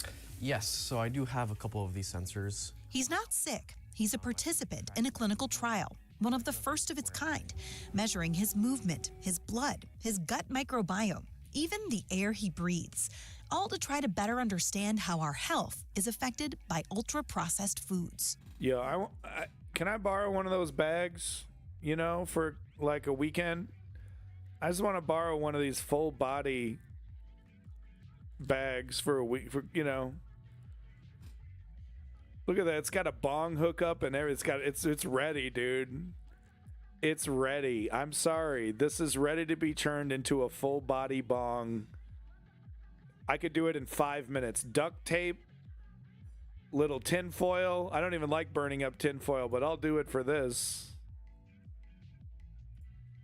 It's bong ready is what I'm trying to say. Doinks. Doink alert. It's doinks time. Full body doinks out here in Amish. I'm getting into a full body rubber body suit, smoking some doinks in the full body rubber suit in the Amish. Fire drill, baby. Breaking. Moving on to the next here. Breaking. Sources report Trump requested Monday's inauguration to be moved indoors due to low public interest, fearing another small crowd would damage his big crowd image. So this is opinion. I'm on medicinal cannabis. Not me. I'm on illegal cannabis. I bought this shit in a park. I go out to a scary park. I give somebody $20 and they hand me one nug in a little plastic baggie. I mean, if you want to do medical testing on cannabis, maybe you should get hooked up. Nah, I don't need that. I just go to a store. I gotta quit. My God, do I gotta quit. I'm getting stupider by the day. I can feel it. Anyway, so this is speculation that he's doing it because of the small crowd. But there was, you know, the people have been reporting that hotel reservations are way down, especially compared to Obama, but even compared to Trump's first term. In the cellophane from their cigs, yeah. So we, you know, we can. I feel pretty safe saying that this is okay speculation, but they're saying because it's too cold. Either way, it's bitch made. Either way, it's bitch made. Fuck you, bitch face. I don't know. I'm gonna light you up, boy. Smoking doinks in the Amish. Lighting you up, motherfucker. I don't know. I just wanted to show this. I don't know. It's a waste of everybody's time. This is a stupid thing. But, I mean, it's real. The mental gymnastics are real. You know, we just saw somebody. Who knows if he was trolling or not? We don't know. You know, we can never tell. But there are individuals out there, unironically, looking at evidence. We were watching a video of Tommy Tuberville saying we're going to withhold aid to states that we politically disagree with. You know, we're going to withhold that until they stop being so woke, almost literally what he said. And he goes, I'm paranoid. Fake news. So what do we do? Do we get a college education and write a dissertation, filled with sourced facts that will refute your drunk Facebook uncle? And, and it will magically convert him into not being racist anymore? Is that what we do? Doesn't feel like it's the winning strategy, does it? Except that was Kamala's strategy. Except that was Hillary's strategy. And if Barack Obama wasn't black, it would have been Barack Obama's strategy. So I don't normally do the Hitler thing, but I think there's some truth to this. This image is Hitlerian. I'm sorry. I know we're not allowed to do it. I know. I'm sorry. This shit's Hitlerian, dude. If you don't know what we're looking at, over to the left here, this supervillain is his official presidential portrait. And, okay, this is like bro science, right? Because he's like underlighting subject is often used in horror movies and photos to make someone look unsettling and evil. Think of how you hold a flashlight under your face to tell a spooky story. This portrait is heavily underlit. That's true. It's underlit. It should also be pointed out that his facial expression almost exactly matches how Hitler posed in portraits. No smile, the eye contact, the angle. And remember, let's compare. Obama official portrait. This one, right? This one. Non-offensive, his whole body lit. Whatever. We're maybe working man. I bet they put a lot of thought into, do we do the arms crossed? Do we not do the arms crossed? Right? Big smile, big, beautiful smile. Compared to this. It's a little Hitlerian. I mean, not even a little. They're right. Look, the expression too, like the expression, the lean, the angle, you know? This is not coincidental. Nothing about studio lighting and posing is coincidental. I think the pose has to be coincidental. I don't know, man. The photo is obviously a message to what is to come for American people. I don't agree with that either. I don't think these people are that clever. No need to make any more horror films. We're now living in one. Sure, okay. Right. I'm not, see, I don't agree with this fucking intentional, oh yeah, they, you know, the only book he's ever read is Mein Kampf. This motherfucker couldn't read Mein Kampf. He's never read a book. I believe, that's what I think. But it is strikingly Hitlerian. I'm not going to, what the fuck you want me to say? It is strikingly Hitlerian. It's also super gay, which is really funny. Gay sex isn't even as gay as this. Daddy's coming home. That's what the Republicans are saying. He's a tough guy. He's a tough guy. Look, don't, if you're going to get into a fight with him, though, don't, he's got 2 rules, okay? 2 rules in Fight Club. 1, don't hit the face. 2, let me take my diaper off first, okay? Because then I'll have an accident. Maybe I should keep it on in case I do have an accident, okay? Concern for the diaper, number 2. But then after that, he's going to whoop your butt. Wokester. Daddy's coming home. Gay sex isn't even as gay as this. Nailed it. Nailed it. Get ratioed, nerd. Get ratioed. One more ratio and we win democracy, guys. Welcome back. Oh my God, Sticks. I don't know if I've said, oh, welcome back. Whoops. Well, that video looked cool. Ear tubing. No, you're tubing. So here, you know, I told you I had this queued up. This was brought up in the chat earlier, but here's proof. So this is Pete Hegseth's confirmation. Pete is this Fox News hack, alcoholic, great replacement theory moron is about to be in charge of the entire military, you know. Hirano asking, would you carry out an order from the president, Trump, to shoot protesters in the legs? Hegseth says he dodges the question.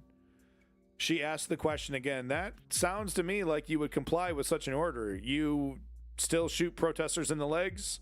Silence. The answer is yes. The answer is yes, theoretically. You see, you know, it's all fun and games until you're doing it, right? It's all fun and games until, okay, history is going to remember me as, okay, you know, because people remember Kent State. People remember who was in charge of the military. You know, there's documentaries about, okay, who made the order, you know, who was in charge that day, who carried out the murder of the Kent State protesters. History doesn't forget that stuff. So am I going to be the guy? Am I going to be the American who destroys hundreds of years of American tradition, and I'm going to use the military to fight against Donald Trump's political opponents, right? That's when it gets like, oh, geez. I mean, and some don't care. Like, you know, I think character like Matt Gaetz, he'd be like, yeah, hey, that'll be funny. Hey, I'll be in the history books as the guy that helped destroy America. Yeah, right. So I think there's a lot of true nihilists out there, but there's also little baby boys like Pete Hegseth who are in way over their head.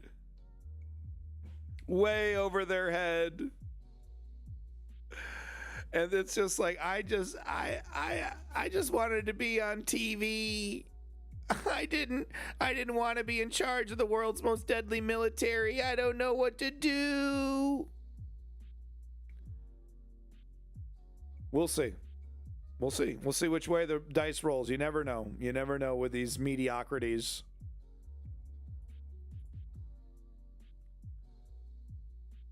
I was warning it earlier in the stream. I was telling folks it looks like Chicago's in the sights for the first step in this mass deportation. So here's a little evidence here. Trump's incoming administration plans to launch a large immigration raid in Chicago the day after he takes office. The raid, expected to start on Tuesday, will last all week. ICE will reportedly send between 100 and 200 officers to carry out the operation. So likely over 200 federal ICE agents invading Chicago. Some speculate that the reason why Chicago is being targeted right off the bat is that Donald Trump, when he was a corrupt real estate mogul, he has a lot of history. Whoops, I didn't want to click that one. He has a lot of history with Chicago. They fucked him, in his eyes, they fucked him over. In reality, they enforced their laws, and he was probably screwed over that way. He probably screwed himself. But anyway, he has a history in Chicago, apparently. Barack Obama, famously came from Chicago, I believe. So it's a Democratic stronghold. And priority number one, starting on Tuesday, guys. Starting on Tuesday. Now, what I think is going to happen is Z looks happier in this, in his. He does. Oh, that's so funny.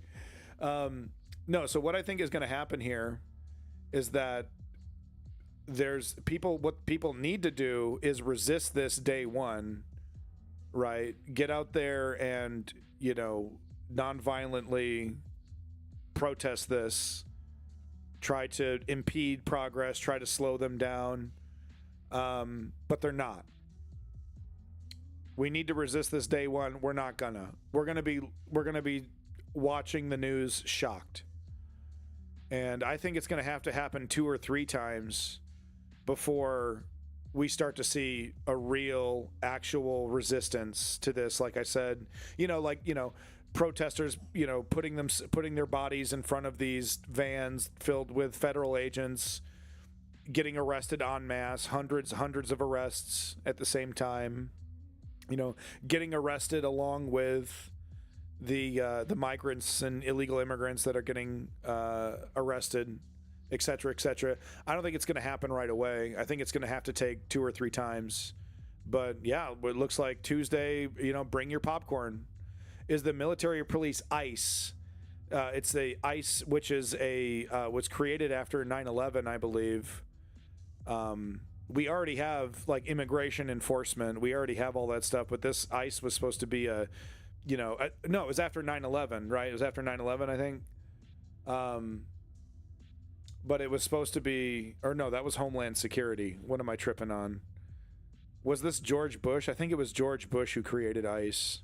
Fear-mongering about the border. Sounds familiar.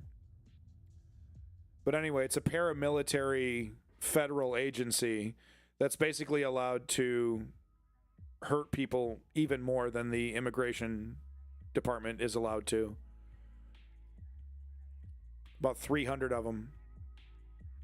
No, but 200 of them. That's what they say. They'll probably get as many people as they can if they really do this.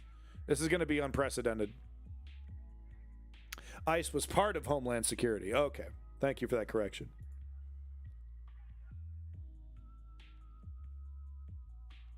So one of the undertold stories recently is Republicans in North Carolina just straight up rejecting an election, just straight up rejecting a Democratic decision. We're going to be seeing this repeated across the country, and eventually it's going to be infecting the left-wing areas. They're going to change our democracy, and then right-wingers are going to win those elections too. Mark Elias over here at Blue Sky. This is apparently the closest the New York Times can get to saying what is really happening. Republicans are trying to steal the election for state Supreme Court justice by throwing out 60,000 lawful votes. So here's the headline from the New York Times. This is supposed to be the paper of record, by the way.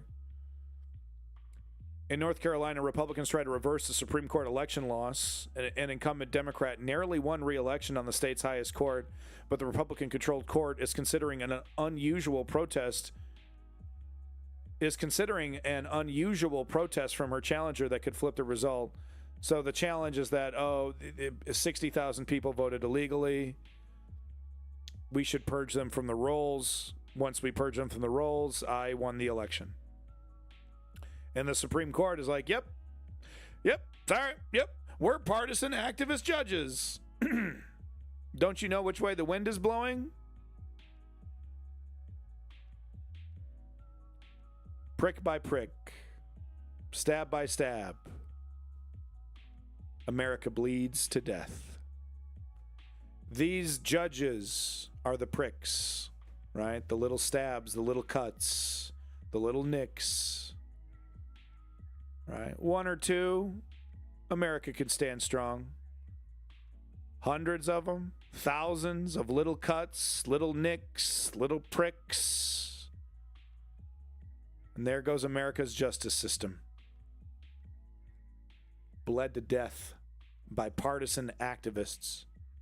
And it's intentional. Steve Bannon knows what's going on. He's got a big smile on his face when he talks about it. Oh yeah, we're converting local governments every single day. Every single day we get more Republican partisans into local governments. And they're never going to leave. Don't you remember? We're not a democracy. We're a republic. That means dictatorship. That means dictatorship is good. Woo! Watch it. I'm exaggerating only a little bit, but they're totally like patting themselves on the back. Big smiles. Right, Steve Bannon's pissed off about Elon Musk, whatever. You're right. He's Elon Musk isn't racist enough. You know, H-1B visas. He doesn't have a problem with the H-1B visas exploiting brown people. He just hates brown people, right? He doesn't want to mix their dirty race with the pure blood, right? That's the sick mind of Steve Bannon. This is great. I just wanted to show this to you. This headline over here. Trump sends idiot son on futile mission. It's great. Fucking headline of the fucking year. Best headline of the year, folks. Right, so this was pertaining to Donald Trump Jr.'s ridiculous visit to Greenland. I think that's Charlie Kirk right there. They all went, it'd be an honor. It'd be an honor to take over this country. You should greet us with open arms. It's just, I mean, they're just make it stop, you know? The wild disconnect is offensive at this point. Donald Trump Jr. is currently in Greenland as part of a ridiculous, half-baked scheme. So make sure you check that out, folks. Just a tweet. I don't even have the headline. Trump sends idiot son on futile mission. Yeah, I mean, it's, you know, post-truth, blessed up kid. Post-truth. And really, we need to start shaming people that are participating in the post-truth reality, left and right. Okay? Because I just visited friends and family in San Francisco, and they're still holding on to this fantasy that the Democratic Party know how to win elections. And I mean, I heard someone that I love and I'm very close to say Bernie Sanders wasn't electable, which was, you know, Debbie Wasserman Schultz talking point from the 2016 campaign, just casually passed off as common sense knowledge. Wildly inaccurate, totally untrue. We all know Bernie would have won, and you know, I'm not the only one saying it. But we do need to start calling out the delusionals for participating in this illusion. Aesop, a quote from Aesop, folks. Props to Dr. Jack Brown over there on Blue Sky. Quote, "We hang the petty thieves and appoint the great ones to public office." We human beings have been dealing with Donald Trump's and Charlie Kirk's and Steve Bannon's and Nick Fuentes's and all the rest. Humanity has been dealing with those people since time immemorial, since the days of fucking Aesop. Okay? It goes way back. Divide and conquer goes way back. You know, I've said it before, I'll say it again. We carry the Library of Alexandria, a wonder of information, and a tool for organizing in our pocket.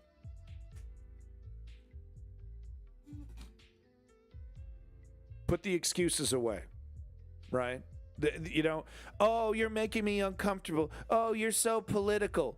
You are participating. You are contributing to the downfall of my liberty, of my democracy. Right? This is what John Adams was so adamant about. Look up John Adams, okay? Look up this motherfucker. But this was the point that he was trying to make, okay? Paul Giamatti did a great job, okay, as John Adams. Look, watch, it's so entertaining. Not only is it entertaining, but it's historically accurate. An absolute tour de force performance. But John Adams was talking about if we don't secure our liberties and our freedoms, they will be taken away from us. And it is our responsibility to plant trees that our children will enjoy the shade of, right? To create a space that allows for liberty. And he understood we have to fight for that. There are going to be elements that resist that. And we have to fight them. We have to violence. We have to say no. This is not a discussion. Okay? Join or die. There's a seriousness to this, you know, and a lot of people don't want to accept the seriousness of the time. But that's where John Adams was coming from. We got to take this seriously. We have to dedicate ourselves. And most importantly, we have to accept it. It's a sacrifice. This is something we have to put on ourselves. You know, you can run to your creature comforts if you want, but you won't have your democracy. You'll have another kingdom. You'll have another theocracy, whatever. It won't be democracy, though. It won't be of the people, by the people. It'll be of the elite, for the elite. And if you care about the things that so many people claim to care about, right? You walk up to the average person, do you care about your liberty? Oh, no, fuck liberty. No, of course they don't say that. You know, whatever their concept of liberty is, yeah, I mean, that's important. My general freedom, right? Do you care about your freedom? Maybe it might be a less esoteric way of saying that. Do you care about your freedom? Yeah, I guess, you know, freedom's kind of important to me. Then you got to sacrifice. You got to suffer. It's suffrage. It's the struggle. Make sure you watch that, Paul Giamatti. But even since the days of Aesop over here, we hang the petty thieves and appoint the great ones to public office. And what the hell have we done? We shouldn't need to choose between protecting workers' rights and investment. Too fucking bad. Shouldn't, coulda, what, you know, and I'm not trying to insult you, right? I think, you know, you're getting at it there. But it's like, too bad. That's the choice that we have to make. We have to fight for it. We're about to lose the 40-hour work week. It's about to be shattered. You know, that's the next spine that Jeff Bezos wants to snap. The whole concept behind a 40-hour work week. That's really for upper middle class and above. I mean, you know, here's some bootstraps. You got to put in your work, guys. You got to put in your time. I put in my time. I work harder than any human being ever. I'm Jeff Bezos. Hardest working man on planet Earth. So this is hilarious. I mean, you know, I love this. I love the rug pulls. We're about to get to the rug pull here. We're about to get to the fucking rug pull. The Bitcoin rug pull. But it's just so great. The start of the Trump administration is starting with a bunch of like rip-offs right off the bat, even before day one has happened. Day zero grifting. But this is great. Not a refund. Congressional offices have been instructed to call inauguration ticket holders and inform them their mall tickets are now commemorative. Well, sure, that's going to go over super well. That's not a refund. That's not a fucking refund. So if you don't know what mall tickets, what? So this is people that were going to attend the inauguration, right? So they were going to stand outside in the mall. It's called the mall. It's like this area, right? This space that they would be standing there, right? So by saying that their tickets are now commemorative, it's a souvenir. Sorry, not a rain check. You're right, you can't rain check this. It's only happening once. So now it's happening inside. There's very limited space. Sorry, no refund. No refund. Does Trump need the money? How much is it? What is it? $100,000, $200,000? It can't be too much, right? To refund this. No. Keep it. I want to keep the money. Fuck them. Fucking rubes. Fucking rubes. They don't know any fucking better. Bitch. Fucking idiots. They don't fucking care. They'll still vote for me or whatever. They'll still support me. They're fucking idiots.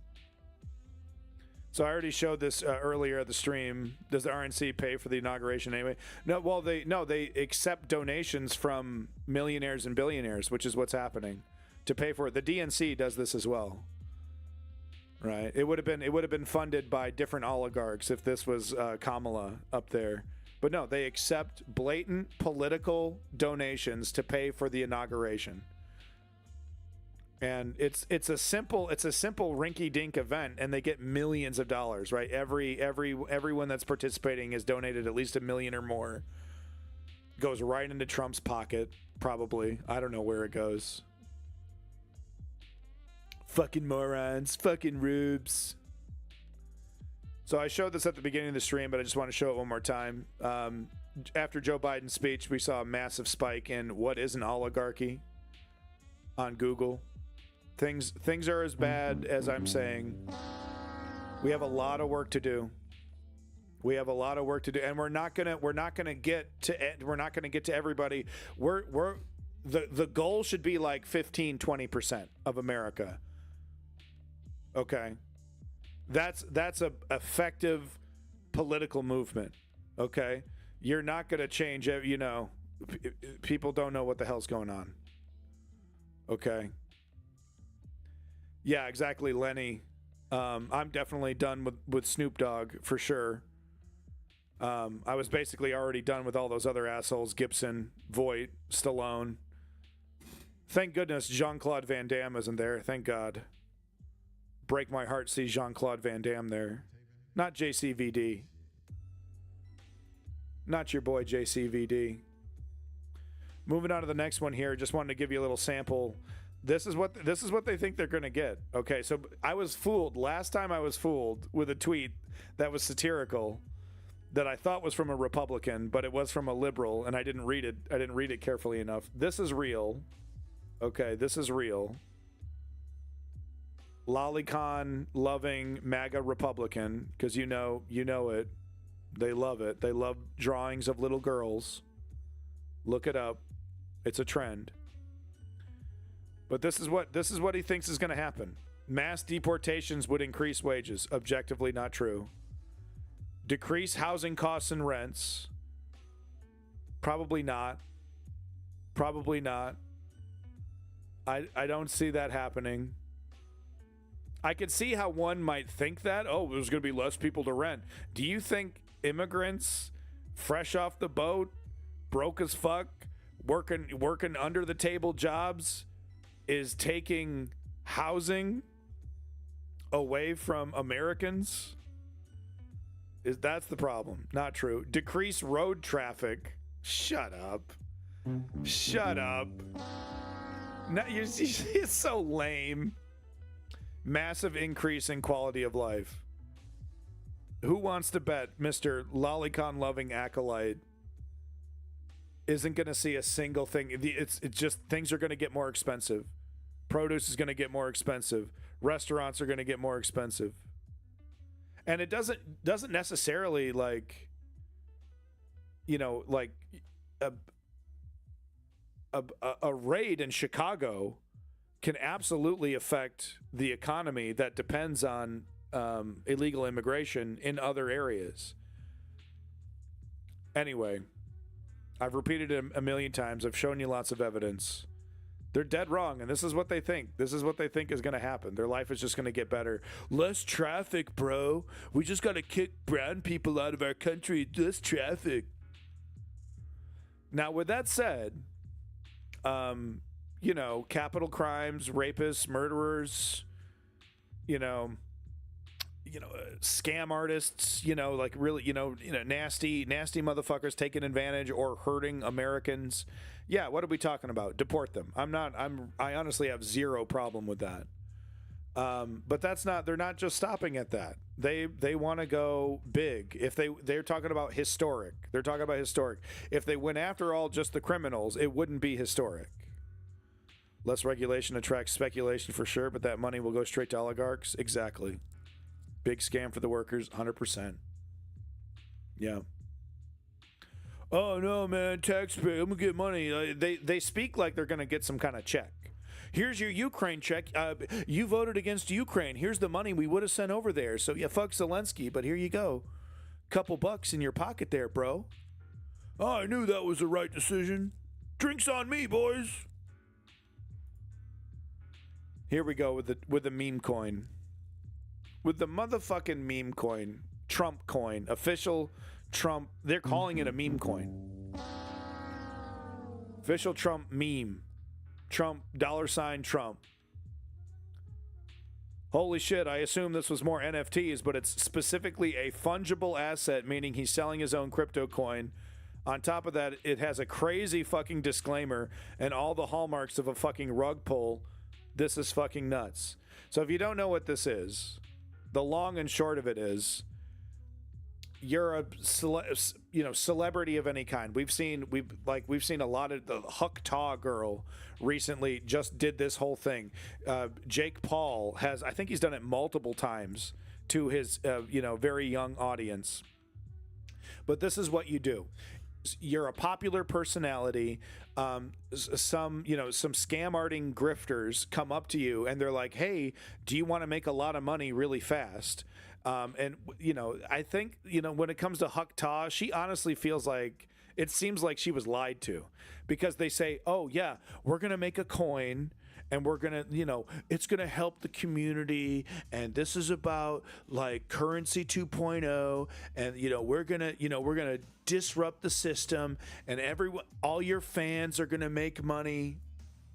And this is going to be, spit on that thing, right? This is going to be a great way for you to make money, and your fans are going to make money, and it's going to raise your status. It's going to make you hip and cool, and everybody's doing it. Everybody's doing it, right? So a bunch of these dummies, and they are so dumb. They just keep. They're just more of them. There's always more of them. They bought the Huck Ta coin. They bought it. There are people, human beings, took the money that they earn from working, and then they bought this. Okay, so they do this. Okay, so you get a bunch of these dummies, and it doesn't take a lot. It takes just a couple hundred, really. The value of the coin goes bananas. Okay, and then the rug pull. The rug pull. What does that mean? So the value of the coin is artificially inflated by all these dummies that are buying it. But who has the most coins? Well, golly gee.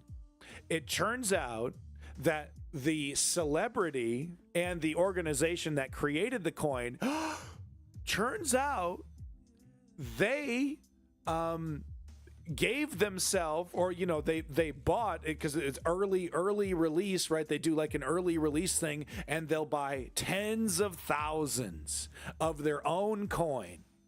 Okay, and then the rug pull is after, when the value has raised up, after they get a bunch of dummies to buy those, $100 here, $1,000 here. Some dummies are pumping in $10,000 worth of these Trump coins or Huck Ta coins, Jake Paul coins, whatever it is. So then the person that started this whole scam, who has the most coins, does a massive dump. They sell everything at once. The value of the currency spirals into nothing. People that have, bought the coin, at one coin for 25 cents, they're now sitting on one coin that is less than a penny. They get none. They lose everything.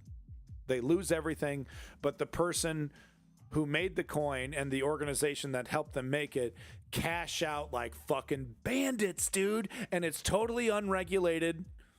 It's literally just free money. It's literally just free money. Any celebrity that, you know, like if you're like a Jersey Shore scamming, you know, kind of celebrity, you don't give a shit. It's like something, you know, what's his name? Ice Poseidon would do, right? There's no financial regulation. So Trump launched a meme coin on Friday night, just days before becoming president, and entities he controls contain 80% of the coin. See right there, 80% of the coin, entities he controls. So the smart rug pull is that they used to do it just a big one wallet that would just dump it. Now they have multiple. What do you mean? It's just investors who were interested. No, it's all connected to the same guy. So 80% of the ownership of the coin are entities that he controls. And the coin passed a $9 billion, with a B, $9 billion market cap in just hours. Okay, that's not like $9 billion, you know, being spent on Trump coin, but that is the value of the coin being pumped up by all the dummies. You know, like I said, the nickel and dimers, the 100, the 1,000, the tens of thousand, right? The small timers that are chipping in, thinking that they're going to get in at the you know, oh, we're going to get in on this, right? They're going to be called holding the bag. They're going to be left holding a pile of excrement in their hands that they couldn't sell for pennies on the dollar. They couldn't even get rid of. It'll turn into commemorative digital coins, just like the NFTs. It's so blatant. It's so fucking blatant. But the timing is very important. He didn't do it during the presidential race because he knows it's really unpopular, and it's people rightfully call it a scam because that's exactly what it is. So he didn't do it until he won the presidency. But he's doing it before he starts the presidency because this is how cynical they are. He understands this is the height of his popularity. He knows he's about to get very, very unpopular. He's about to make poor people very, very unhappy. He's going to make their lives very, very difficult. He thinks ultimately things will get better, right? Things will, you know, they don't see my genius. It's fourth dimensional chess, right? These are great ideas. The economy will fix itself. I'm like Millet. I got a chainsaw. Right. So the timing is interesting and it's cynical, but it tells us something, right? That, okay, we know it's a scam. That's why we waited till after we won.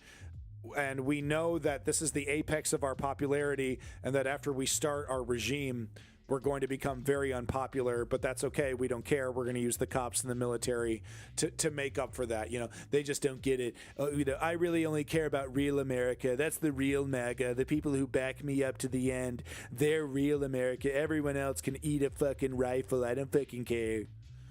Right? And people are like, oh, that's cynical. That's cynical. That's cynical. I don't know if that's cynical. Term one, I would have said that's cynical. I would have agreed. Oh, I don't think Trump is that bad. I think he's bad, but I don't think he's like literally use, you know, the military against the American people. He talked about it, sure, but does he have the balls to do it? No. Not this time. Not this time. I think we're dealing with a different Trump here.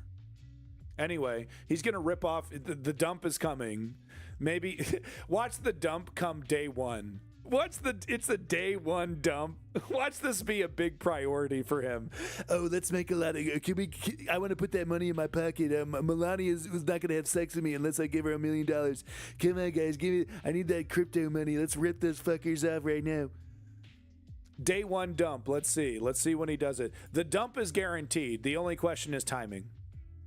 The Trump dump is coming. It might be timed up with his Bitcoin scam, right? Because he's going to use government funds. He's going to literally use gold in the treasury to buy Bitcoin, and that is going to allow the billionaires who have massive Bitcoin wallets. They're going to dump. It's going to crash the Bitcoin market. It's going to be a fucking disaster. So he might do it like the day before or the day of, right? Might time it along with that. But yeah, no, he's gonna give a massive bailout to the Bitcoin billionaires, use government money to buy a bunch of useless Bitcoins, and give them motherfucking just hand over money, government money. There is no gold. Welcome back, Terry. There's a little gold in there. Leon, friend of the stream, Leon, in a Discord all the way from the UK there, put this in the chat, and this was perfect. Dietrich Bonhoeffer here. Fucking Bonhoeffer! Boy, he kind of died young, too, 1906 and 1945. Well, he had something very smart to say about stupidity, and I thought I would read it to you. Stupidity is a more dangerous enemy of the good than malice. One may protest against evil. It can be exposed and, if need be, prevented by use of force. Evil always carries within itself the germ of its own subversion, in that it leaves behind in human beings at least a sense of unease. You know, we can feel evil. It's weird, but we kind of can, right? We know when we're around evil. However you want to interpret evil, by the way, right? Against stupidity, we are defenseless. And this is where it gets good. Neither protests nor the use of force accomplish anything here. Reasons fall on deaf ears. Facts that contradict one's prejudgment simply need not to be believed, not be believed. In such moments, the stupid person even becomes critical. I mean, we see this so much, indignant, right? And when facts are irrefutable, they are just pushed aside as inconsequential, as incidental, fake news. In all this, the stupid person, in contrast to the malicious one, is utterly self-satisfied and, being easily irritated, becomes dangerous by going on the attack.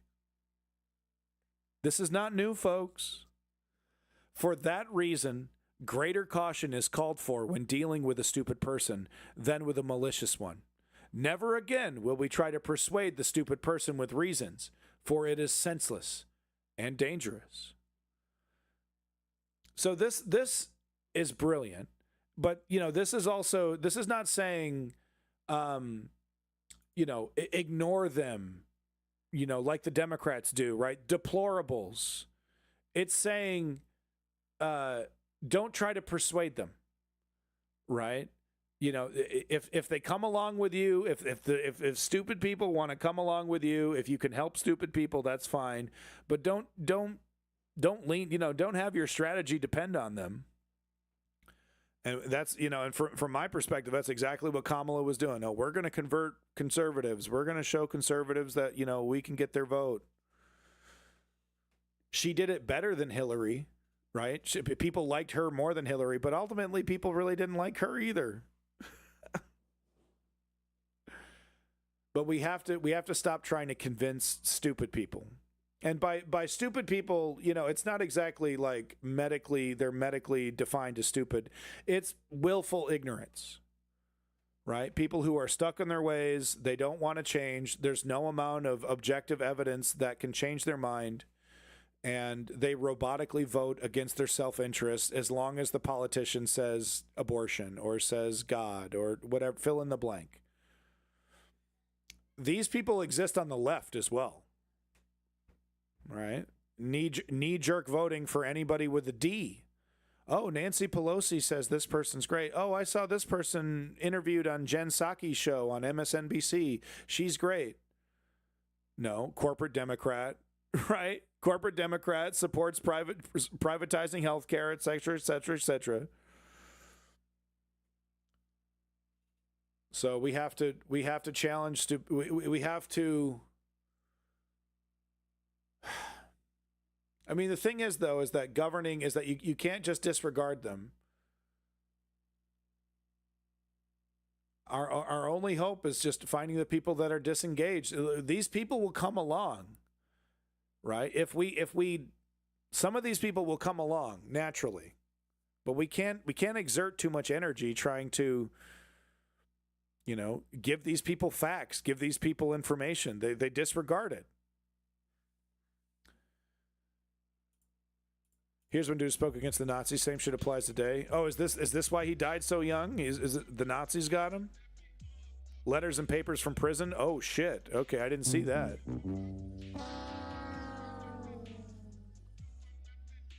So fascism killed him? Jesus Christ. Wow, what a hero. What a hero.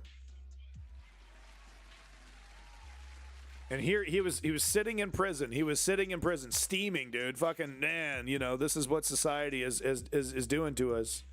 And he's like, no, this is so, it's so perfect. It perfectly explains what we're dealing with right now, what we see in the chat every time I fire up the stream, right? Every single time.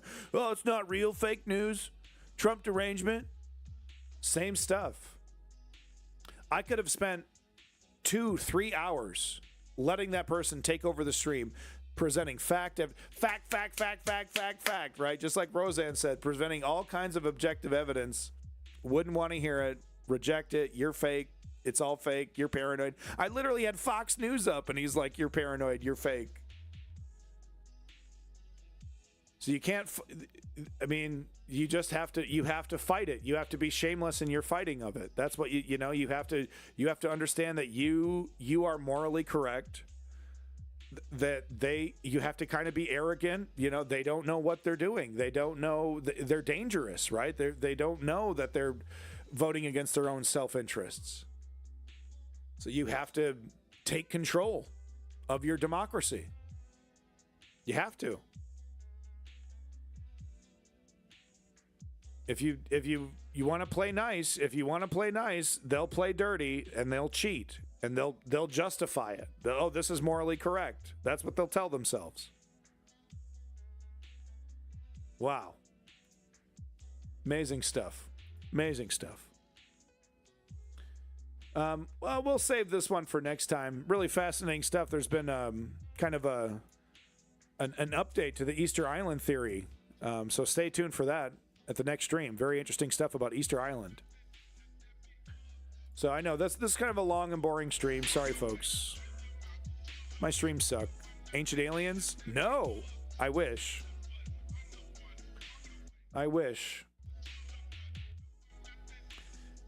More to do with conditions of the soil.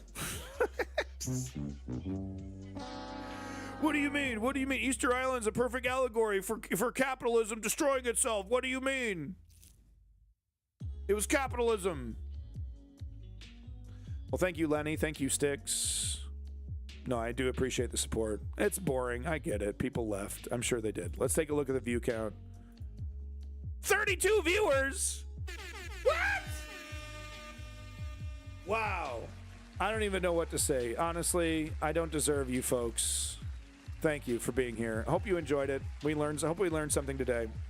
But no, big props to everybody. I'm going to cut it off really quick because I'm going to be doing a very long stream on Monday. Big inauguration. I'm going to be upstairs taking care of the kid.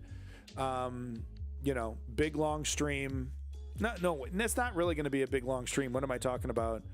Big long morning stream. Good show, bruv. We're doing it.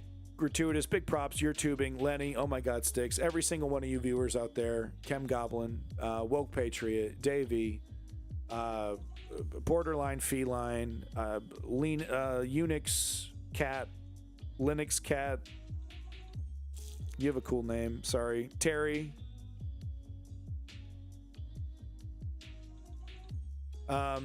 Like I said before, the inauguration stream is going to be very, very unconventional. So I won't be offended if you don't want to watch it. I was kind of inspired by that guy from Chapo Trap House. I'm not going to do a stream nearly as annoying as his, but I was kind of inspired by that. So we're going to do that. Like I said, it's really going to be for me. It's really going to be a very selfish stream on Monday. But maybe I'll see you there. Maybe I won't. We'll see. It's okay. It's not good news. It's just, I don't want to celebrate it. It feels like going to the dentist, if I'm going to be straight with you. You know, it feels like going to the doctor. It feels like, getting like, oh, I'm going to get my leg amputated, I'm going to try to start as early as possible. Basically, as soon as I drop my son off at daycare, so 9 o'clock-ish. 9 o'clock-ish. And I think the whole thing wraps up after 12. Right? So the whole thing kind of wraps up after 12. You know, watch the highlights. It's going to, you know, ugh.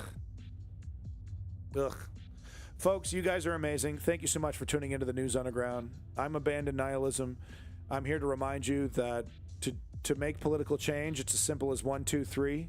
Got to inform yourself, which is what you're doing right now. So thank you.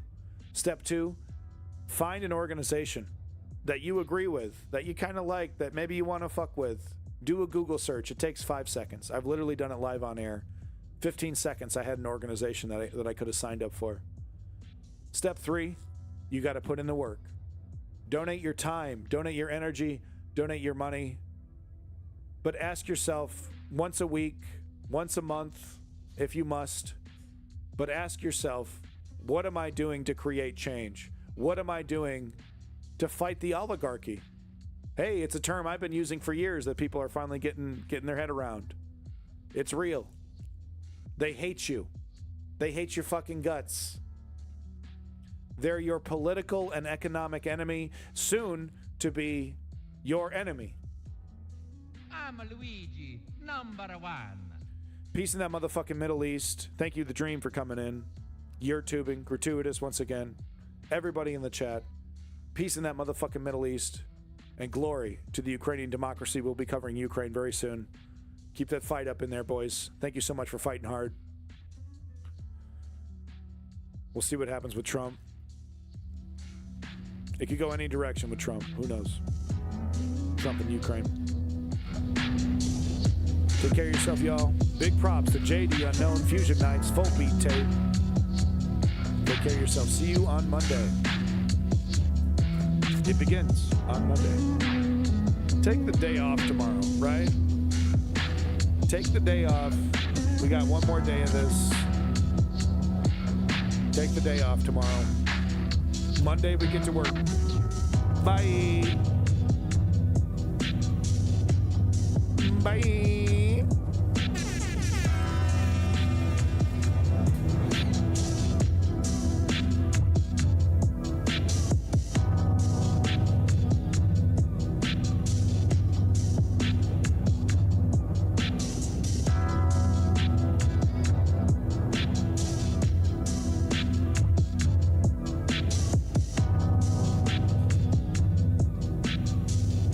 Oh, you know I had to turn the mic on for your boy Zio Duke. Big props in the house. Thank you, Zio Duke, for stopping in at the last moment.